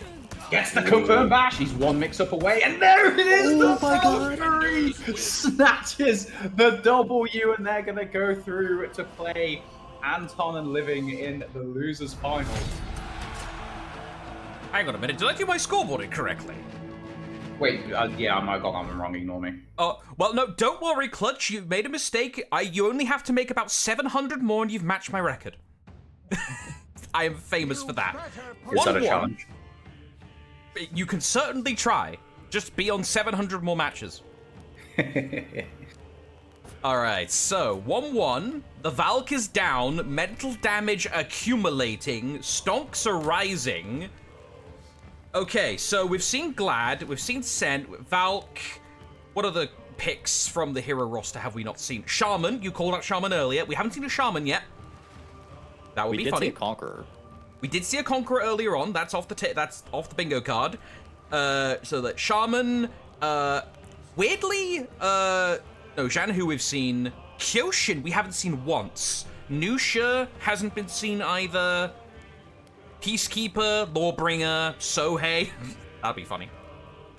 Yeah, there's a decent few we could run down the list. I imagine, most likely, weirdly enough, is the Nusha. Kyo kinda sucks. Yeah, Kyo stonks have been lowering over the past couple of months. That's something I have noticed. I want to see some Sohei. Yo, You really want to see that? Uh-huh. Okay. I mean, maybe Kino brings it out. Maybe. Kensei, we haven't seen Kensei. Good shout, Mystic. I am also a big Kensei enjoyer. I'd like to see a Kensei. And no, the deluxe skin for Orochi doesn't count. Even though it's virtually identical. What else is there? Jormungandr, we haven't had the pick that resummons Norgos from the deep waters. We did see Norgos earlier in chat, though. What do you say? No Warlord either. No Warlord, yeah. Actually, yeah, like Acid says, I feel like the Warlord main's died out. Warlord rises and falls very gradually. Like, Warlord gets, like, little bumps of buffs. Like, it's almost like a bit of a meme in the community. Or, I guess, less of a meme, more of a phenomena. Hey, Goss. It's a bit of a phenomena where Warlord will creep up into prominence and then get slammed down by the hammer of the devs, or a little bit of a change, and then creeps up again. But Warlord so far hasn't reappeared. What are the picks here, though, gentlemen? It's Pirate, Shaolin, Janhu. Okay. This is boring. They're playing for the seed. Okay. Meta picks, cringe. Cringe. What a bunch of sweat lords. Real. Understandable, though. It's like, we had our fun. We're in final round territory. Double Luigi is potentially on the table. So, they might as well take it a little bit more serious. Imagine being this sweaty. Now, God, everyone's ragging on him now. Everyone's turning heel with normal picks. They almost picked Kensei. Ooh, good to know. All right. But time for a little bit more regular twosies here in the loser's side. Sylphidi versus those who know, fighting to keep their spots climbing up in the seedings. Over to you guys. Okay, well, we're in the traditional beginning of game stare off text chat. Who knows what's going on? There we go. No parry on the double attack early, quite surprising. Oh, big target stops unblockable though. Nice amount of damage from Shuba. Nice dodge attack by Jarl, hits both into the light. Half HP for the Janhu already.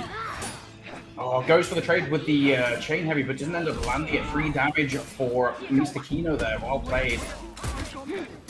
Oh, nice. Gets the dodge attack on the feint to guard break as well. Janhu kind of struggling here after having a strong start to the round, struggling to do anything. Jarl also on about 2 bars. Nice parry. Only gets a dodge attack worth of a punish though. Dodge forward, heavy interrupts the punish on the parry. Well played. Kino still has quite a lot of HP. Oh, but it goes down now. Kino left alone. Chuba is down, but they completely mess up the gang. That's a lot of revenge for Kino. They've got to be really careful here because he still has quite a bit of HP, even if the character isn't that intimidating. Gets the parry. Honestly, I'm surprised why Jarl didn't go for the heavy there. That would have been a guaranteed kill, and it wasn't going to feed revenge. They are going to finally pick up the kill, however. A bit of a chaotic first round. Yeah, I don't know what was going on there with that gank, but I'm just gonna assume they got that out of their system now. I mean, he died, so it worked, right? He died, so yeah.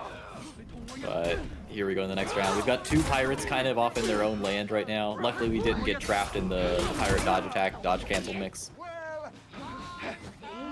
Good damage lead for Jarl and his teammate here. Janhu below 2 bars. He's struggled a little bit in the first couple of rounds, even at, despite that strong start in the first round. Just get the parry up, has a lot of revenge, but as long as they're careful, they should be able to secure the kill eventually here. Nice, Janhu is getting some pressure, but no, they didn't manage their tags very well, and now this is dangerous. Goes for the roll, is punished by the pirate zone, trying to pressure the pirate. The unblockable comes out, he's going to get the quick 50 HP execution, and this is not looking good. Jarl doesn't have enough HP and has 0 revenge. I'm sorry, I love my boy, but there's no way. No way. Shit? Okay, I thought he might be able to spam until he won. Absolutely no chance. In a different universe, with if he had chicken emoted like 2 more times, I think he wins that. By Kino getting the first blood, utilizing the zone very well here for Peel. We see a bit of a mating dance between the Janhu and the pirate in the background. Yo, trying to look for an opportunity to land some damage here, but not seeing a lot of opportunities, especially with the tag applied on the Janhu. Nice, good catch on the light there, delays it to catch the side dodge. Well played by Kino. He's only just taken damage as well. Very good defense so far in this round. Nice zone hits both. The Janhu is going to get parried, but 0 damage off the parry. Not a lot of capitalization there.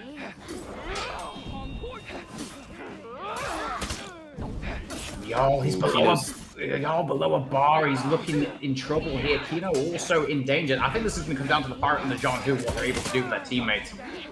Yeah, Jarl drops, but Suzeki's in a sort of winnable position. He's got a ton of Venge. If he's able to kill Kino, which he does, he gets Venge as well.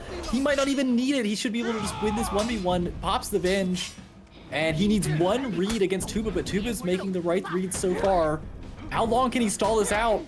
Tuba does have very good reactions, so it's not an easy matchup to win. And there it is, finally!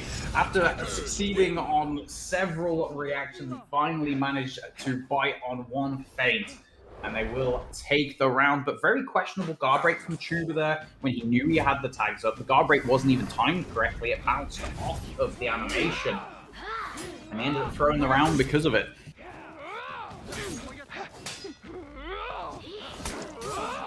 Nice spectacular zone by Kino there. Jarl dodging away. Luckily didn't get punished, was able to block the follow-up the John Who. Down 3 bars though. John Who seems to be taking a lot of damage in quite a few of these rounds. Toka also eats the John Who zone and they're trading up. Huge chain heavy there. But big peels by Kino helping out his teammate. Kino's defense has been really strong in these rounds. As you can see, he still has a lot of HP. Big trade for him. Jarl dies to the unblockable light. Wasn't anticipating it. Now he's in trouble and they're going to bring it back. This is looking very competitive. Yeah, I'm going to be honest. Considering the scoreline, dead even in this third decisive game, this does not feel like if you showed me some of these rounds, I would assume that the Kino and Tuba are pretty decisively winning this. But I mean, some of these last rounds in this game have obviously proved otherwise. And Jarl gets his life parried there. That's gonna really put his HP in a predicament, as well as Suseki's for trying to peel him. Sylphidy's in a nice spot right here. They're honestly getting their own HP chipped out as well. They might have this round stolen from them. They just need to kill one of these two players. There's the nice GB from Kino to set up for the chain heavy. Although, what the hell am I looking at now? Jarl's trying to stall this out, but he's got no HP and not nearly enough Venge to make anything work. Don't worry about it. Just a bit of delayed BM. Okay.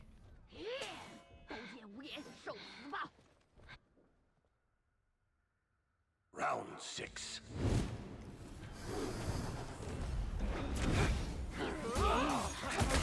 Well, first blood to Segi and Jarl. Trying to pressure Kino a lot here. It's going to be difficult. His defense has been so good in these past 5 rounds. Gets the guard break, puts himself out of stamina. That's not good. Segi getting the trade, but he doesn't have a lot of HP. He's getting pressured heavily, and he's dead. Oh, the John Who pressuring, trying not to allow him to interrupt the execution. He gets it off as well. This is not looking good. There's way too much HP to worry about from these two. Good parry on the unblockable, but Kino, he's basically full HP after that execution. There's not really much Jarl can do here. And nicely done. The prediction dodge punished with the undodgeable zone, and now they have 3 match points to actually get through to the losers finals. Round 7. Yeah, they are playing for at least 3rd seed here. And yeah, like you said, those who know need to win this round, followed by the next 2 if they want to make it through to that. But Jarl does start off with a nice kick, but he eats so much damage for it in total. And now they're basically separated off into pseudo 1v1s. We've reconverged here with Jarl's and Suzeki. You're both very low. Kino, you've been highlighting his defense throughout the set. He's got so much HP, but Lilith drops early. The question is, does Kino have enough HP or the ability to kill Suseki to make this relevant? No dodge forward heavy off of the guard right there. That was an opportunity to set up a gank, but unfortunately, Jarl really wanted the execute for the HP. But unfortunately, he left his teammate to get pressured heavily there, but they were able to bring it back. Good timing on the light from Saseki there, getting confirming the sweep from the Shaolin. They're keeping themselves in this. Yeah, I'm really unfortunate that Tuba dropped there and left Kino in that position. Obviously, Kino just needed him to survive a little bit longer and they would have had that round. But now, they've still got 2 chances while Jarl's team needs to pick up both of these last rounds. Yeah, they definitely still have the advantage here, but maybe that would have given Jarl and Saseki a little bit of encouragement. Nice parry, yeah, a good punisher by Mr. Saseki there. John Who left him to about 2 bars, good pressure, and oh, beautiful CC after the dodge attack, follow up on the gunshot. beautifully done. War the Plank does connect when Kino does have a lot of HP, even if he doesn't have a lot of revenge. Good reads on the guard breaks, but he just goes for it. Oh, he doesn't even confirm it. I think Kino went for the parry and the heavy connected anyway. Oh, but what's Suseki doing? Oh, but he wasn't able to punish the mistake for the parry on the feint there. But Jarl is getting pressured. The zone is going to connect. He does have enough HP. Oh, dear. This could be a problem. Ooh, Suseki's put himself out of stamina, and Well, Kino's not able to bait the reaction out. Sorry, it would have been a problem if the character had some form of unreactable offense. Sorry, I forgot the second half of that sentence. I mean, either way, we are now in double Luigi territory. Somehow. It is fated. Here we go. Here we go. Final game, final round. Who is going to be 4th seed and who's going to get to continue fighting for higher seeding? I will say, I think that based on the last 2 rounds, it's really important to watch Tuba's health bar. I feel like both of the last 2 rounds were decided by, I mean, Kino having a lot of HP, but Tuba just getting blown up early. Although he does have, it's honestly not even that much venge for that, because Kino had also applied his tags. I feel like that's been a common trend a lot of the rounds, though. Kino's had some really good defense in all these 8 rounds, whereas it's mostly Jin the Jean who's struggling. But the zone confirmed. He's finally dead, but Kino is out of stamina. Can Chuba keep himself alive? The bash connects. He's 1 mix-up away from death here. Oh, the parry on the light. The guard break confirmed. Oh, but why did he zone? If the heavy probably would connect, he's going to give him a chance. But the parry on the dodge forward. Heavy and Kino and Chuba are going to continue moving forward. Well played. I'm ass in all caps is Tuba's explanation for why he zoned off that. I mean, they're going forward, so if they're ass, it's a well-toned ass. That's the confidence we need. That's America's ass. Yeah. Is Tuba NA? Tuba, are you NA? Clutch? Tuba's in chat. Someone's gotta know. Isn't he French? He might be. I can't keep all the reaction mutants straight. Oh, they're Italian. Okay. I stand corrected. All Yeah, right. same thing. Basically French. Basically French. I'm just gonna stay quiet and update the scoreboard here real quick. We are in losers finals now. Losers finals, not Fancas. I swear I know how to type. It's Silfidi versus Stomina La Ballerina. I'm just gonna wait for this to update. No. We've got a sad report from Mina B. Oh. He's out of vodka. Oh, that's unfortunate. I think they're screwed. Oh no, that's like Popeye when he runs out of spinach. Also, hang on. Did I have the teams the wrong way? We just watched Silfidi Those Who Know, right? Yeah, they just haven't reported in yet. Okay. Gaslighting myself now. My deflect caused me to die. The walls caused you to die, y'all.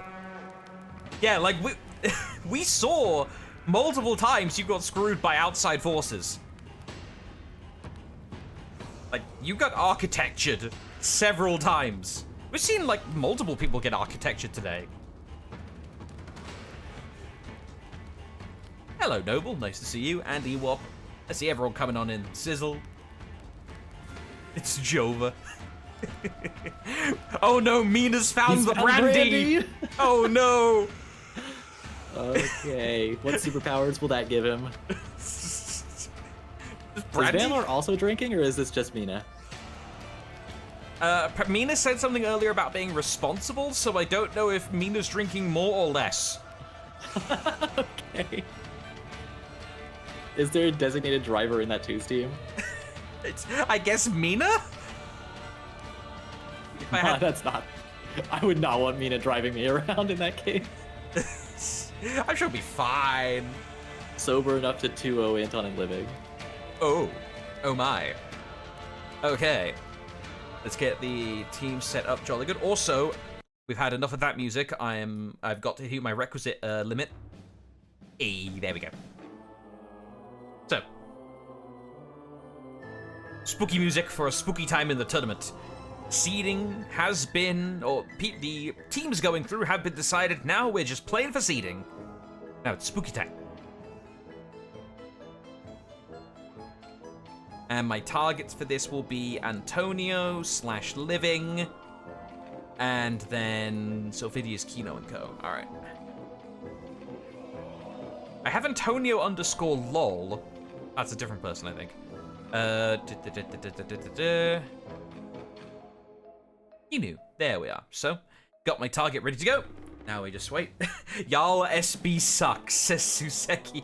Oh no, we got people flaming each other in the chat.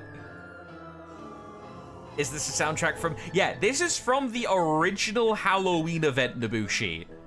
The one where it was like Damian Keegan and Roman Campos Oriola presenting, and Ramon got in that like super sketch Halloween costume and just started harassing Pope behind him. Like that was when they did the announcement. It's burned into my brain. Yes, Jarl did qualify. They are out now, but that match and the matches going forward are just for seeding, so they are 4th seed next weekend. Indeed. Like the other track from events that's not on Spotify that I will always like vouch for, if I can go find it real quick. I haven't played it at all because of it not being close to Christmas. However, the best Christmas track we've ever had is this one. It's the Yuletide from 2020, where they had this as the screen and we got this as the emote. This is the best Christmas one we've had. Just no argument. I mean, I'll happily argue, but you're wrong. But yes, it's not Christmas yet. It's spooky Halloween time, so we stay on Halloween. All right. We're just waiting for the game to begin. That is why it's currently a podcast, or a yap fest. So chat, how have you liked the show today? Out of curiosity, what do you think? Like the games? Like the commentary? You forgot about the internet event. Oh yeah, that was a whole thing. I remember that, dear lord. Yeah, like he had to run. Y'all's mate had to run to someone's house. That was a whole thing. Picked up his PC and moved it. Just ran it to the nearest McDonald's. We can't give her too much power this early on with Christmas songs. Oh yeah, we will awaken Mariah Carey from her 1,000-year slumber. Like, here's the thing. Every festive, every Christmas time, there is a fight in the planes of existence, in the multiverse, between Mariah Carey and her warlock cult, and Michael Bublé and his stans.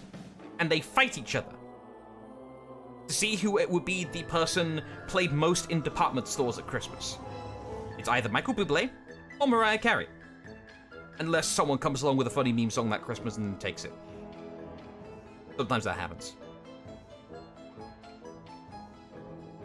So, we can't give her power. You are entirely correct, Nabushi. Let Clutch sing to us. I'm fairly sure we'll have to pay him more for that. Real. Like, at that point, that goes from commentary to performance services. Like, that's union, my friend. That's a union job. That's a Medjay. That's a Medjay? That's not union! Oh my! Anton and Living are not messing around at all, but a little bit of experimentation here from Kino and Tua. Well, it's not even fair to call it experimentation. The experiment's been done. It was a failed experiment.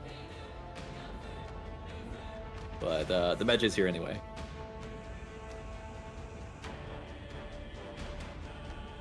So, cross Medjay off the list. First time we've seen that today.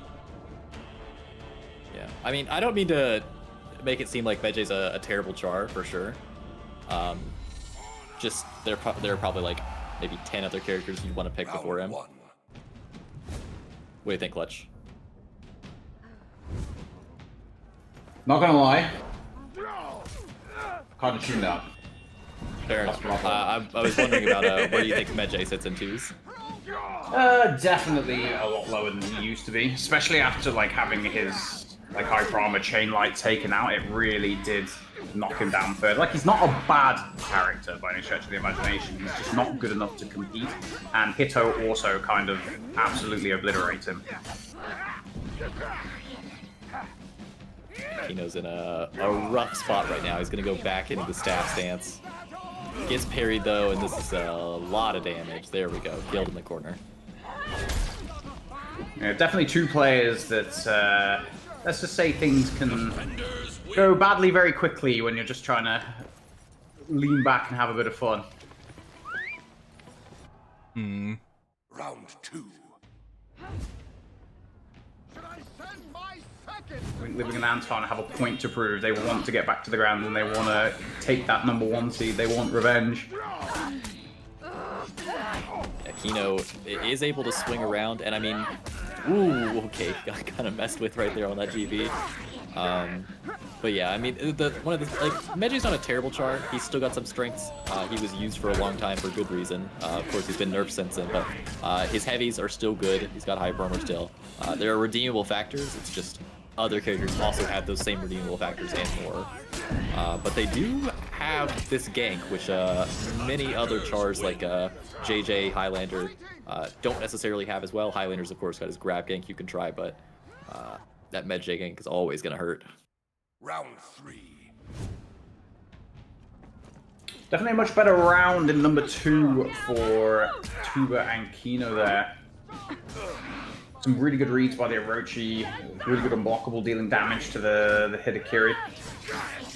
Oh, and the double parry as well. That's quite a big chunk of revenge feed for 0 damage on the Orochi here, but the Medjay has already taken quite a bit of damage. Gotta be careful hitting into the Hidakiri like that, because the Hidakiri will just continuously keep chaining attacks onto you. He can happily just heavy into you and then heavy hyper armor trade into another heavy. Or can't even peel the follow-up there. Just hyper armor trades through it. Oh, you gotta be careful here. They're both... This is winnable for Living. He just needs to make one good read. Block recovery a little bit too quick to actually get the punish there, but the guard break, and they're actually gonna go ahead 1-2. Yeah, this would be an upset to say the least, both in terms of players a little bit, and definitely in terms of characters. Of course, we've got a lot more rounds before that actually happens, and Antonio proving to still be a menace with those CCs. He always lands so many crushing counters. He's so good at just, you know, knowing what the enemies are going to do, how to bait out the peel attempts to get the CCs. Very good at target swapping to get the external CCs.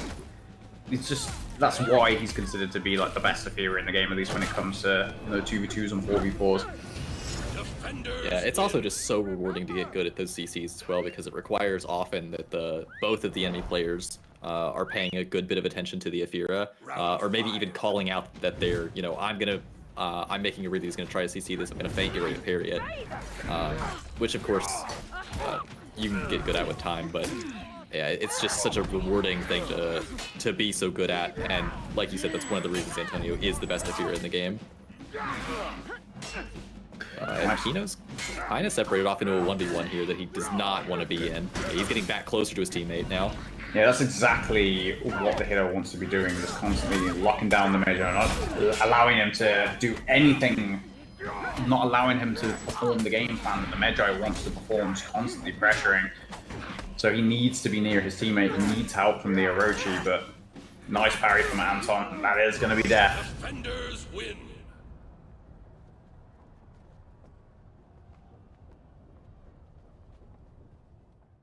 Round 6. Yeah, I expect that this round we're going to see Kino sticking a lot closer to Tuba, not wanting to get caught out like that again, because I believe he lost a bar or two just trying to get back to his teammate so he didn't lose his entire health bar. Yeah, we're separated again here. Kino back in the same position he was in last round. He makes the right read this time though on the heavy. Nice, good damage from the Orochi as well, like reducing the Hiddo to 2 bars. Not going to be able to freely trade as much as they would ideally like to. Nice parry on the unblockable, but nice peel by Anton. Nice, to swap into the twin axe as well to get a little bit of pressure on there, but the dodge forward heavy is going to pick up the kill, and they're going to bring it back to 3-3. Yeah, this is a lot closer than I figured it would be. I forget, was Kino the Medjay for his team during Medjay meta? Yes, I want to say. I honestly can't remember. Maybe we'll get someone to fact check that in the chat. It's been so long since I've since I played against MI in that meta. Can't remember. All right, another situation where we're sort of separated out a little bit. Now we're converging again closer. And it's a matter of whether Tuba can make a difference here with this health lead. They've got Antonio very low. Kino, though, looking in a similar position now. It's a matter of which of them drops first. It's going to be Anton dropping. They've got a gank against Living here. But Living trades his HP. Unfortunately, eats the kick afterward, though. And we're in a position I did not expect, where Tuba and Kino are a round away from picking up this first game against who were my favorites to win the tournament. Yeah, this is quite surprising, actually. Perhaps they haven't actually, you know, put their feet up and just are kicking back and enjoying the fact that they qualified. Perhaps they really do want to improve their seeding. Living, landing a nice out of stamina heavy there, showing the rather large hitboxes on this. Not exactly a huge weapon. At least with the way it swung. No, gets the kick as well. That should be death. The F confirms the follow-up. Brings it back to 4 apiece. We're going down to the final round to decide who's going to win the first set. Yeah, I don't recall what the bans are for this set, but losing to this comp of Meiji Orochi would just certainly allow Silphiddy to whip out at a really strong composition for their second string as well. But it's all up to who wins this last round here. You will notice, though, every time they've separated into like 2 1v1s, things have gone worse for Tuba and Kino, whereas when they've been a little closer together, they've gone better. So they need to stick close together, just like this. Not bad. Like halfway through, commentator's curse, but yeah, this is much more like the Orochi is there to, you know, confirm the damage on the chain heavies. They're there to peel for one another. The Hito just can't spam heavies freely. He's got more damage to worry about. But nice play there, by the way, by Tuba. Doesn't go for the confirmed second light, so he can dodge cancel quicker and avoid the punish. It was a nice little play. Anton's struggling, by the way. He's down to almost a bar of HP. I'm living. He's almost dead here. I think they're going to take the first game. Oh, look, the turnaround. The commentator's curse coming in from the Seameister. Oh, there it is. I can't believe it. That was such a choke. They had such a huge HP advantage. And then in those last 15 seconds, just got absolutely blown up. That was a tragedy before my eyes that you caused. Yep, entirely my fault. These are the ancient eldritch powers we wield on the desk here. We may not be able to play very well, but what, my god, we can influence things by saying words. And I gotta say, that game, it's a safe assumption for me being sat here listening. The vibe for that game from commentary was, we had written off Silphiddy a little bit for that game. Stomina and La Ballerina were coming in stronger comp, we're probably gonna walk over them. It was a vibe commentary. Then by the end, it's, you know, because they started getting serious. Yeah, we were fully expecting that to be, like, let's be honest here, chaps, probably a sweep. Am I wrong in assuming that? Yeah, I mean, I figured that would be a pretty dominant game there toward Anton and Living, but it went down to the last round, and they had, I think, like 15 health between the two of them. Crazy. Yeah, it's like Clutch was just vibing, about to pour himself some of the drink, and it's like all of a sudden business started picking up.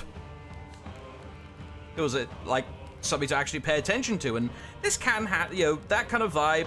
Like, I get, especially as we're getting into like the later ends of this, where we are just fighting for seeding.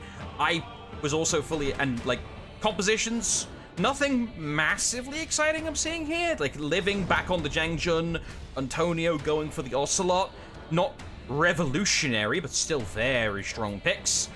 And Silphiddy haven't changed either, I believe.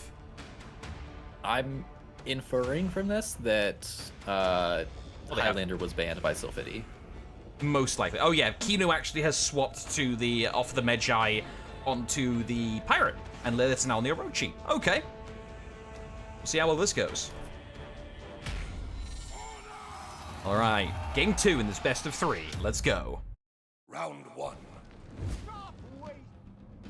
But yeah, you can see here some of the adaptation that that Anton and Living have around this this comp that starts with Highlander and Ocelotl, and they give you this problem of you can't really ban both of them. And even if you do ban one of them, if you ban Highlander, we'll play JJ. If you ban Ocelotl, we'll play Athira. we're gonna find some way around it to play this sort of archetype of composition that seems so problematic for so many of these teams. I have to say though, like from my experience, I would much rather play against an Ocelot in a 2v2 than I would do it in a Highlander. I feel like you can definitely play around the Ocelot more than the Highlander. If I had to choose between the two, I would definitely be banning the Highlander, I think. Yeah, so you think this is the right play then? Yeah, I do. To ban the Highlander. Well, Living is in a tough position right here up against his wall. No HP, no Venge, and he's gonna drop. That's the first round of Sylphidi. Round 2. Yeah, just to clarify the bans, by the way, for anyone who's not familiar, no character is like blanket banned in this tournament. Teams get to choose one character each who is banned for the set from use by either team.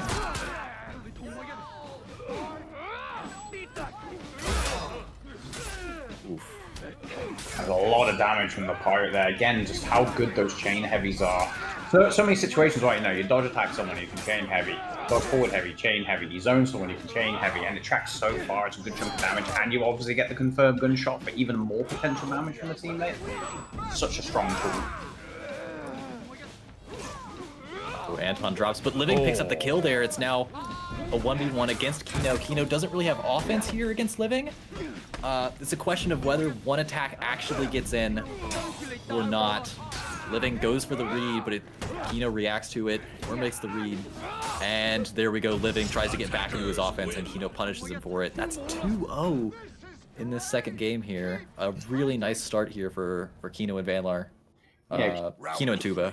Kino's been making some good read on those double guard breaks, because obviously the guard breaks get beaten out by the heavies when your frames advantage after a counter guard break, but if the opponent feints the heavy, then you catch the feint. And Kino's already, in the past couple of sets, made a couple of good reads with those guard breaks as a port Living with there, and when you're playing a character that doesn't have offense, you need those kind of good reads to be able to take rounds.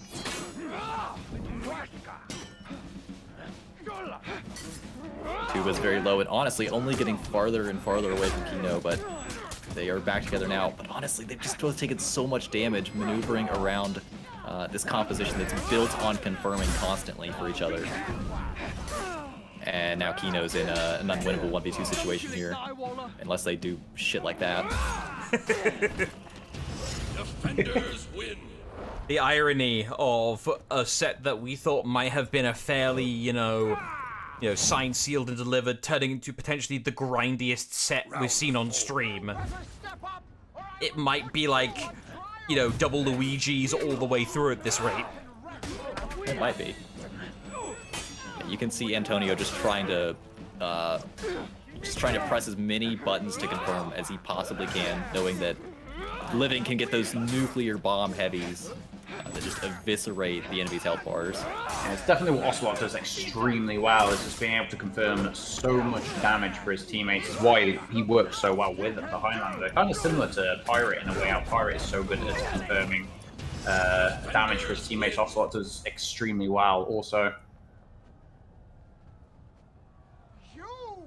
Ow, that's not great to get hit by. And now we're back to even Stevens. Effectively, this set turning into a bit of a grind for both teams. Lilith, gone. Looking very competitive. Kinu on this pirate has been doing a decently good job at keeping his opposing numbers in check, but an Ocelot can be terrifying to deal with if piloted in the right hands, and Antonio's are very much potentially the right hands. Yeah, he is low though, and you can see Kino coming in trying to capitalize on that. It's just a matter of which of these players drops first, likely. That's the problem with Ocelot. When you are low HP, you're not really able to use your hyper armor zone to trade with things, but he's managed to maneuver very well here. Use the light as well to peel for Living there in case he wanted to follow up on the knockdown, and then Living coming back in to then peel for Anton with the confirmed bash off of the blockstone. Very well played, really good teamwork and synergy between these two players. You can tell they've played together for so long, covering each other, knowing how to adapt their playstyles depending on their health totals, knowing what they can and can't do in different situations. Really impressive. Yeah, ooh, Anton gets GB there. and it's a lot of damage he's taken already in this round. Yeah, again, he has to be careful because he's not going to be able to utilize his own, like I said, to go for many trades. He's also got to be careful trying to go for confirms. However, Kino puts himself out of stamina, so he's got to be very careful here. Luckily, he wasn't really punished too heavily for it. Nice parry by Anton, and again, 2 back-to-back side heavies by the JJs helped bring them back into this round here.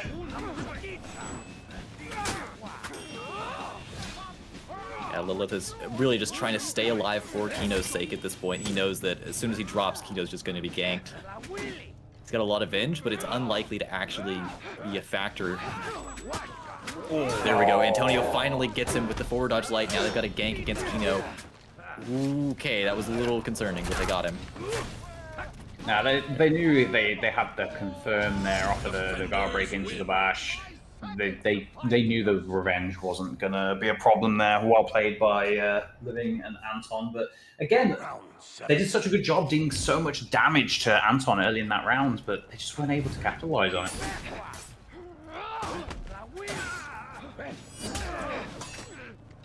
Living, currently on the Jangjun, a pride and joy character for them.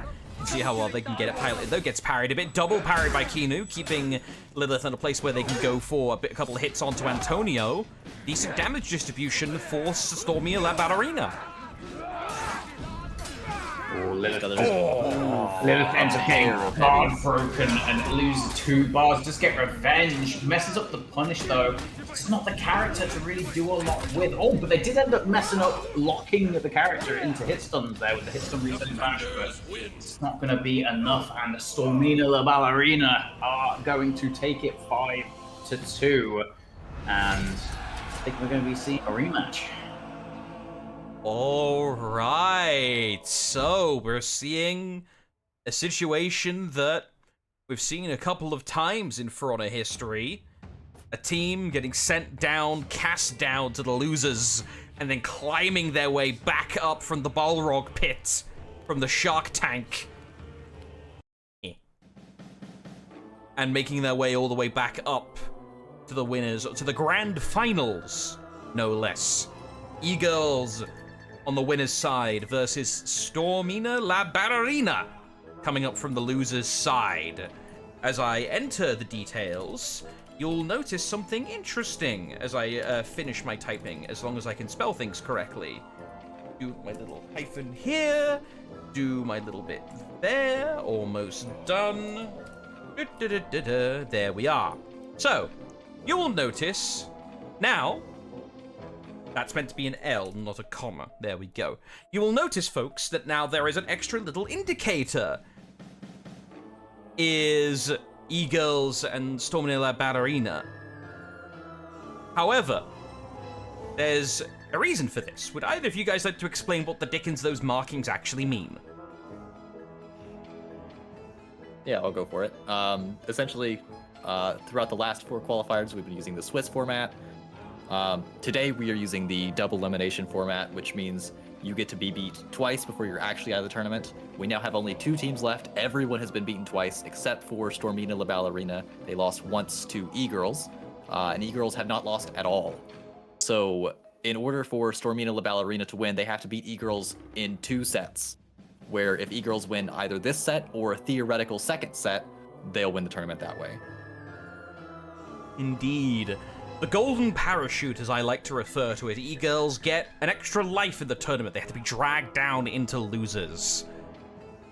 Clutch, as my resident resource for someone who's been sat in this situation quite a while, what are the various kinds of feelings that someone can have being in this scenario, and how does one keep themselves warmed up if you've been sat on the winner's side for this long, just waiting?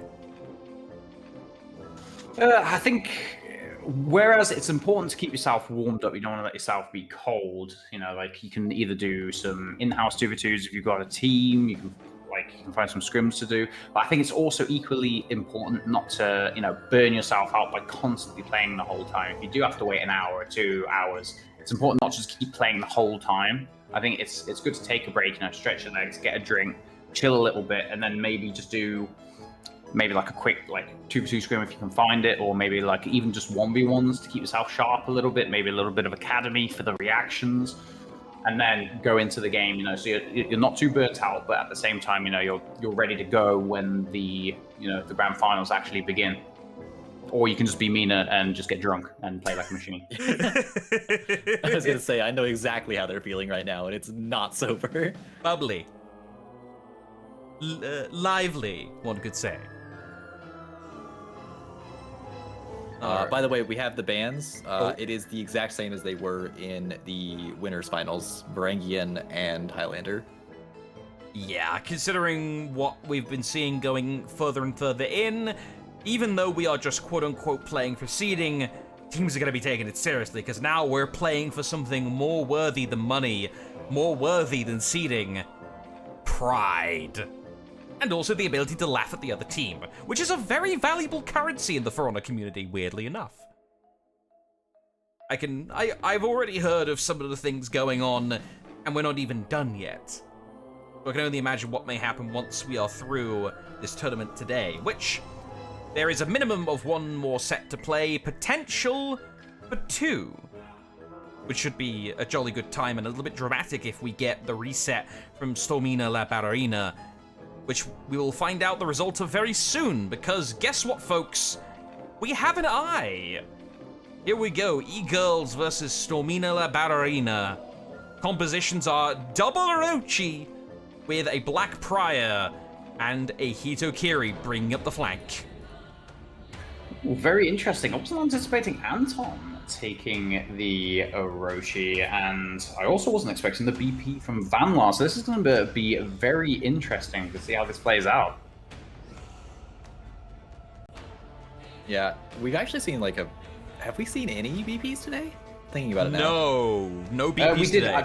I think did we see console? Oh yes, there was one. No, that's Console, true, yes, yeah. yes. I take The that back. console's not a person, so that's Real. Wait, I'm not even gonna answer on that. I'm gonna back off. Good luck, gentlemen.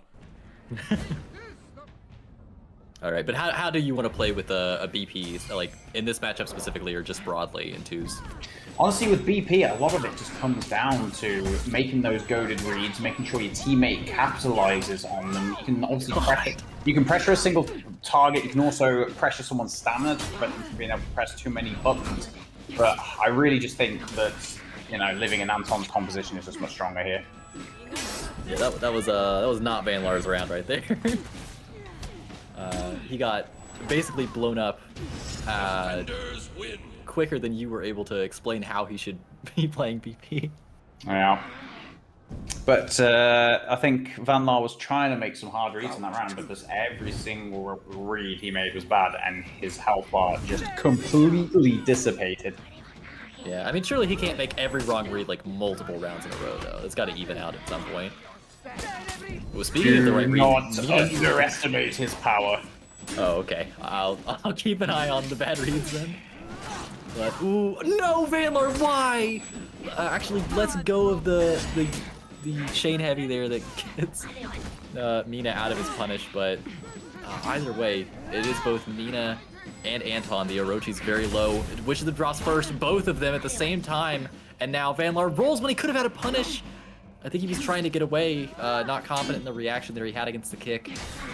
Yeah, I think he was Gets light varied. I think he just went for the safe, dodge into roll to avoid the various timings, and probably a little bit of panic involved with it as well.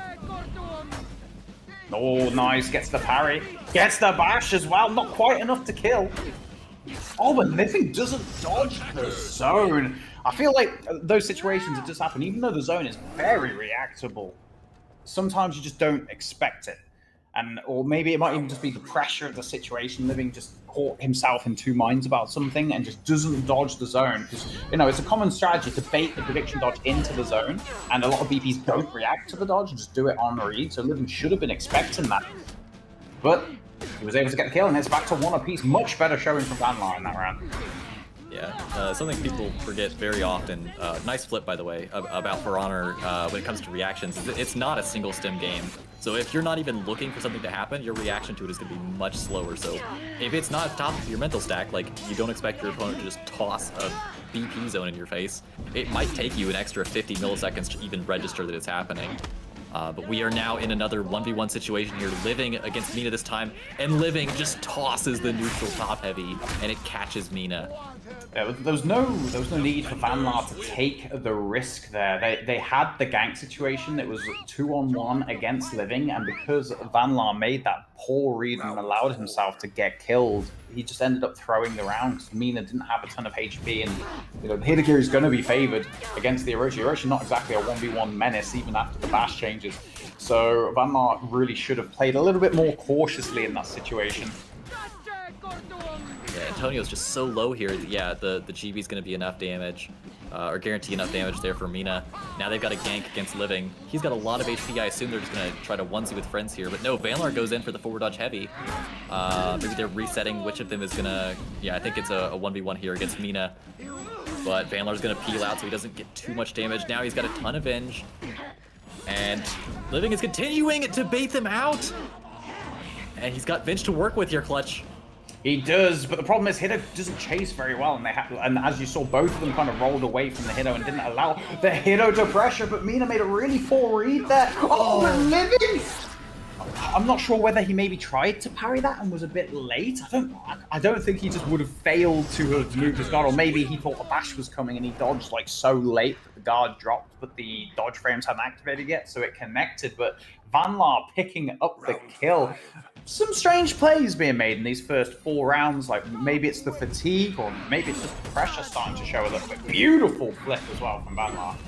Yeah, I just watched back. He didn't even move his guard top, so I think he might have been trying, like you said, maybe anticipating a bash and just instantly dodging. Either way, just an unfortunate situation for him there. But yeah, Anton's low and getting farther from his teammate by the second. They do get a parry here, but Anton's got a lot of damage to make up for his HP. Nice light parry against Vanlar. But you've got to be careful dodge attacking externally like that against a BP. That's the reason why you can get CC'd like that. But they've actually finished off Mina in the background, and Antonio has stalled long enough for Living to make it all back. Yeah, I think they made a bit of a mistake getting separated there. The BP was trying so hard to kill off Antonio. I think they should have stayed together, not overcommitted to the kill, because you can quite comfortably externally dodge away from a BP and make his offense a lot worse. So I think what they should have done is just stick a bit closer together. They're just a bit of error in judgment. You can see more examples of what you were talking about earlier, just neutral GBing for Hitokiri full damage heavies that are just really devastating the health bars of Mina and Vanlar. Yeah, and also it's not just the guaranteed damage, it's also the fact that, then you can go for mix-up confirms on follow-up damage as well, the Hiddo heavies, and then the Orochi is able to lay out dodge cancel, try and confirm some damage. Oh, I thought he might have been able to flip off of that there, but beautiful ganks there, confirmed by Anton. Good timings, as the Orochi bash isn't actually a hit stun resetting bash. You do have to time it after the hit stuns ran out for the attacks to land. So good timings by Anton, capitalizing on the damages. The rounds have still been fairly close health-wise, but Anton and Living just proving to be just a little bit better right now. Yeah, Vanlar is getting mixed right now, but returns the favor immediately on Living with the flip. And Antonio's so low very early in this round. Eats the chain heavy there from the Orochi. It doesn't do quite as much damage as it used to, but obviously still hurts. Antonio drops, and now it should be an easy gank against Living. You really want to just drop commentator's curse all the time, don't you? I'm sorry. I gotta stop. The crab has 2 weapons, but he wields them well. In either hand, he holds a wand primed to damn the players. Attackers win. A very easy gank coming up here. Watches them fail to gank for 45 seconds. Like, Norgos was the cursing commentator in the scene, but I'm starting to think Jones is trying to go for the crown. I'm trying to take it from him. Actually, take this round over. I'm gonna go look for something funny. Oh my. Okay then. So, let's see Clutch as he goes and searches for Eldritch spell components. Sewage Bipolar might get having a bad time, but looks like Living's having an even worse time. Yeah, Livy's actually taking quite a lot of damage here. Already down to half HP, taking 70 damage. Anton also down to almost half. Looking like a very good round for Mina and Banner. Beautiful deflect there from Mina. Just getting caught on the dodge cancel there. Beautiful reactions from Mr. Living as well. Oh, nice peel with the heavy there, but the hyper armor trades. Mina does end up picking up the kill, but this is very winnable for Anton here. This is a lot of HP to have. Oh, but Anton expected the flip there. He made the hard read, but the parry on the right. Anton styling on them in that situation. Honestly, even though Anton didn't go for the confirmed punish on the first deflect, he anticipated Vanlar was going to flip the deflect, so he was still thinking on a really high level, even though he didn't make the correct read. But my goodness, insane plays. When the king speaks, you listen.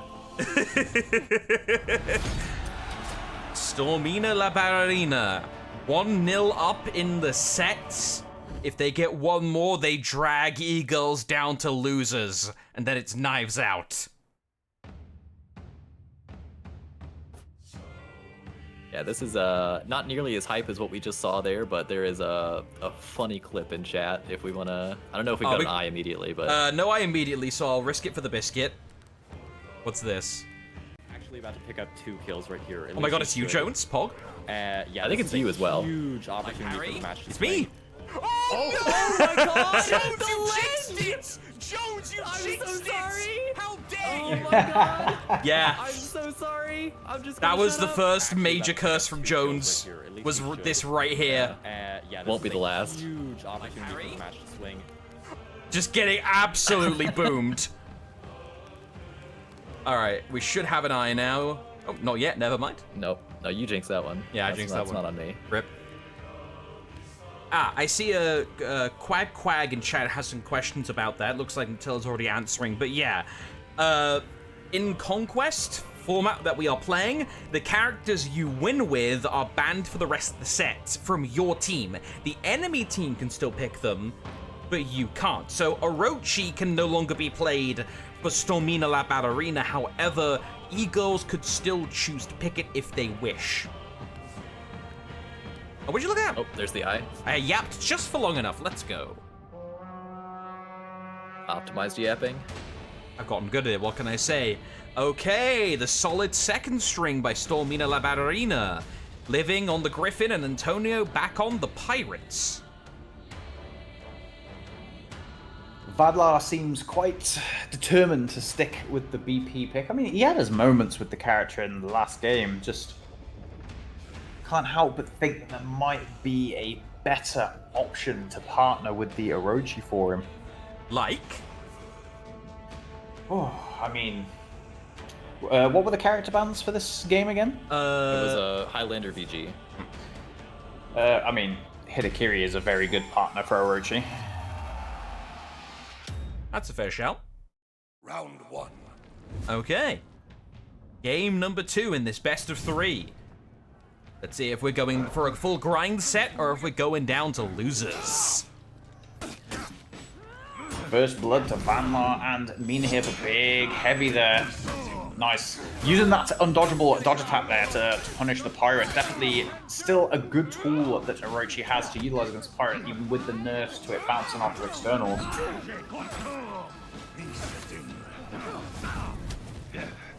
Ooh, Antonio blown up there.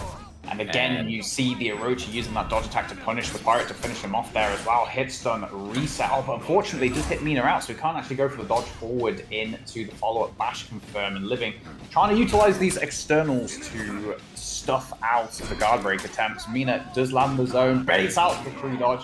In the first round, we go to Mina and Vanlar. Attackers win.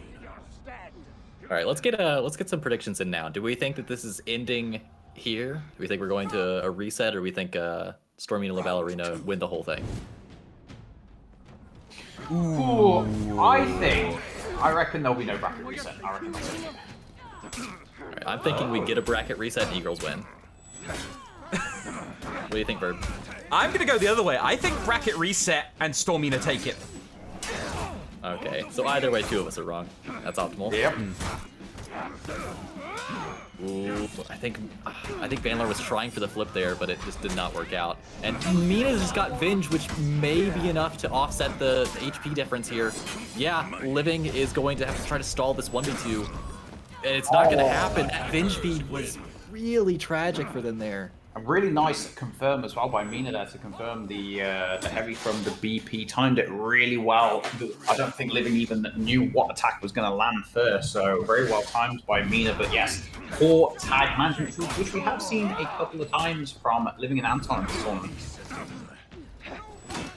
Yeah, you have to wonder if that's one of the things that they're going to be most working on in the week leading up to next. And the series final. Yeah, definitely something they should be focusing on, because they definitely have lost at least a few rounds due to those mistakes. Living is going to get the execution, nicely done. That's going to be a huge buffer for him here.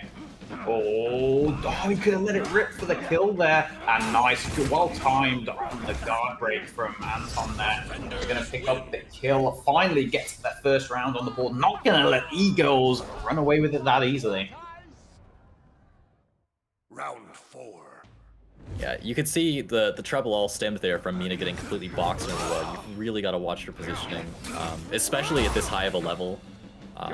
When you remove the ability to move around when a lot of attacks into are target switched, you have to be able to move around to defend yourself sometimes. You really get yourself into tough positions. The zone peeling behind Antonio there. Really nice use of it. And now Vanlar is going to get picked off. It's a matter of just killing Mina at this point. Yeah, Mina, although he has a lot of revenge, Living has so much HP and he has such little health that he's just not going to be able to anti-gank in a situation like this without some gigantic errors. Defenders win. Grind set 2-2. No sweeps here. We've gone past the age of sweeps. Round 5. Although, hot take, I've seen this before. Grind set in the opening finals. If there's a bracket reset, I'm gonna make an extra prediction. Stormina La Batterina take it in a 3-0 sweep. I've seen the metal crack like that before. A 2-0 sweep. Oh, sorry, 2-0 sweep. I can't count. No, it's going to be that hard of a sweep. Mina and Vanlar are going to be so confused. They're just like, let's go. We're not done yet. Bruh. Vanlar is so low here. He's trying not to trade away any of his HP. He does get the flip off, and that I believe hits Antonio as well. And this round might turn on them. And the back stagger for the confirm as well. This is a huge turnaround. It's the reset into a bulwark slash. What a turnaround. That is what the VP brings to the table. One good flip can literally win you the round if your teammate is in the position to capitalize.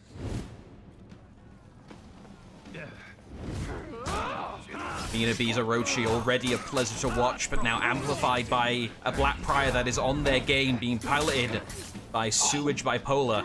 Mina bashed Vanlar out of his flip, so he didn't actually end up landing the damage from it the second time around. That is very unfortunate.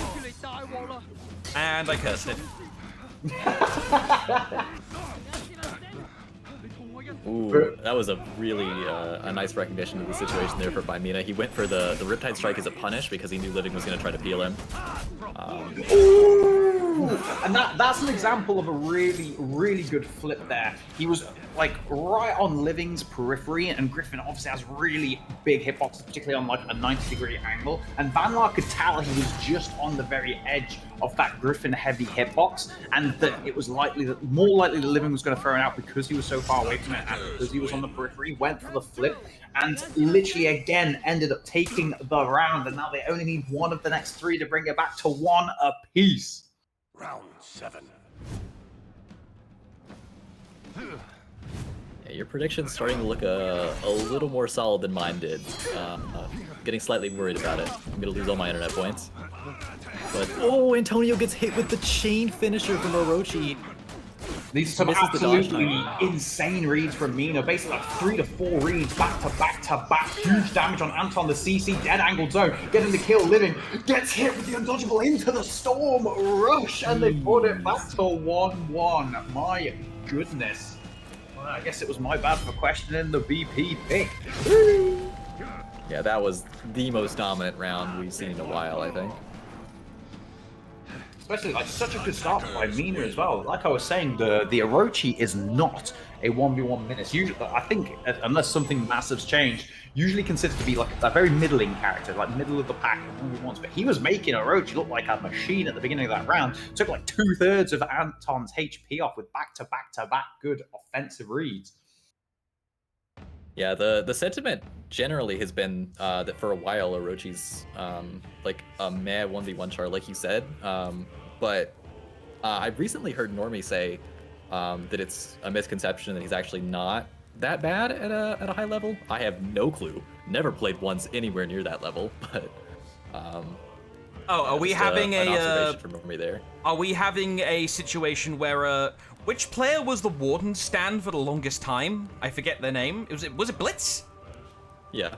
Yeah, like Question was like advocating for the Warden super hard, and then they showed the Warden actually to be really good with the help of some buffs, admittedly. Are we like having the second coming of that? People like, you know, downplaying the Orochi heavily, and now Mina B's gonna be the one waving the flag? I love Mina, he's great, but no one's making Orochi seem like a top tier 1v1 right now, I'm sorry. That's fair. We'll see how it goes when we actually get to the 1v1 later in the year. For now, unless we get some honorable onesies for some reason, we're in 2v2, and the Orochi's also off the board. Oh, now this is looking like an interesting matchup. Honestly, I'm not like, I know both Ocelot and Pirates specifically are very strong characters, but I look at Mina and Van Lau's comp, they seem to have a lot more synergy, and I feel like Hito should have a pretty good time against an Ocelot. Spaniard said, and I assume this is in relation to him being drunk out of his mind, to Mina being drunk out of his mind. Mina B is so powerful at Orochi, he dodge cancels out of crashing the car. Oh no. Oh, that was unfortunate for Van Lar, starting the round off with a maximum ranged attack there. You could say it was well calculated by Anton. He did get the barrier off, but unfortunately didn't eat it. Nice peel by Living there. Anton gets the guard break on the Hito. No peel by Van Lar. He's too far away. And Mina gets parried again. Really strong start to this round by Anton and Living. Good read again. Oh, but Mina... Not optimal. Everyone's getting snapped out of existence. Help! Thanos has come for us all. Except Anton. Except Anton. Anton. Thanos. I wonder if that was... He stabbed them all. Like the lobby... The reverse blow solar up panel. bug where the He whole solar group paneled everyone destroys. else. You might be right, Clutch. That might be that bug.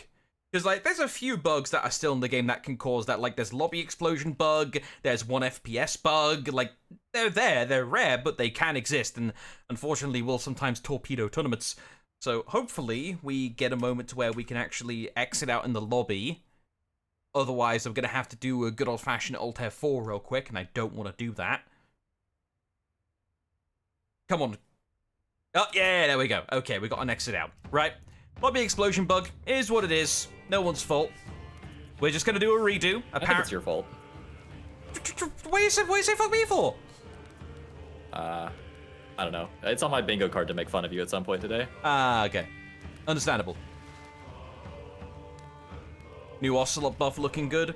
Ocelots look respectable for a little while now. Like, Ocelot used to be ridiculous looking at you 4v4 bug where he could run around and kill everyone like the Predator. That was fun. But Ocelot, he's always up there, like, not like top tier, but just sitting below it. Like, if we're talking top tiers, like Pirate, like occupied that spot for a while. And then just below it is a long range of characters. Like, I talked about this ages ago. I think it was like during like the season reveal for Medjay or something. And it's like, these days, there's not necessarily a bunch of bad characters. It's more like there are characters better than yours, which is what defines the meta. There's only a couple of explicitly bad characters. We've seen one or two of them today. You know, as Clutch mentioned, Gladiator is considered a bit troll, but there are a lot of decent characters these days. There's very rarely actually a bad one. Okay, we're back in. Should be good to go, hopefully soon. Yes. Everyone, right? As you were saying, Verb, definitely something the devs have achieved the last few years is obviously when the game first came out, and for a couple of years after, there were quite a few characters that were just completely useless or were horrendously designed. They've done a much better job of actually, even like the middling characters, or even the characters that are a bit below the middle now, they've done a good job of actually at least giving them something viable, giving them something they can use. They don't feel quite as outdated or quite as clunky. So they've done a very good job of helping, like, make more of the class feel, you know, better designed and actually usable. Ah, we got a reset going on. Okay, because of the health differences, it'll be a 1-0 start in favor of storming near that ballerina, which is why we're seeing the Cavalier dance spam. So yeah, resetting to 1-0. So we should be good to go. I don't know what we're on about. This is just optimal gameplay. Yeah, I mean, Vanlar and Mina got absolutely destroyed that round. I was hoping for more of a fight. Actually Real. asleep at the wheel. Maybe the car crashed. Oh no! Alright, but back in we go. Nice, good dodge attack there. So unfortunate that Vanlar didn't actually let the heavy rip there. He did something clever. He feinted into another heavy, because Anton quite often likes to go for parries, expecting light after the feinted unblockables to punish parry attempts. But he threw out the heavy, baited out, got the punish with the dodge attack. Huge damage. This is what is capable with a composition like Hiddo and Pirate. And look at this, the mix-up ganks, about 4 lights in a row. Anton's just like, light me again. You won't. Yeah, honestly, kind of 1v2able here, I think. Oh, not if he gets GB'd. Oh my god! Oh, Okay. I thought he was going to go for the unblockable heavy, but maybe he thought, you know, maybe he was scared because of how long it can take to charge it up. He was worried that it would get parried, so he just went for the normal, and it wasn't enough because obviously Hiddo's heavies don't do a ton of damage unless they're unblockables. But luckily for them, the chain light ended up connecting and not feeding him revenge. I think, I looked back, I think that would have been Venge if he'd blocked it. That is, quite a situation they found themselves in. Antonio just throwing those heavies. Although he is getting low himself now. Nice parry on the heavy. Oh, good timing on the heavy from the Pirate as well. That was actually full damage off the counter guard break. Well timed. Anton's also backing the wall, though. It's not a position you want to be in because you can't really maneuver yourself as you'd like. Can living 1v2 this. Oh no, he gets parried by Mina, who finishes him off. That's that Dutch With a long courage exit. right there. You're in the grand finals, 1-1. You're playing for the tournament. He's 1 HP. Yeah, let me just parry this light real quick. The BM has begun. Literally dancing on his Speak, we listen. corpse. Why would they do such a thing? Anton never does this. He always treats his opponents with respect. What's he ever done to deserve this? Round 4. I feel like you're fibbing a bit here, Mr. Meister. I don't know about it. He's an innocent Italian boy. Attends church every Sunday. He is, in reference, though, only at a bar of HP right now. Not looking great early on this round. Especially for the Ocelot as well, not being able to utilize that zone to trade with anything, being so low. And Mina's just able to just keep letting those heavies rip. And the light parry up 1 to 3. Here we go again. Again, Mina! No, we just saw this. We got places to be! No, actually, technically, Mina is being very respectful. He's allowing Living to maintain his family honor. Oh, right. I So it's see. actually a very respectful thing to do. Ah. I have been educated. Understood. I thought it was BM. Good to Just know. No, of course Just- not. Just What? ignore the pirate dancing on the beheaded body. We just ignore that part. It's That's also ritualistic. part of the honorable ritual. Already 2 bars of damage to Living there. The zone confirming the heavy follow. Oh, and the external unblockable man. He's only down to 30 HP, but he does have a ton of revenge. They just have to be very careful here. They're in a very strong position, but they don't want to throw it away by keeping a lot of revenge. Living eating the heavy into a heavy. Anton's already down. Look at the damage. Mizo's just taking about his first bar of damage here, and they have 4. I repeat, Jesus. 4 tournament points now. They only need to win 1 of the next 4 rounds to take the W here, ladies and gentlemen. Oh my goodness. Yeah, I think your prediction might be coming true here. 6. My prediction's in the goddamn toilet. No, yours is nowhere close. I was second closest. And I've decided that matters after the fact. Not that I was right, but I was second closest. Assuming, of course, that Mina and Bandler actually managed to finish this off. And it looks like they're going to. They've got Antonio so low right now. Although Mina has to protect his own HP. With the zone, kills Antonio. He's on his last legs here. He's down below a bar of HP. The guard break goes through. The unblockable connects for Mina. And we have a little bit of an upset in these closed qualifiers. The E-Girls coming in, dropping the big 2-0 into a 2-1 in grand finals over the tournament favorites. Oh my goodness. Damn, son. Unexpected result after unexpected result, but Van Law popping off in the Twitch chat. Easiest gains of my life, they say. GG's to them. Commiserations to Stormina La Ballerina with a wonderful run through the loser's side. But yes, that was best of 3. Best of 5, I believe, is happening next week. But I believe that is everything for today's broadcast, everyone. If we have a look at the final bracket, because this is actual brackets, E-Girls should be taking this 2-1. All right. Question to, I guess, everyone who's in the production team. Winner's interview, question mark, or not? Is that wise, considering? I don't think so. Okay, understood. I think probably not wise. Righto. So, in that case, admins, if you're listening, if there is any housekeeping, now's the time. Please enter and speak, or forever hold your biscuits. We'll just wait for them to filter on, and if there is any. However, while we're doing that, Clutchmeister, Jones, both of you have been absolutely spectacular. Oh, Spaniard, hello. Housekeeping. Hello. Yeah, well, I was like worried about my biscuits being held, so you did say that, right? I wasn't. Oh, just I meant to say hallucinating. business. Pain and suffering. Oh, okay. I did forever hold your biscuits. I was like, huh. I mean, that sounds. Yeah, not being able to eat my biscuits whilst holding them would be pretty torturous. Anyway, thank you already for watching, and everyone playing, and you guys for doing absolutely phenomenal casting. I really, really enjoyed it. I was able to watch in between, adminning and stuff. Indeed. We will be having just to clarify, the top 8 teams today have guaranteed prizes. So I guess I don't know why the standings bracket's not loading for me properly. I don't know why it's doing this. It is what it is. Anyway, the teams that came between the joint 7th and joint 5th, which are Dad Gamers and Nothingness, and Those Who Know and the Lions, have each won $200, so $100 each. And the other 4 teams, which are Those Who Know.